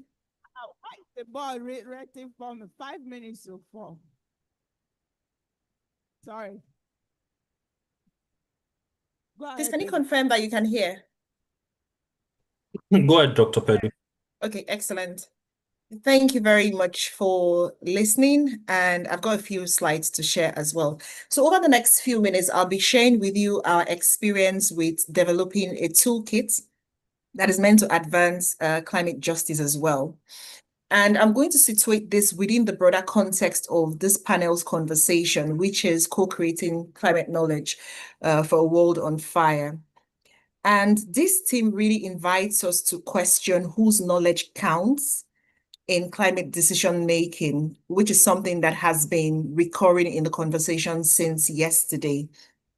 Now, when we speak about co-creation, what exactly do we mean? We're not simply talking about consultation or just gathering people in a room, but we're talking about ensuring that in a very honest way, in a very practical way, everybody in that room is part of the creation of the knowledge, which is part of what we're trying to do with this conference as well. Now, this toolkit specifically has been designed through such a process. What we've done is to explore a process of learning, testing, listening, and adaptation. We've worked with law students, we've worked with law clinics, we've engaged CSOs, we've listened to feedback from community as well. I know someone said we didn't invite sub-nationals, but we have done that, as we heard someone from Ekiti speak yesterday, and Lagos State also represented in this conversation. And we've adopted that kind of approach because we know that climate change is not gender neutral, and climate advocacy cannot be gender neutral as well. And it requires everybody in the room to be part of that conversation. And so the toolkit is designed to be a practical resource that can actually support climate awareness, gender responsiveness, climate advocacy, and participatory learning. So if you're involved in any of these areas of work at all, we encourage you to explore it with us. It includes at least 3 key elements that will be of interest. It has a participant guide, it has a facilitator guide, and it has lots of templates and resources that can be adapted for trainings, for community engagement, advocacy planning, and internal reflection, even for organizations. And so the participant guide itself allows learners to explore the core themes around climate justice. And so if you're going into a community and you want that community to start to pick up climate justice, gender justice issues, that participant guide will be relevant for them. So it's almost like handouts for trainings. But we also have a facilitator guide for anyone who just wants to start the process, because we know that you're already doing a lot of advocacy for most people in the room, but this is meant to guide in terms of having a structured approach to delivering the training, the advocacy, and the policy engagements that you engage with. And then we've got the templates, resources for users to build a foundation on, because we know that for most organizations, they may not have the time or the resources or the capacity to start developing materials from scratch. So embedded in this toolkit is something or a lot of resources that you can start to work with in your various spaces. And in terms of how to adopt it, it is adaptable for different users. And so we have law clinics already utilizing it. There are opportunities for CSOs, for academia, private sector, ministries, departments, and agencies, as well as community groups. So as you can tell from what I've just shown in the previous slide, the toolkit is not meant for any one audience, but actually it can be adapted to various audiences. And that flexibility itself is the value of the toolkit. But in adapting it, we must adapt it carefully. And this brings us to the heart of today's conversation in this plenary. Because if we're asking whether climate knowledge can be co-produced, the next thing we have to ask is, once it has been co-produced, how can it also be adopted? So we have to move from producing the knowledge to adoption that actually takes into account the priorities, the context, and the nuances of everybody involved in the process. And this toolkit is an attempt for us to answer that question. It reminds us that co-production of knowledge is possible, but that knowledge must also be usable. And this is something that is at the heart of climate justice. And so we recognize again that this toolkit is a work in progress, because we want everyone who uses it to also have an opportunity to feed into the process of expanding the toolkit as well. And so this is my final slide. We've got the QR codes there for both the facilitator's guide and the participant guide. So I'll invite you to scan the QR code so that you can have access to the toolkits, and in your own time, you can explore it further. And I just want to end by saying that the climate crisis which we're currently experiencing requires expertise, no doubt. But we need to ask ourselves the question, a broader question, but also deeply important, of whose expertise counts. And we need to constantly remind ourselves that beyond the technical expertise, so-called, lived experience is important, community memory is important, youth voices, local evidence, and the practical wisdom of those living through the crisis are also valid. And so co-creation is the method. This toolkit is one product, and adoption is the next step, which we're inviting all of you to take part in. I hope I've only used 5 minutes. Thank you. I'll stop now. Thank you, Thank you very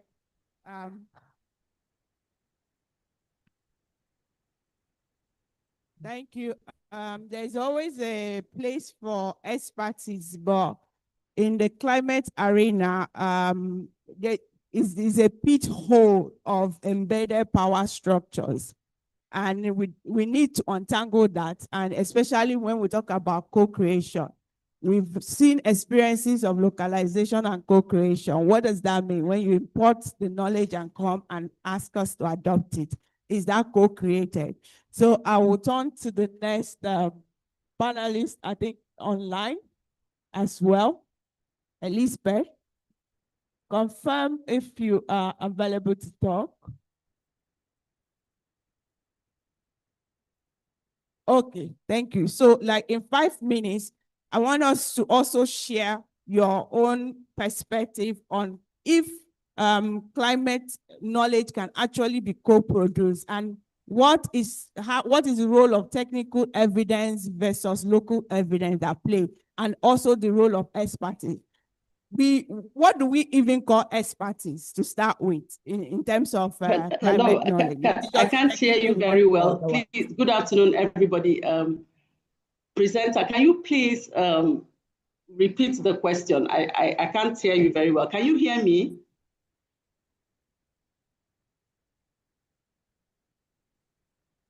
Hello, can you hear me now?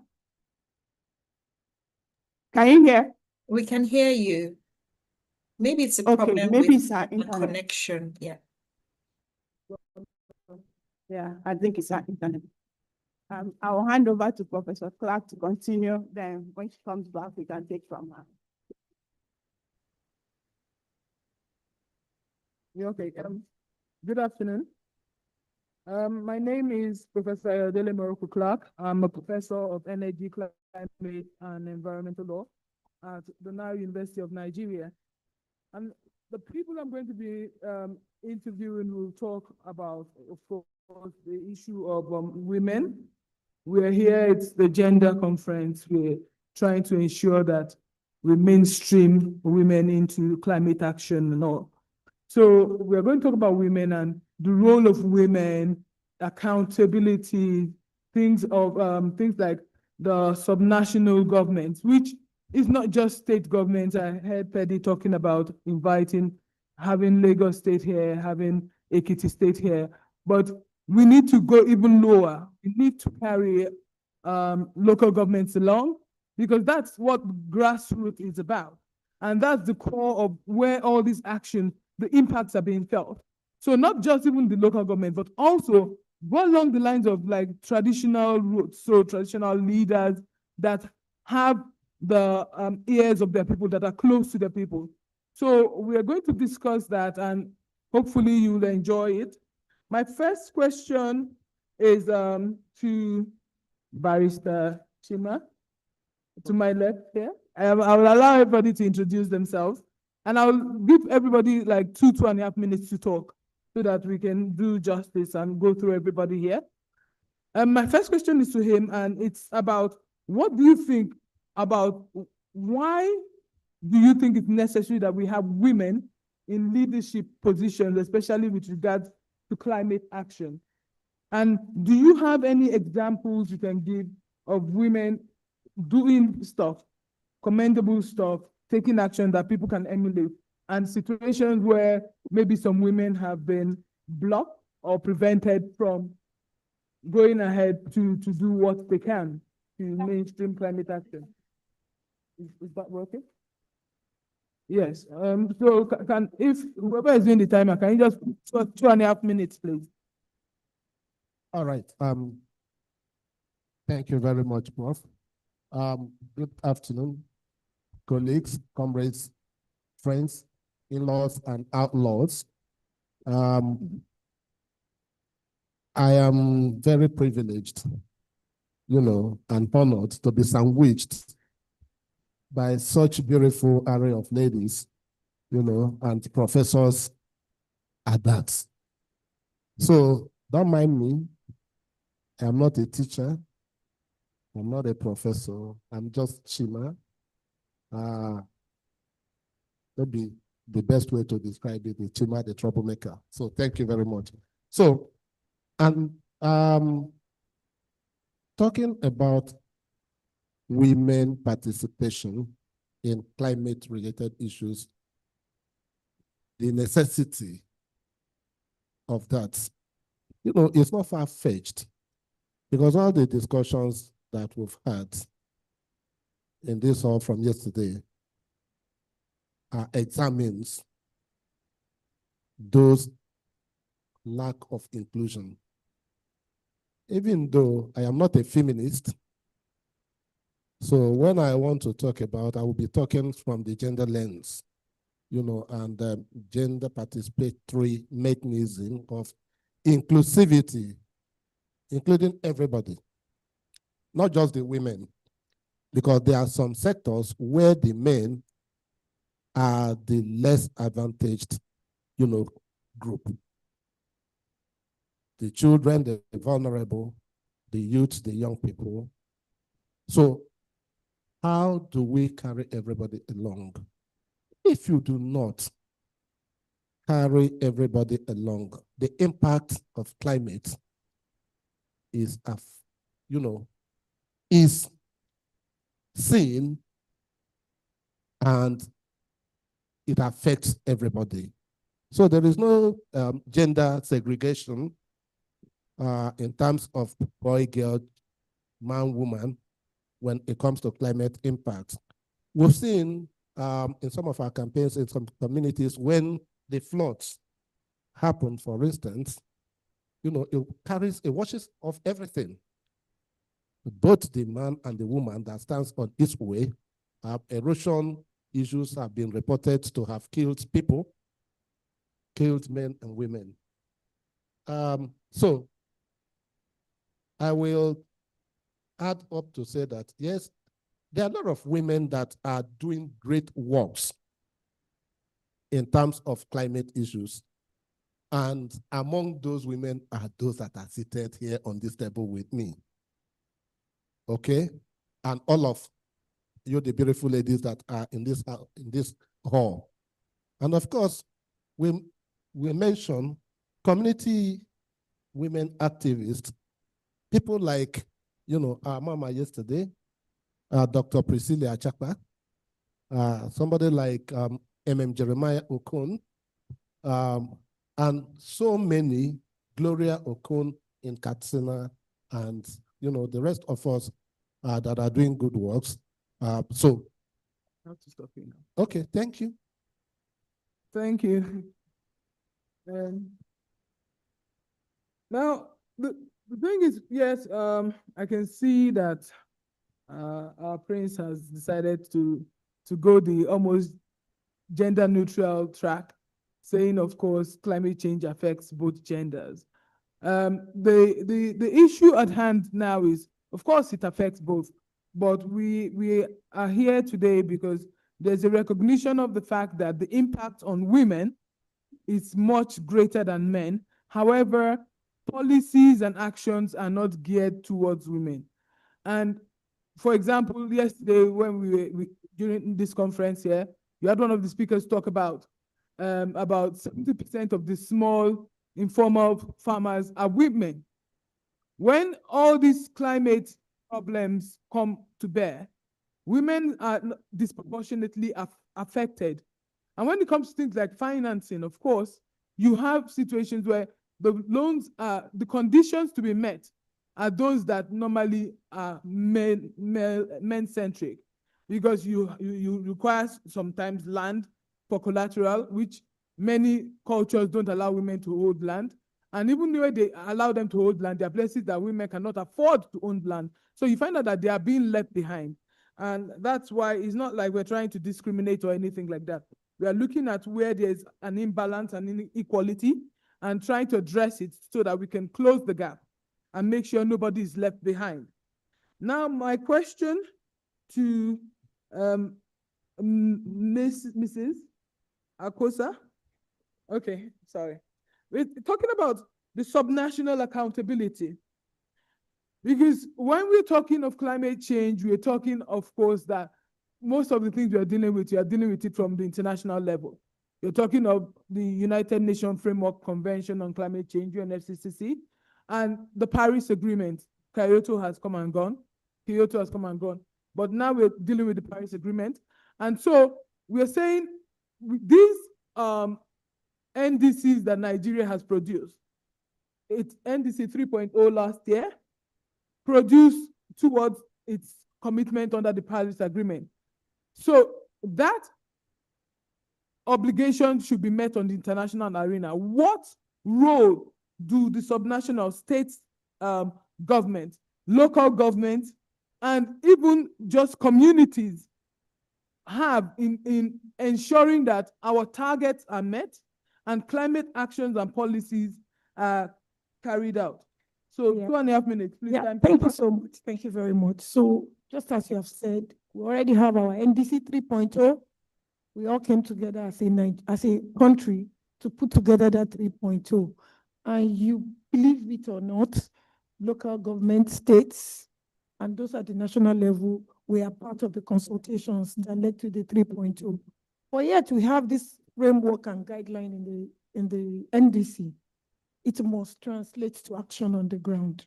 And who is supposed to translate it to action on the ground is the states and the local government. Because without the states and the local government, the federal government is nothing. The federal government is not the one at the local level. So the local government is the closest to the community. And that is where actions are needed. Not only where actions are needed, that is where people will feel the impact of climate change first and foremost. So how do we translate these NDCs to the local government level? One of the things we need to do really is to look at what the NDC says, and then the states will look at it on their own and see what are the issues that relate to climate manifestations in their states. And then they will now pull it down and have a policy on climate change. Even some states have a law on climate change, and that's a way to domesticate it. At the local level, the local governments to do a lot around the environment. They have Department of Environment, even if they don't have a climate change department. So they take some of these rules from the state, and also they can also have their own local government bylaws or by policy document if they want. And one example that I will give to you is about 2 years ago, we had a project called Net Zero, raising awareness on net zero. We worked with LCDA in Lagos State, Ojokoro LCDA. During those consultations, we had what we call an action plan, net zero action plan for that local government. And this is how we as civil society are working with subnational to turn NDC into action at the local government. So we have this net zero action plan, which I tell you, this is the first local government to have a net zero action plan in the whole of Nigeria. Yeah, we worked with 2 local governments. We worked with another one in Niger State. So those 2, they have it. And part of the action is that the community people said that they wanted a neighborhood recycling bank. And today, we've been able to give them that neighboring recycling bank. And we are ready to set it up for the local people to start exchanging their waste for money. And this is the way we can turn NDC into local action for the benefits of the community. Thank you. Thank you.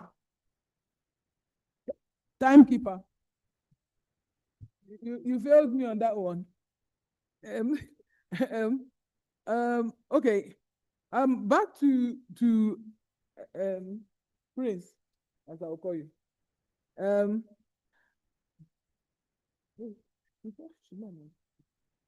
Sorry, just hold on.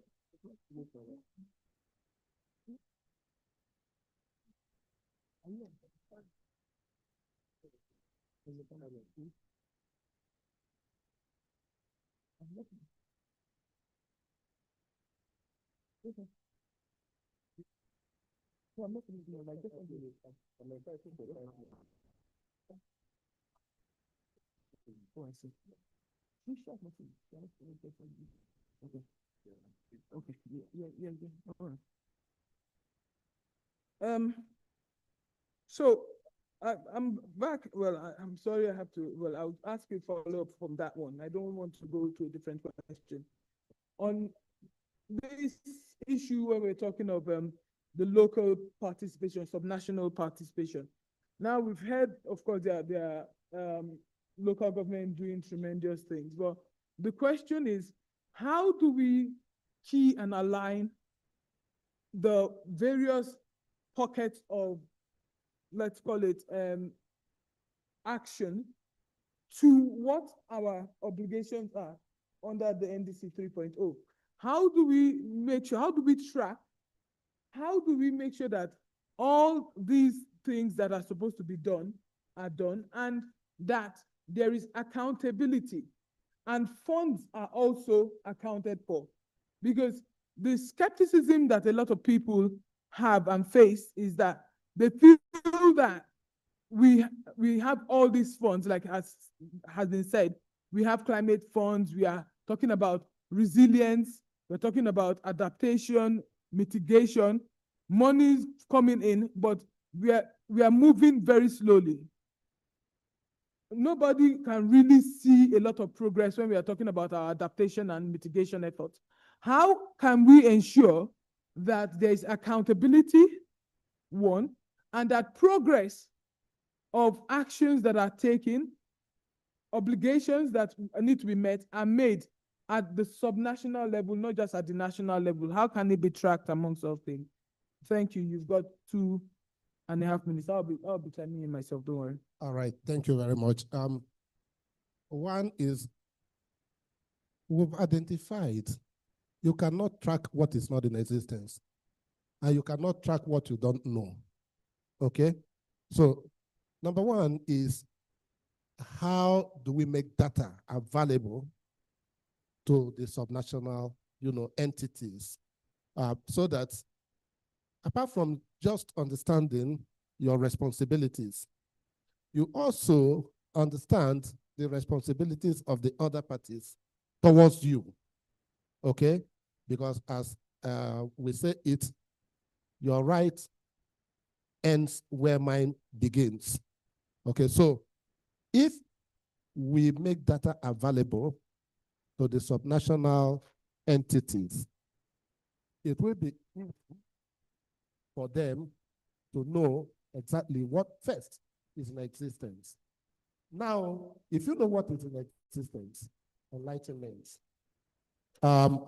if the people are not enlightened, they may not know when they are being denied, or when the things that collectively belongs to us is being stolen by a few persons. And in any case, the funds that comes in that are not seen, that are not utilized, if it fails to be utilized on the ground, it will not also fail to enter into some other person's bank account or pocket. And those persons, live in our communities. They live among us. Okay, so which means tracking starts inwards. It starts from me and you knowing what to track, and then being committed to tracking it, because we do not have vested on, if I say vested interest, of course, everybody has some kind of vested interest, but primordial vested interest when it does not exist. Okay? So, of course, we have to make sure that everybody is involved. And if you allow me a few seconds, I will just tell you this, because this hall is filled up majority by women. And women, we are the problems of ourselves. I have been in communities, yes, I like throwing this jab so that I awaken us. Okay? I've been in communities where I will insist that except the women attend a meeting in the palaces with the community leadership structures, the women will be afraid to show up. And when they show up, they refuse to talk. They'll be looking at their husbands. Who told you that your husband does not have the same rights as you? I would have to stop you now. I've been told. Thank you.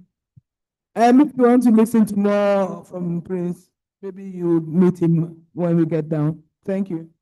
So I'm passing the mic to the third chair. Good afternoon once again, and thank you everyone for being active participants. My name is Bolaji Gabari. I'm an associate partner in the law firm of SPA Ajibade & Co. that had been in existence since 1967. I'm an IP lawyer and an advocate for the green space. So I have one panelist with me today. She will introduce herself, and we are meant to be looking actually at designing climate futures without illusions. So we are supposed to be thinking out of the box here. So our session is meant to be looking into how the integration of innovation, circular economies, legal frameworks, and social entrepreneurship fosters climate futures that are rooted in justice and inclusion. So we are here to design, and we thank God that we had NBC here who gave us some cold, hard facts data, but we are hoping to build something out of that data. So my panelist, Temitope Okonu, your first question will be looking at the climate as a governance issue. So the question is, what can creative practice contribute to climate governance that policy, science, and economics alone cannot achieve? So we are thinking out of the box here. Over to you, madam. Hello. Thank you very much for that question. My name is Temitope Okunu.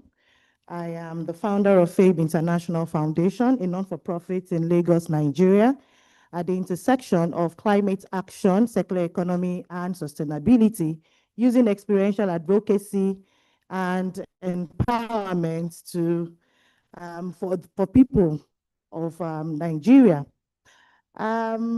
I am presently representing the special advisor to the governor of Lagos State on climate change and circular economy. Many thanks again to the moderator for this question. Well, I will start by saying that ultimately, climate governance would succeed or fail at the level of human behavior. Yes, policy may change, or policy may create frameworks. Science would prefer solutions or evidences rather.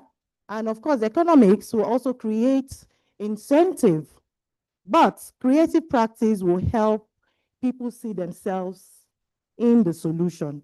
And in Lagos State, particularly the Office of the SA to the Governor on Climate Change and Circular Economy, and my foundation, we have found over time, rarely do you see change in behavior because of data alone. You see people change when climate issues are relatable. You see people change when climate issues are visible, they are practical, and of course, very connected to their daily lives. And when we talk about this creative space, it helps us to transform climate action from just being abstract to something that is practical, even into lived experiences. I'll take for an example, one of our programs, the Eco Schools NGO, the Eco Leaders Accelerators program, the winner of that accelerator recently during the World Environment Day had to, promote eco art through many of the Ibile locations in Lagos State, for example. When I say Ibile locations, these are very strategic locations in Lagos State. Talk about Ikorodu, Epe, Badagry, and showed people, it was a live event, live eco arts, event that brings people closer to the problem in the sense that they were able to convert non-recyclables such as biscuit wraps, sweet wraps, chewing gum wraps, the foil, and those corrugated carbons into art pieces. And this was done at local governments level. All of these connected people to what we are actually saying here, climate change. So whether we are doing it through recycling or we're doing it through storytelling or artworks, the eco artworks that I just mentioned, media, or even environmental education and upcycling. Upcycling simply means the creative reuse of waste materials into functional products of high environmental value. Or even community engagement. We are doing all of these things to ensure that creativity makes sense when we talk about climate governance. And this has to be inclusive, it must be participatory, and also very effective. And that is how I would end that question for now. Thank you. Thank you very much for bringing it down to practical experience. So the last question would be, what institutional barrier prevents deeper integration of qualitative insights and lived experience into climate governance? Well, for that, I would want to say that really, one major barrier would be that climate governance still tends to be viewed as creativity. I mean, what I mean is that one major barrier is that climate governance still tends to be viewed as communication, creativity, and instead of infrastructure. When we talk about art, for example, storytelling, environmental education, all of this is brought at the end of the projects. Like today, we are talking about this at the end of the conference. And I was expecting some level of exhibitions, to see some creative artworks. I was really looking forward to it, and that's why one of the reasons I'm here again the second day. When we talk about things like this, we want to see how we can relate to it. Some of us here, yes, are professionals. We already understand what we're saying, but we have some young people who joined us yesterday, and some are still here today. They're still trying to figure out, how does this really, concern me? How can I relate to it? If we had that exhibition where we see, I miss Joke Lasisi here. She's supposed to be my co-panelist. She would have brought her laptop. There's a laptop bag I got from her where she made, she transformed nylon bags into laptop bags, school bags, notepads and the likes. I would have loved to see her products being displayed here today. Or even university undergraduates that I saw here, I was able to talk to a few. These are opportunities to showcase what they have done or what they have been listening. I was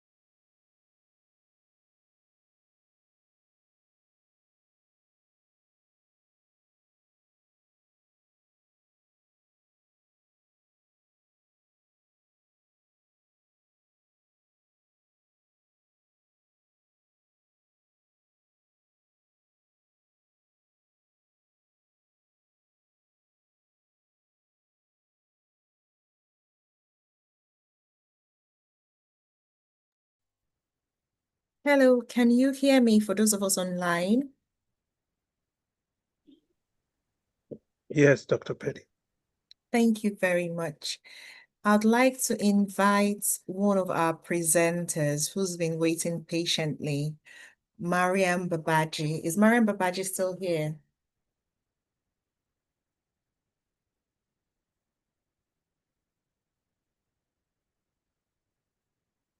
Mariam?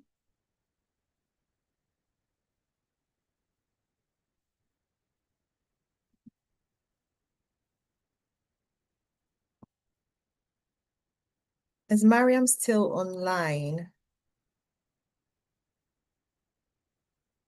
Okay. I think we may have lost Mariam.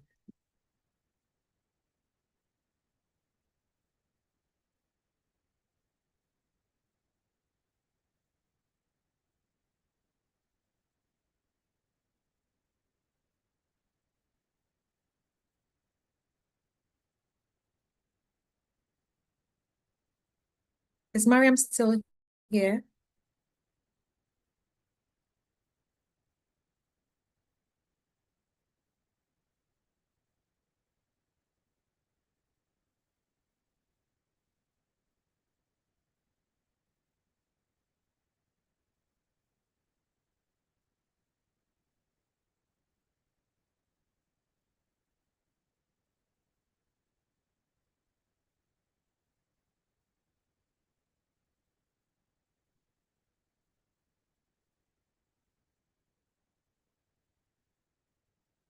We are going to give you 3 foolscap envelopes to just write your thoughts, and then we'll pick them.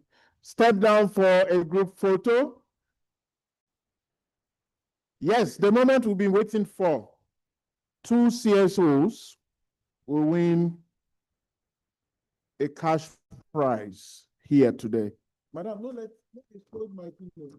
Go, let's go forward small. Okay, make it snap before you collect the number. Thank you, sir. Oh, because he said women are not organized, that's why he want to come and take his number, Abi.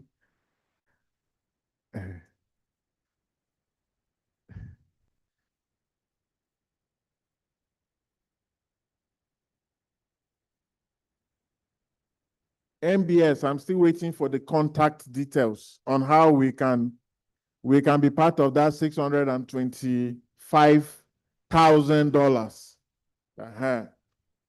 $625,000.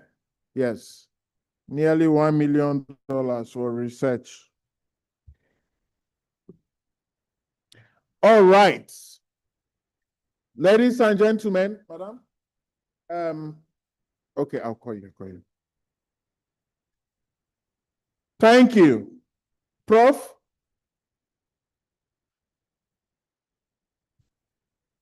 So, time for the awards.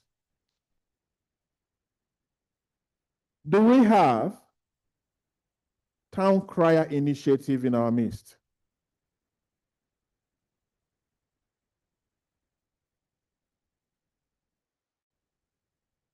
To connect that online now.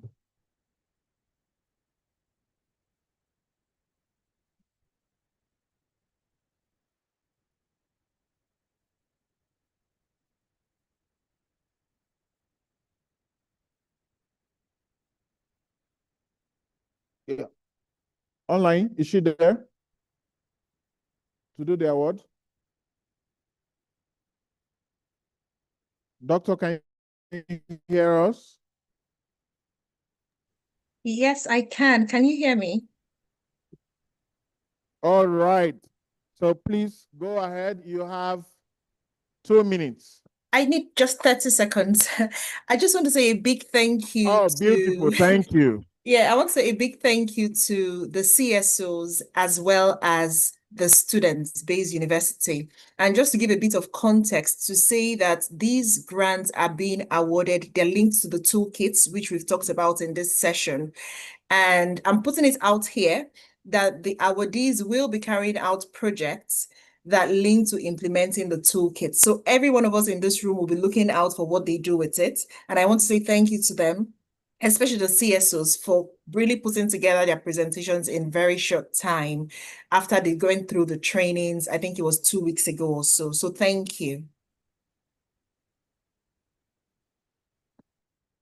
Hey. Thank you so much.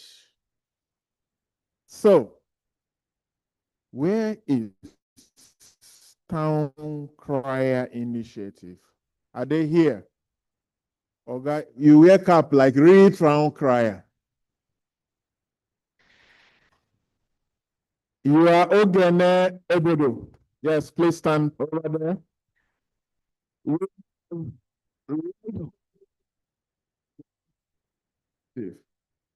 Are they here?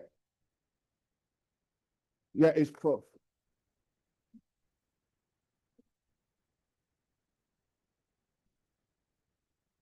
Are you there? Okay. So, ladies and gentlemen, these two CSOs, I know each other before. Why are they shake like this? Oh, you see. The first one. The first one. The first one.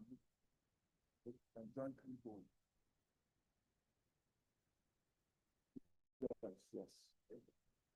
So each of the CSO goes home with ₦1,000,000.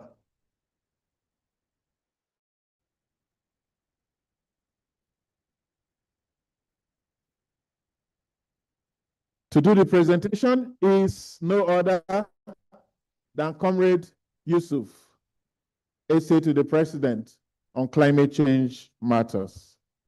Congratulations.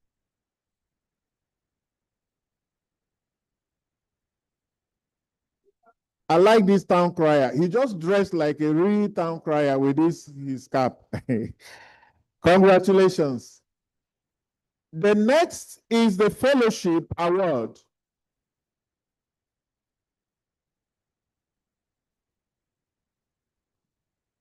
Okay. Next is for the Fellowship Award, and this award will be presented by, I call her Dr. Lagi. Can I invite the students of Bayes Universities to step forward? Bayes University, Abuja, where are you?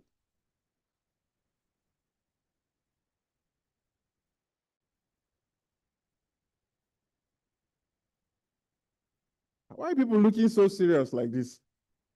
The money.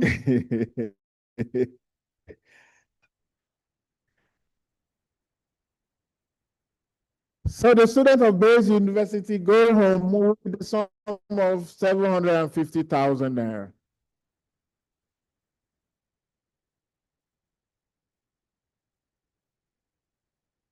Congratulations. A big congratulations to you.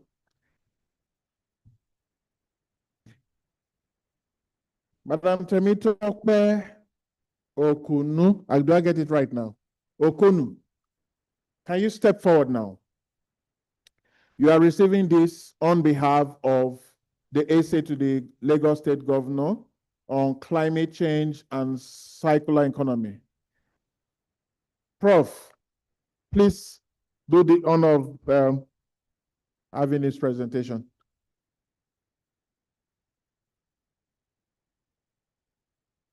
Okunu. Temitope. Temitope Okunu. I got it right. Thank you. Congratulations.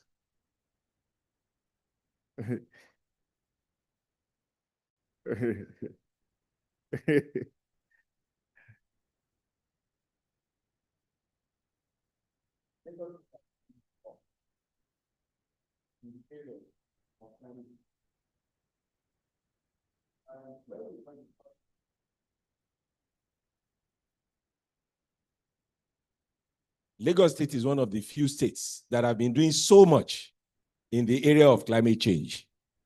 And when we got in touch with the special advisor, she assured us that she'll be here personally. Last minute, when it became obvious that she would not be able to make it because of another engagement, the London Climate Week, she called and said, I am going to make sure that I send somebody that is equally very capable and competent.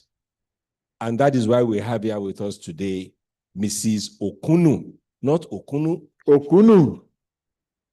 So on behalf of Gencgov, the SA, and all the other partners, we thank you for what you're doing. We commend Lagos State for what Lagos State is doing, and we request and urge that you keep the flag flying. Thank you very much.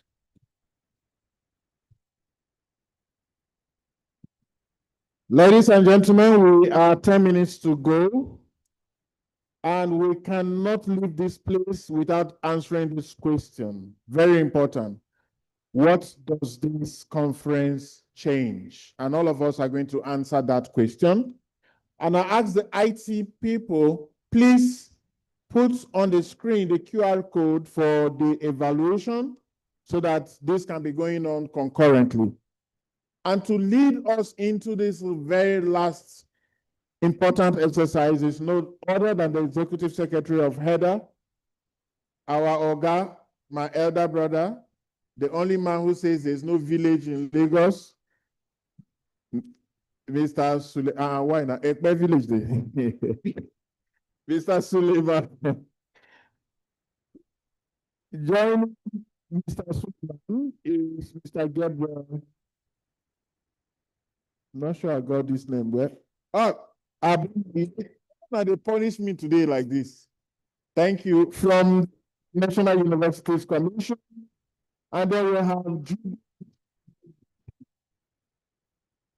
Judith, are you here? Judith. Judith is not here. And last but not the least is Titi Lokbe Pakoya. And then the rest of us. Is Titi here? Oh my God. All right. Is that you? You leave your money? Oh, okay. This town crier. You don't leave your money. All right. Oga Suleiman, over to you. Involve the audience as well. Thank you. 10. Eh? Okay. All right. Thank you. Good afternoon, everyone. Yes, no worry. We'll soon be free of ourselves now. I believe it's been a well-spent 2 days. I believe that for some of us who didn't really know what to expect, except that, of course, we had seen the names of those who are putting this together and didn't expect anything less. But really, I must still say that I am wowed, especially by the engagement of today, this day 2. I find this day 2 very, very engaging. Okay, thank you. So what we have been asked to do, having had this 2 days conversation, and we're about to leave here today, we need to be able to establish a couple of things. Initially, I was told this would take about 35 minutes, but we have been robbed. We'll deal with that later. So I want to ask my brother one question, then I'm going to come to you, the audience. And in coming to you, I want to give you heads up so that you help reflect. I probably will be calling about 5 persons to just make one point. I know you probably have lists of points you like to make, but if I get to call on you, I'll need you to just make one point. And that one point will be around this important question. Are government at various levels, the academic institutions, civil society actors, and private sectors doing enough?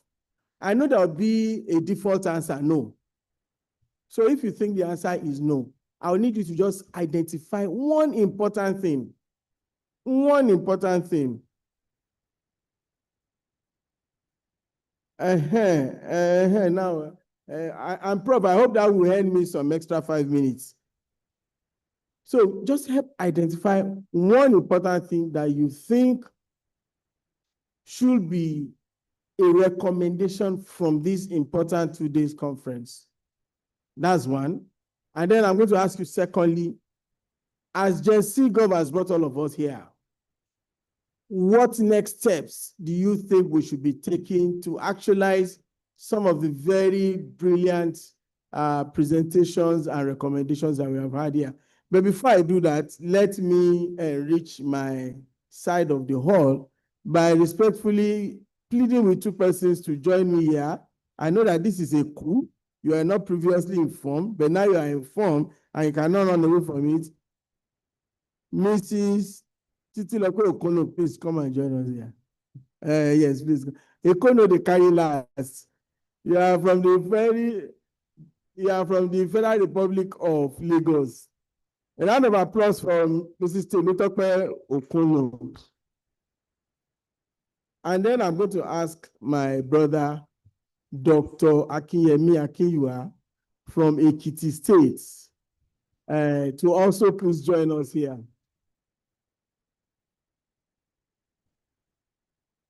So without taking any more of our time, I'm going to post my first question to my brother.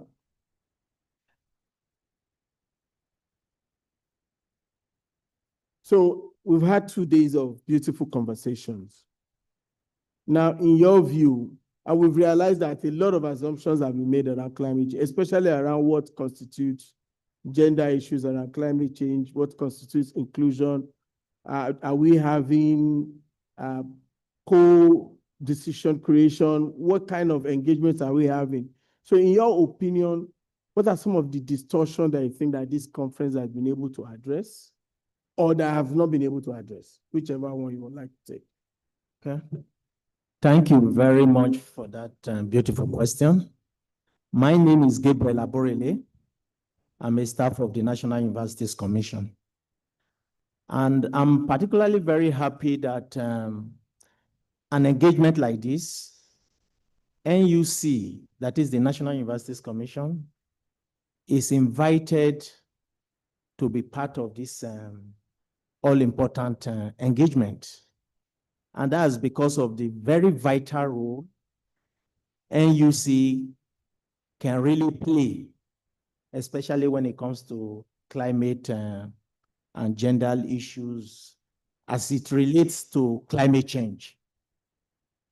Well, for us, as a government organization that is saddled with the regulation of university education, you can, in fact, it shows that when it comes to human capital development, you're talking of knowledge issues, and NUC plays a very vital role. I think for this, having been here for 2 days now, one of the distortions I have seen is that climate change is not just an environmental issue. It's an issue that cuts across the better we understand the broader perspective that about development challenge that intersect with education, health, agriculture, infrastructure, economic growth, and social well-being.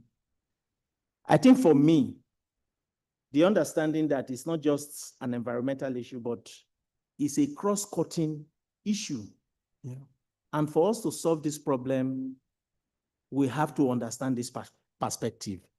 And I can also tell you that, especially in our recent review of curriculum that is at work presently, that's the core curriculum minimum academic standard, the CCMAS, you will see that the issue of climate change is actually a burning issue there.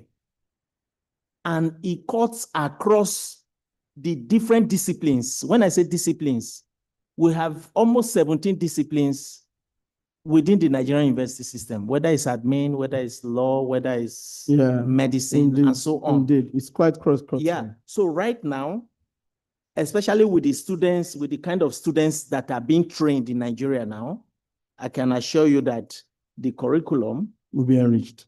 It's enriched. Thank you. Thank you very much. And thank you. Thank you. I'll still get back to you. Thank you very much. Yes, my sister from Lagos, you know, Ekono, they carry last.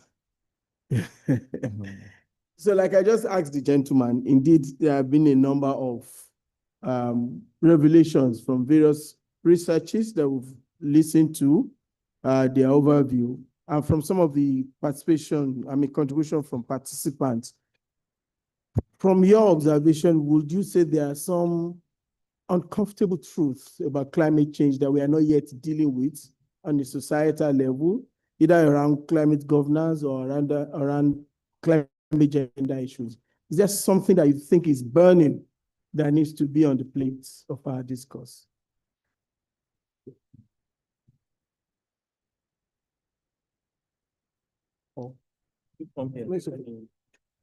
Hello. Okay. Thank you. Thank you very much for that question. And I'm very happy to see NUC here.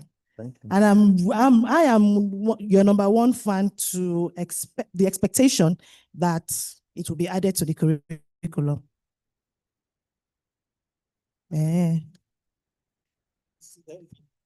We need it because I'm an advocate for that.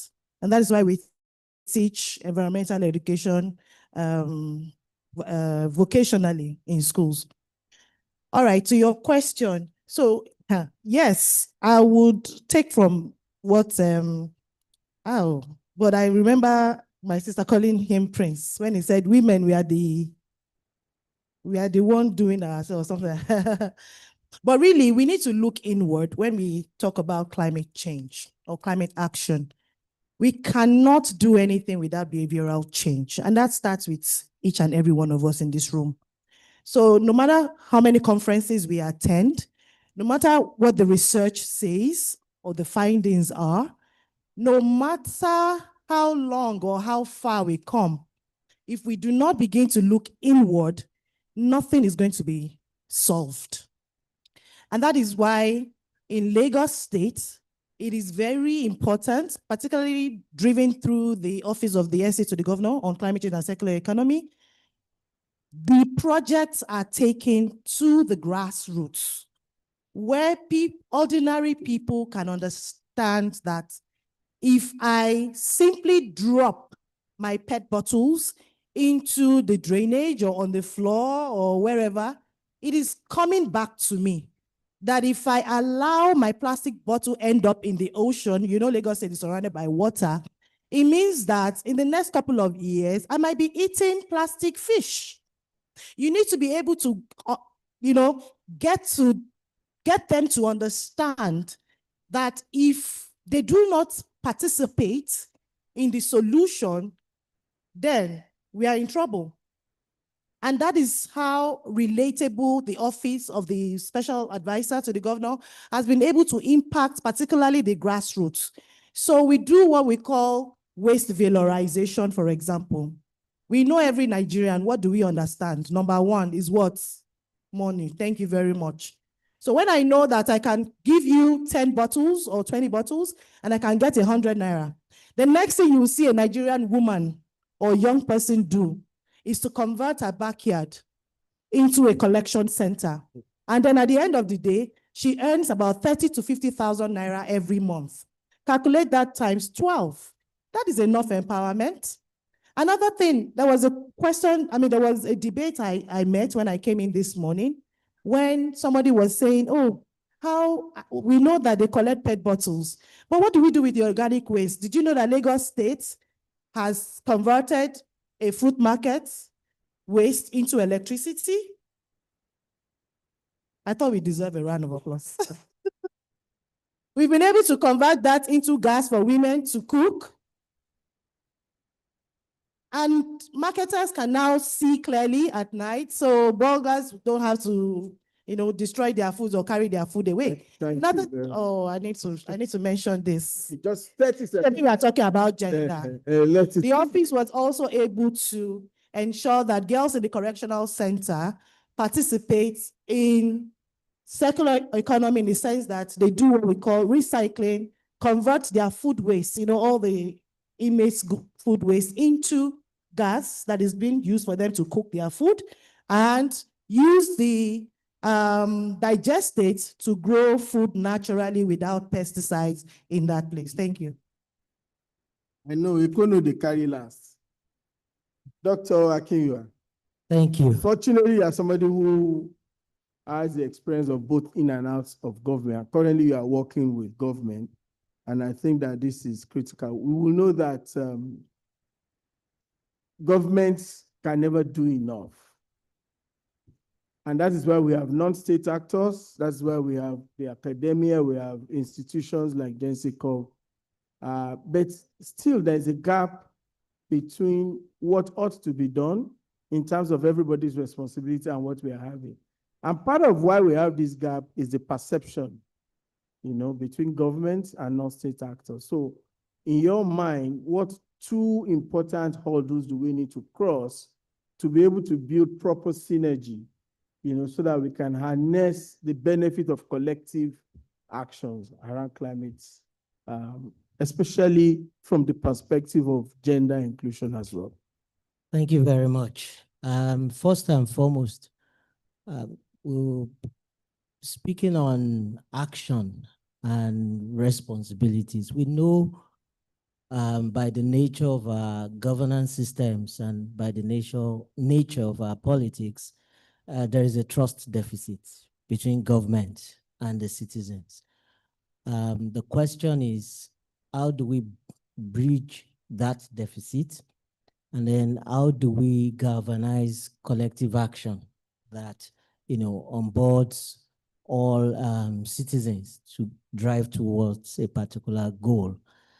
And I think it has to do with education and our value system. We all need a value reorientation around issues of climate. Of course, law is an instrument for enforcement or galvanizing action, but I see that if our value system and our education system mainstreams climate issues, we may begin to have a conversation that galvanizes action amongst people. And I'm saying this because I'm glad NUC is here. I had picked up on this about 2 years ago, that the CC Mass, I used to lecture in the university for your information, and the CC Mass I saw about 2 or 3 years ago for engineering and technology, which is my forte, only spoke to climate change in a course of renewable energy. And that for me was a shame. However, I don't want to put the responsibility on NUC, because by the time people arrive in the university, they are more or less formed in their thinking. I think what we need to do is to take it down to our primary schools and our secondary schools. I love the kind of work my sister here is doing, Fabe, fantastic work. But issues around mainstreaming gender, mainstreaming climate issues should not be something non-state actors or NGOs come to school to do once in a while. It should be something that is built into our curriculum, built into our education system, built into our value system. Our sociologists should help us. How do we form our values? What values drive us? And those values, climate issues, gender responsive issues, should be mainstreamed into those systems. I think when our value system and our education system begin to adequately recognize these issues, we may begin to have, a direction, a collective action that mobilizes not just citizens, but also government. Government is citizens. Government is not an abstract construct. It's, government comprised of citizens acting in a political manner. So I think that's a gap we should fill. Thank you.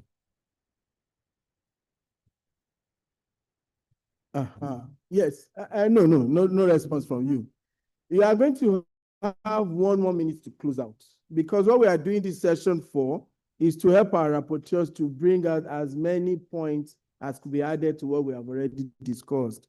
So when you have that 1 minute, you make the best use of it. Before I go to the audience, I'm going to make a quick detour and grant a 2 minutes quick intervention request to somebody who has been with us since yesterday and has said something very, very critical today, that the time for lamentation is over. So now I'm going to challenge him that if the time for lamentation is over, then I'm calling on Professor Kala to kindly make a 2 minutes intervention, to tell us how do we balance addressing climate change when we know that resources will always be scarce. Government has legitimate reason to say there is no money. Everybody thinks resources is scarce. How do we balance between what needs to be done and the resources that we have? 2 minutes, sir. Thank you very much. Change starts with me. And as we are all seated here, there is something that each and every one of us can do to shift the needle. You and I are here, but we represent Nigeria, and we represent Nigeria in many ways. What we need to do is to collaborate among ourselves. What we need to do is to make sure that government that has the convening power, and we are glad that government has the convening power to bring us together so that we can change policies, so that we can shift policies that would implement implementable policies, so that we can get the best practices. And where we have systems that work, then we can upscale such systems. If Gombe Goes Green is working for Gombe State, if Lagos Initiative is working for Lagos, then collectively we can rub off the good value systems that we have seen in these places instead of reinventing the wheel. So the key to having good policies is collaborations. This meeting has brought from the Yadudus to the Moroccos all together, to share our thoughts together. But what becomes of us after this meeting is that, what is it that I will do as an individual after today in the next 6 hours? What is it that you have determined in your heart that you will do in the next 6 months? What agencies are we bringing together? With the Lokaja dialogue, collaborate with the NBS. With NBS, have the handshake.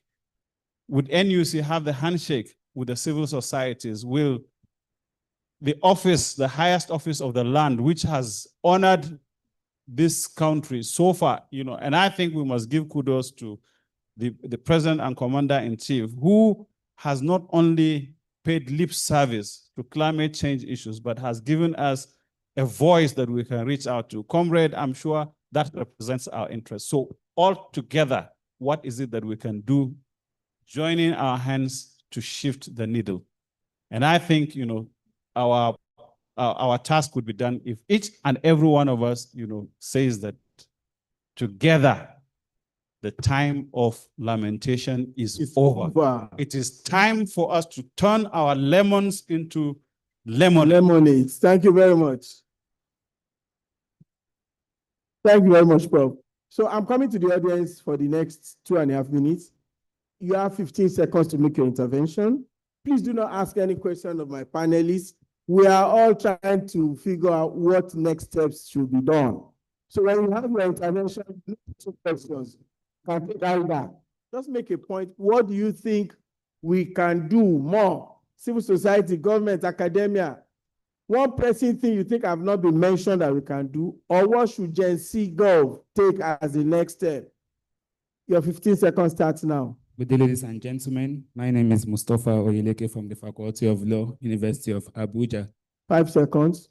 Go ahead. I think what we can do on our end as students of the legal discipline is to spark legal discussions regarding climate issues and holding government to accountability, especially considering Chapter 2 of the Constitution regarding, is the government legally liable for not failing or for failing in their duties in achieving the fundamental objectives that they set out, instead of having us to now sue through public interest litigation and fighting for some fundamental human rights. That is a beautiful point. Thank you. Okay, first take the lady there, behind there. You come to the front here. Okay, thank you so much. My name is Rosie Weze. I'm still talking about civil societies and the government. We are all partners in governance. We are not there to checkmate each other. So I want to suggest that while government is strengthening the legal and governance climate gender, legal and infrastructure facilities, structures and infrastructures, then the civil society organizations should go ahead and carry out the implementation, because government, they'll tell you they don't have business in business. But then at the end of the day, their own role is to do give the enabling environment for the civil societies to do the implementation. And then let them be supported. Thank you. To do the implementation. Thank you so very much, madam. Please come to the front. Please, a round of applause for the lady. Yes, please. Yes, I'm Mariam Yadudu from Bayer University, Kano. And coming from the academia, I would like to strongly suggest experiential learning for communities.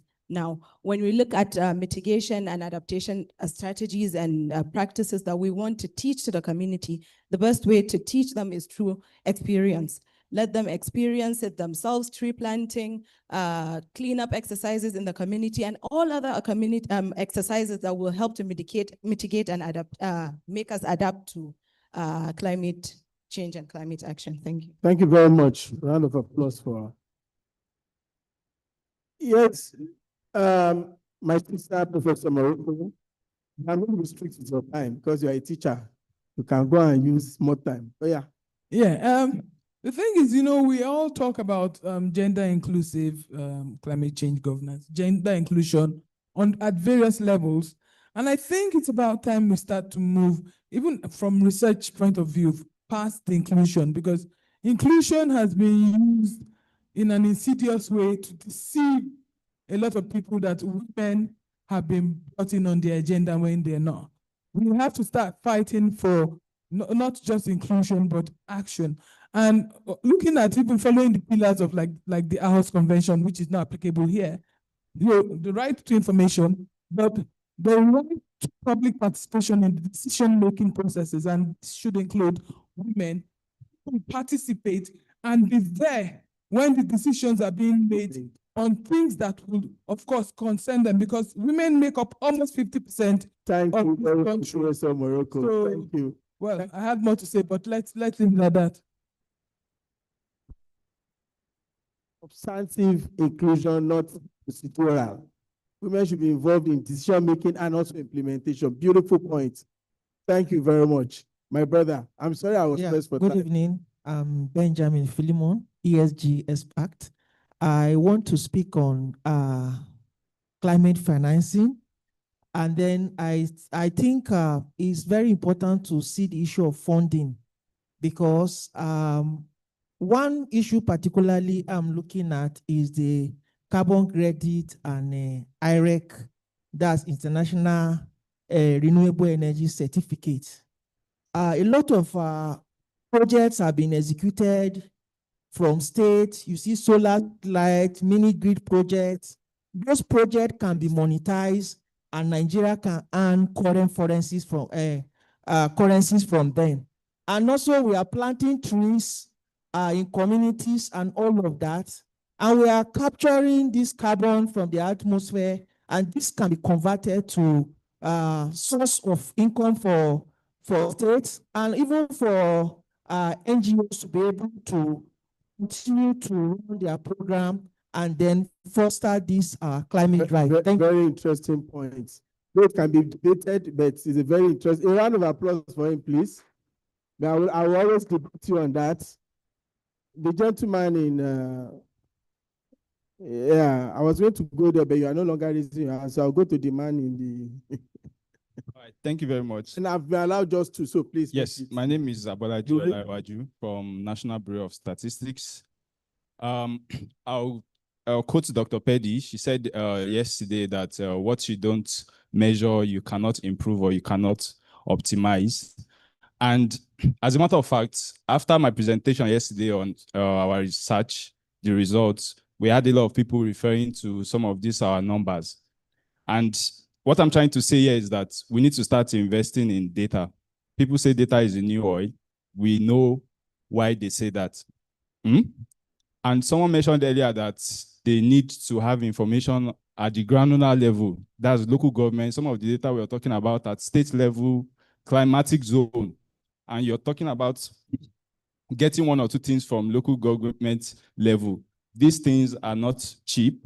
You understand? So wherever you find yourself, please, let's invest in data. Thank you very much. God bless. To the gentleman at the back, and that will wrap it up. I saw that you lost interest.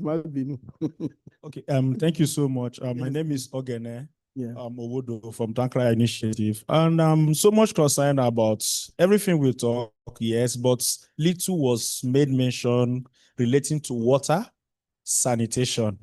And it gives me serious reasoning because even here where we are, it seems like these issues are not climate change related, but they are.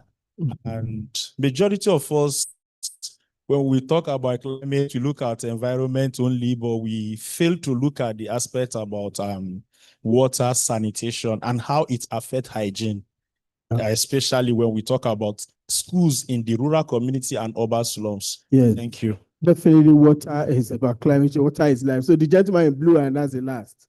Thank you for your intervention. Good afternoon, everyone. It's been a very interesting conference so far. My name is Comrade Moses Alalade from National Association of University Students and also the convener of Switch Campus Network. Actually, all we have been saying have been very wonderful. However, I want us to look into the area of culture. In Switch Campus Network, we have been working on climate literacy because we realize that the major gap we have has been in the area of knowledge. A lot of people need to know so much about the issue of climate change. And that is why we even went down to the grassroots of enlightening students from secondary school, imbibing that culture of climate consciousness in them from childhood. So I think we can also build on that, and definitely we'll be making an impact through that way. Thank you. Thank you very much. Yes, it's all about behavioral change, it's all about culture. Why recycling business is not as thriving as it should be in Nigeria is because we lack the culture of separation at source. You go to countries where they have overcome such nonsense.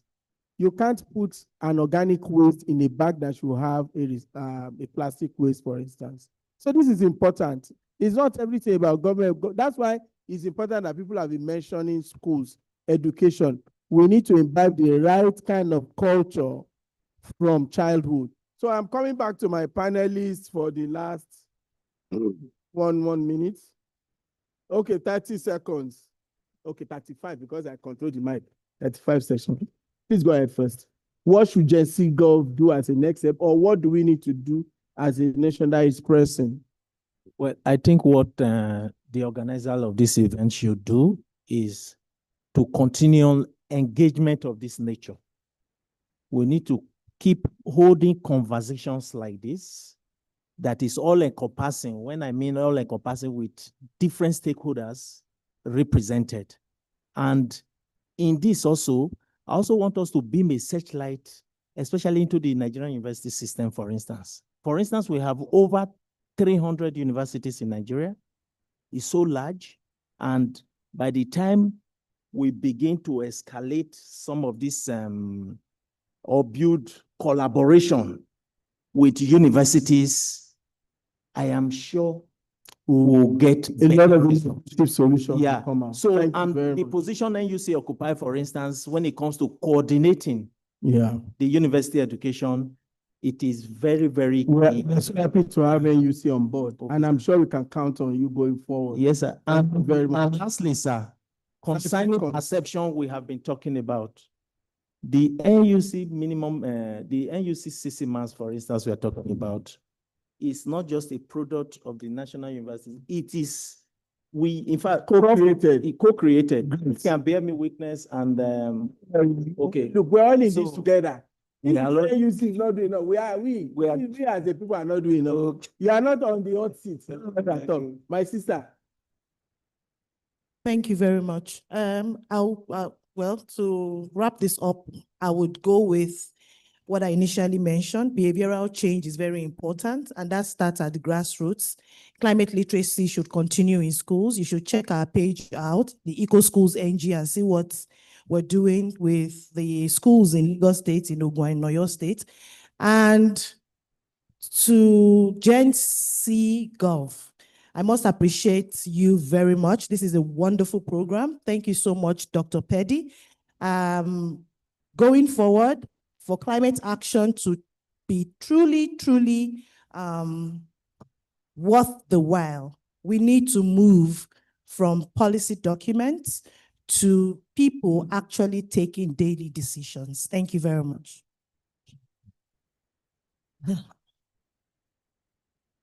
I think for me, it's to elevate the importance of climate into a right, more or less. And the reason I'm saying this is resources flow in the direction of priority. You know, from the beginning of the world, resources have not been enough. You can't have enough to do everything you want to do. But when something is elevated to the level of being a right, you know, then priorities change. You know, in France now, 2 kids passed on. Was it yesterday or day before yesterday? And it was attributed to it. This will continue to happen. It's happening in Nigeria already. Maybe air conditioning system will be declared a right at some point. But my point is, if we elevate things to that level of importance, resources will naturally flow.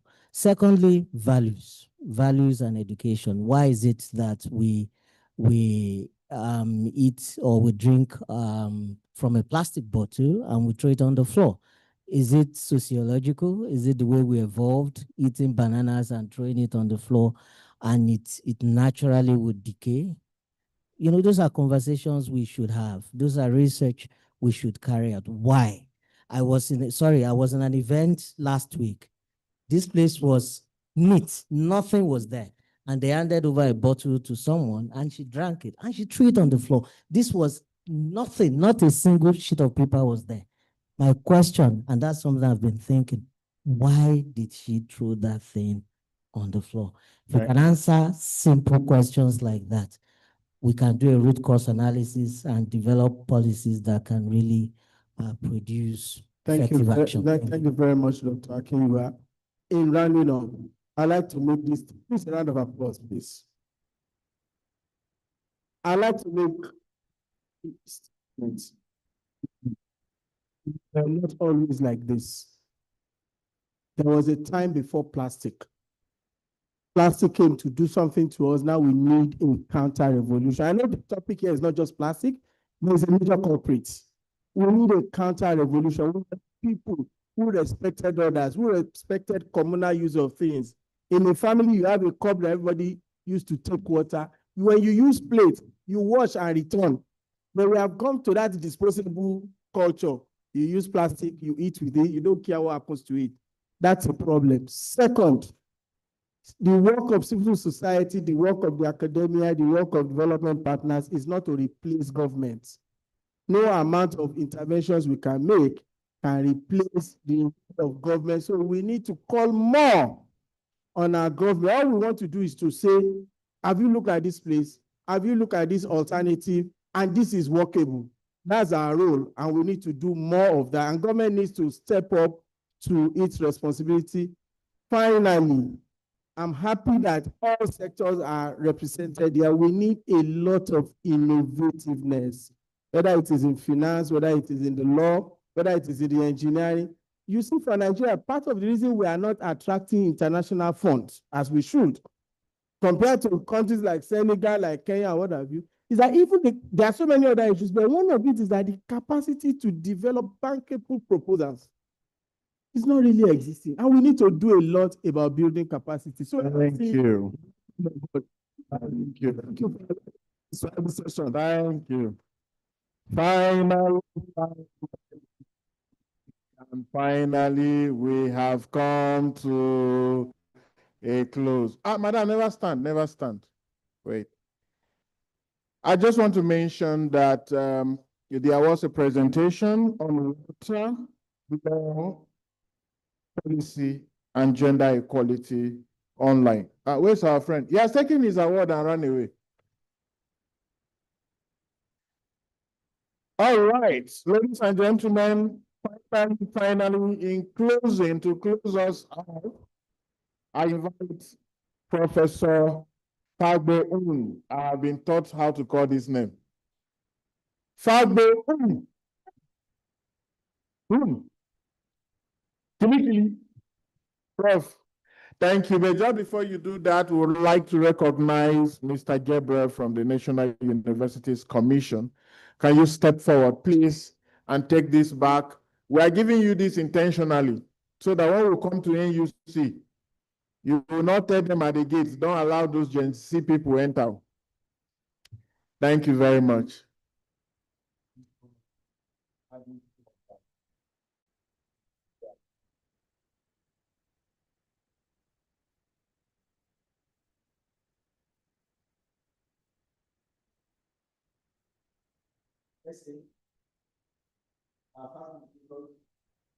Very respected and distinguished participants.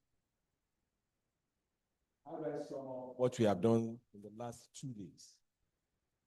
I will just read one of the several comments that we have received. And the comment goes as follows. I couldn't have ever hoped for a better way to spend my 2 days. We need to work to have a robust proceedings for this conference. That is how one of the comments that we have received. And who are the people who made this to happen? Those of us here. I think we all deserve that round of applause. Thank you for adding value. Thank you for all that you have done. A question continues to resonate. Next steps. Next steps. Very respected colleagues, by way of next step, please know that Gencgov is continuing. We are going to have different things out, and we want you to join. You are founding fathers, founding mothers, founding participants of this initiative. By the time we come back next year for the next edition, all of us, by the grace of God, will be here and we'll be able to say, from my own little corner, no lamentations. This is what we have done. This is what I have done. As a group, as individuals, that is what we want to do. The national survey will be published shortly, and all of us, as founding partners, we will be the first recipients, and members of the public will see it. The toolkit is for adoption. Let us have it and let us encourage people. We own it. We own it. And that is what we are putting out. The communique, of course, because of the way everybody has been talking and the contributions, is not ready as of today. But we are going to circulate that draft. Please, when it comes to you, do not make it public. When it comes to you, know that it's a draft. Because you are part of the foundation, that is why you are receiving it. So give your input. Give your input so that we incorporate your input. And when we know we have received all of that, that is when we release our communique. It will be our document. On that note, I want to say a very big thank you to you. As we go back to our respective abodes, I wish us journey masses and I wish us safe trip. And I'm going to invite the SA now to formally and officially close the conference. SA to the president, please.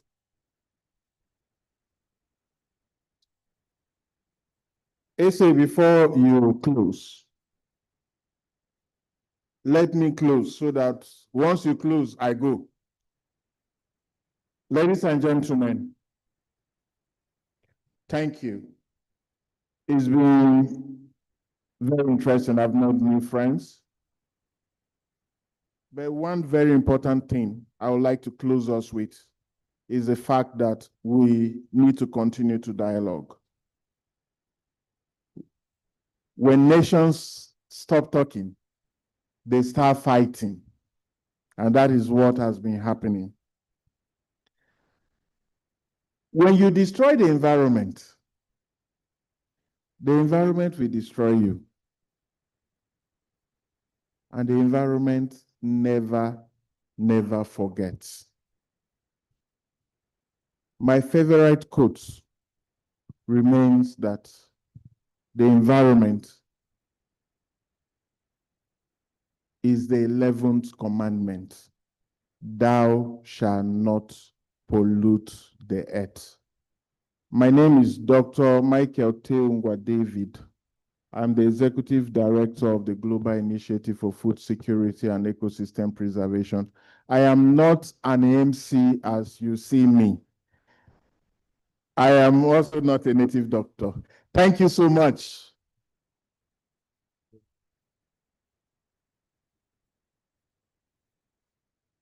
I think it's a good time for us to clap for ourselves again.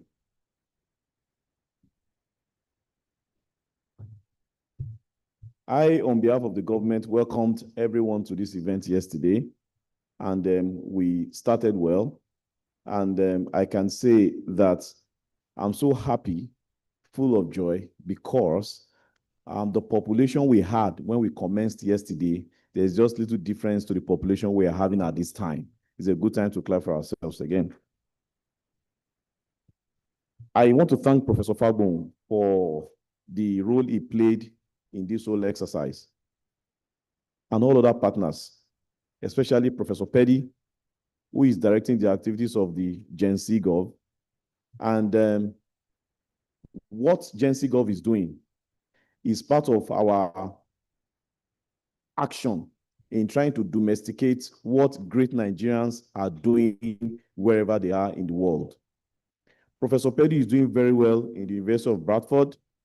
We met, we discussed, and she told me she's trying as much as possible to domesticate all our activities here in Nigeria, because we have to speak the climate language in the best way that we all understand. And that is what has just happened here between yesterday and today. Let's give a very good round of applause to Professor Petty. And all the other institutions that partnered with Gencgov, from ELRI, under the able leadership of my leader, Professor Fagbon, and all other entities that participated. When I came into office, when I was appointed, like I keep saying, and which everyone knows, those of us who are very, very active in the environmental active area, both in Nigeria and outside, that's my constituency. That is where I belong. And so when I was appointed, like I said yesterday, was a point in time where I needed to try as much as possible to be official in my activities. Normally, our role is rugged. We hit the streets and we make things happen. But in this side where I am now, I needed to be a bit structured and aligned with the system. But irrespective of whatever we try to do there, that voice, that thing we stand for, environmental sustainability, and to make the people understand, that will not change. And that will continue to stand as long as I continue to serve Nigeria. My plan and my activities in my office is to partner with agencies that share similar ideas in what I plan to roll out to Nigerians. One, to understand the topic that we are speaking.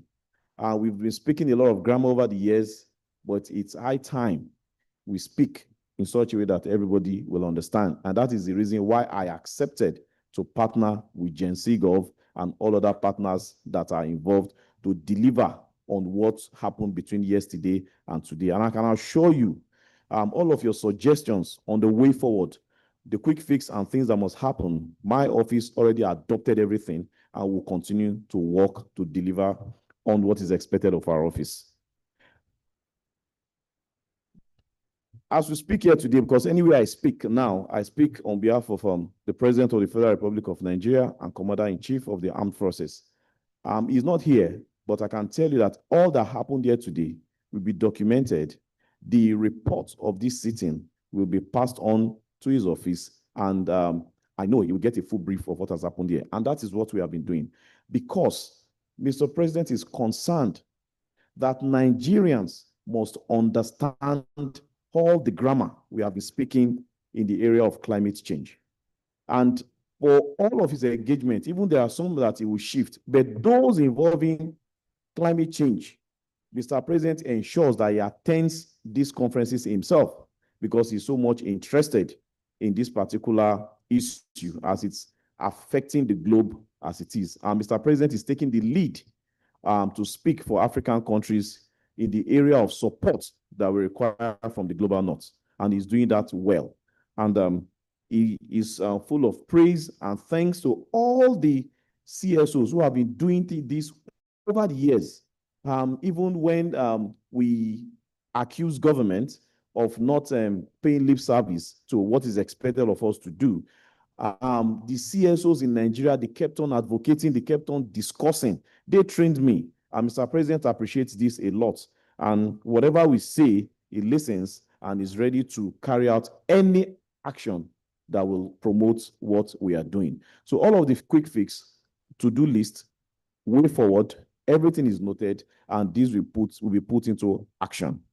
My office is right now compiling a list of all civil society organizations that are active in Nigeria.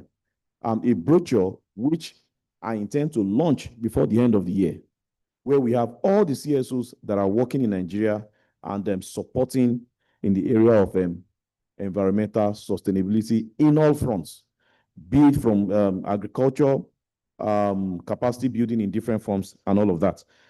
So we are working on all of that. And as well, our institutions, the laws that create those institutions, we are working in trying to improve on those laws so that we deliver better service. And I can tell you the act that created the Climate Change Act, which established the National Council for Climate Change, we concluded work on a kind of like amending that act. And our very professor, who has been with us since yesterday, Professor Fagbo, actually chaired that committee that actually looked into amending the Climate Change Act.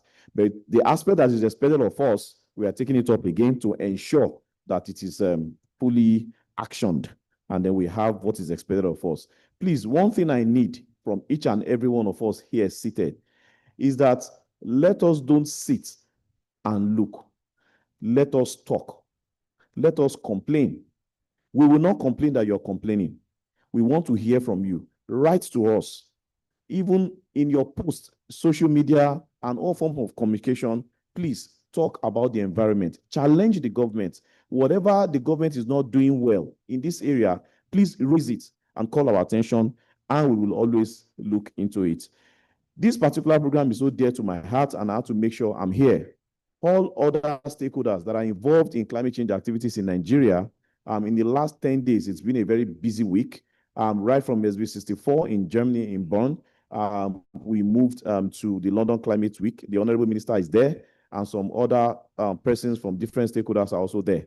I was there, but I had to leave to ensure that I attend this program. I came in very early yesterday morning to ensure that I participate here.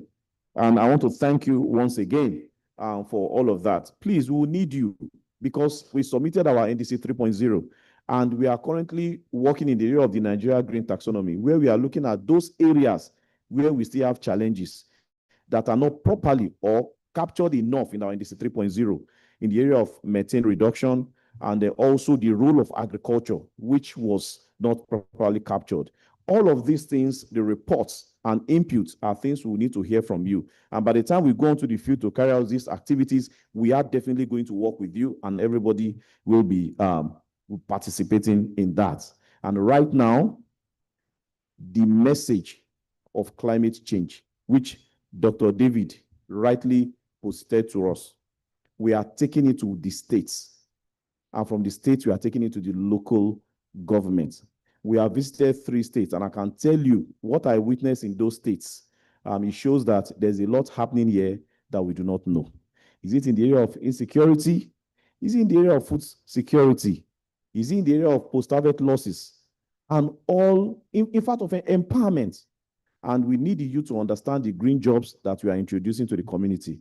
We've been to Kano, we've been to Jigawa, we've been to Jos, and next week we'll be moving to Edo and Delta, because we are taking the message of climate change, understanding climate change, to the communities. I want to thank you for finding the time to come here. Many of you came from outside Abuja, and you had the patience to actually stay with us since yesterday. We started about 10 a.m. till now. I want to thank you for coming, and I pray that God Almighty will guide us back to our various destinations in peace, and God will continue to bless the Federal Republic of Nigeria. Thank you.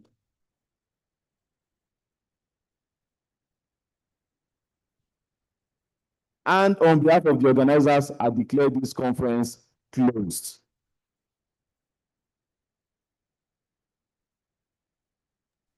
Thank you so much to those of us online. And please keep in touch. We'll be sending out information as has been described. So the communique and other details will be circulated to everyone who's registered for the conference. Thank you so much and enjoy the rest of your day. Please don't forget to fill the survey form as well. We'd like to hear from you, the feedback form for the conference, so that we can also improve on future sessions because there'll be other events planned. So thank you and do keep in touch with us. Thank you.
The grass is greener on the other side.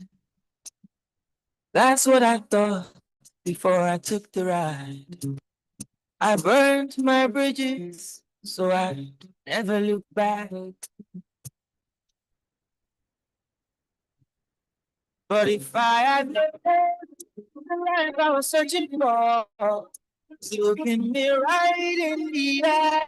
Oh, if I had known the life I was searching for was already my own.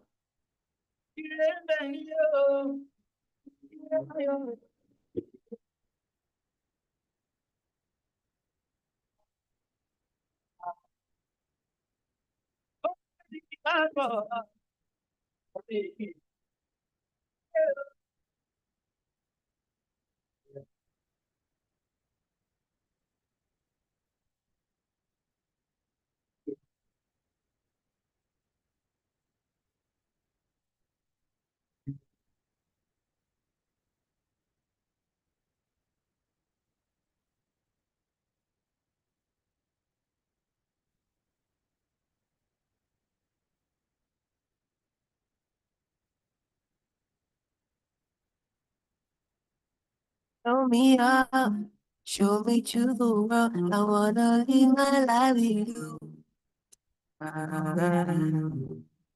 Show me up, show me to the world. I wanna live my life with you. Feel like the beautiful sunrise in the morning. When I look into your eyes, it must be right. Oh, you remind me that I am lucky, love.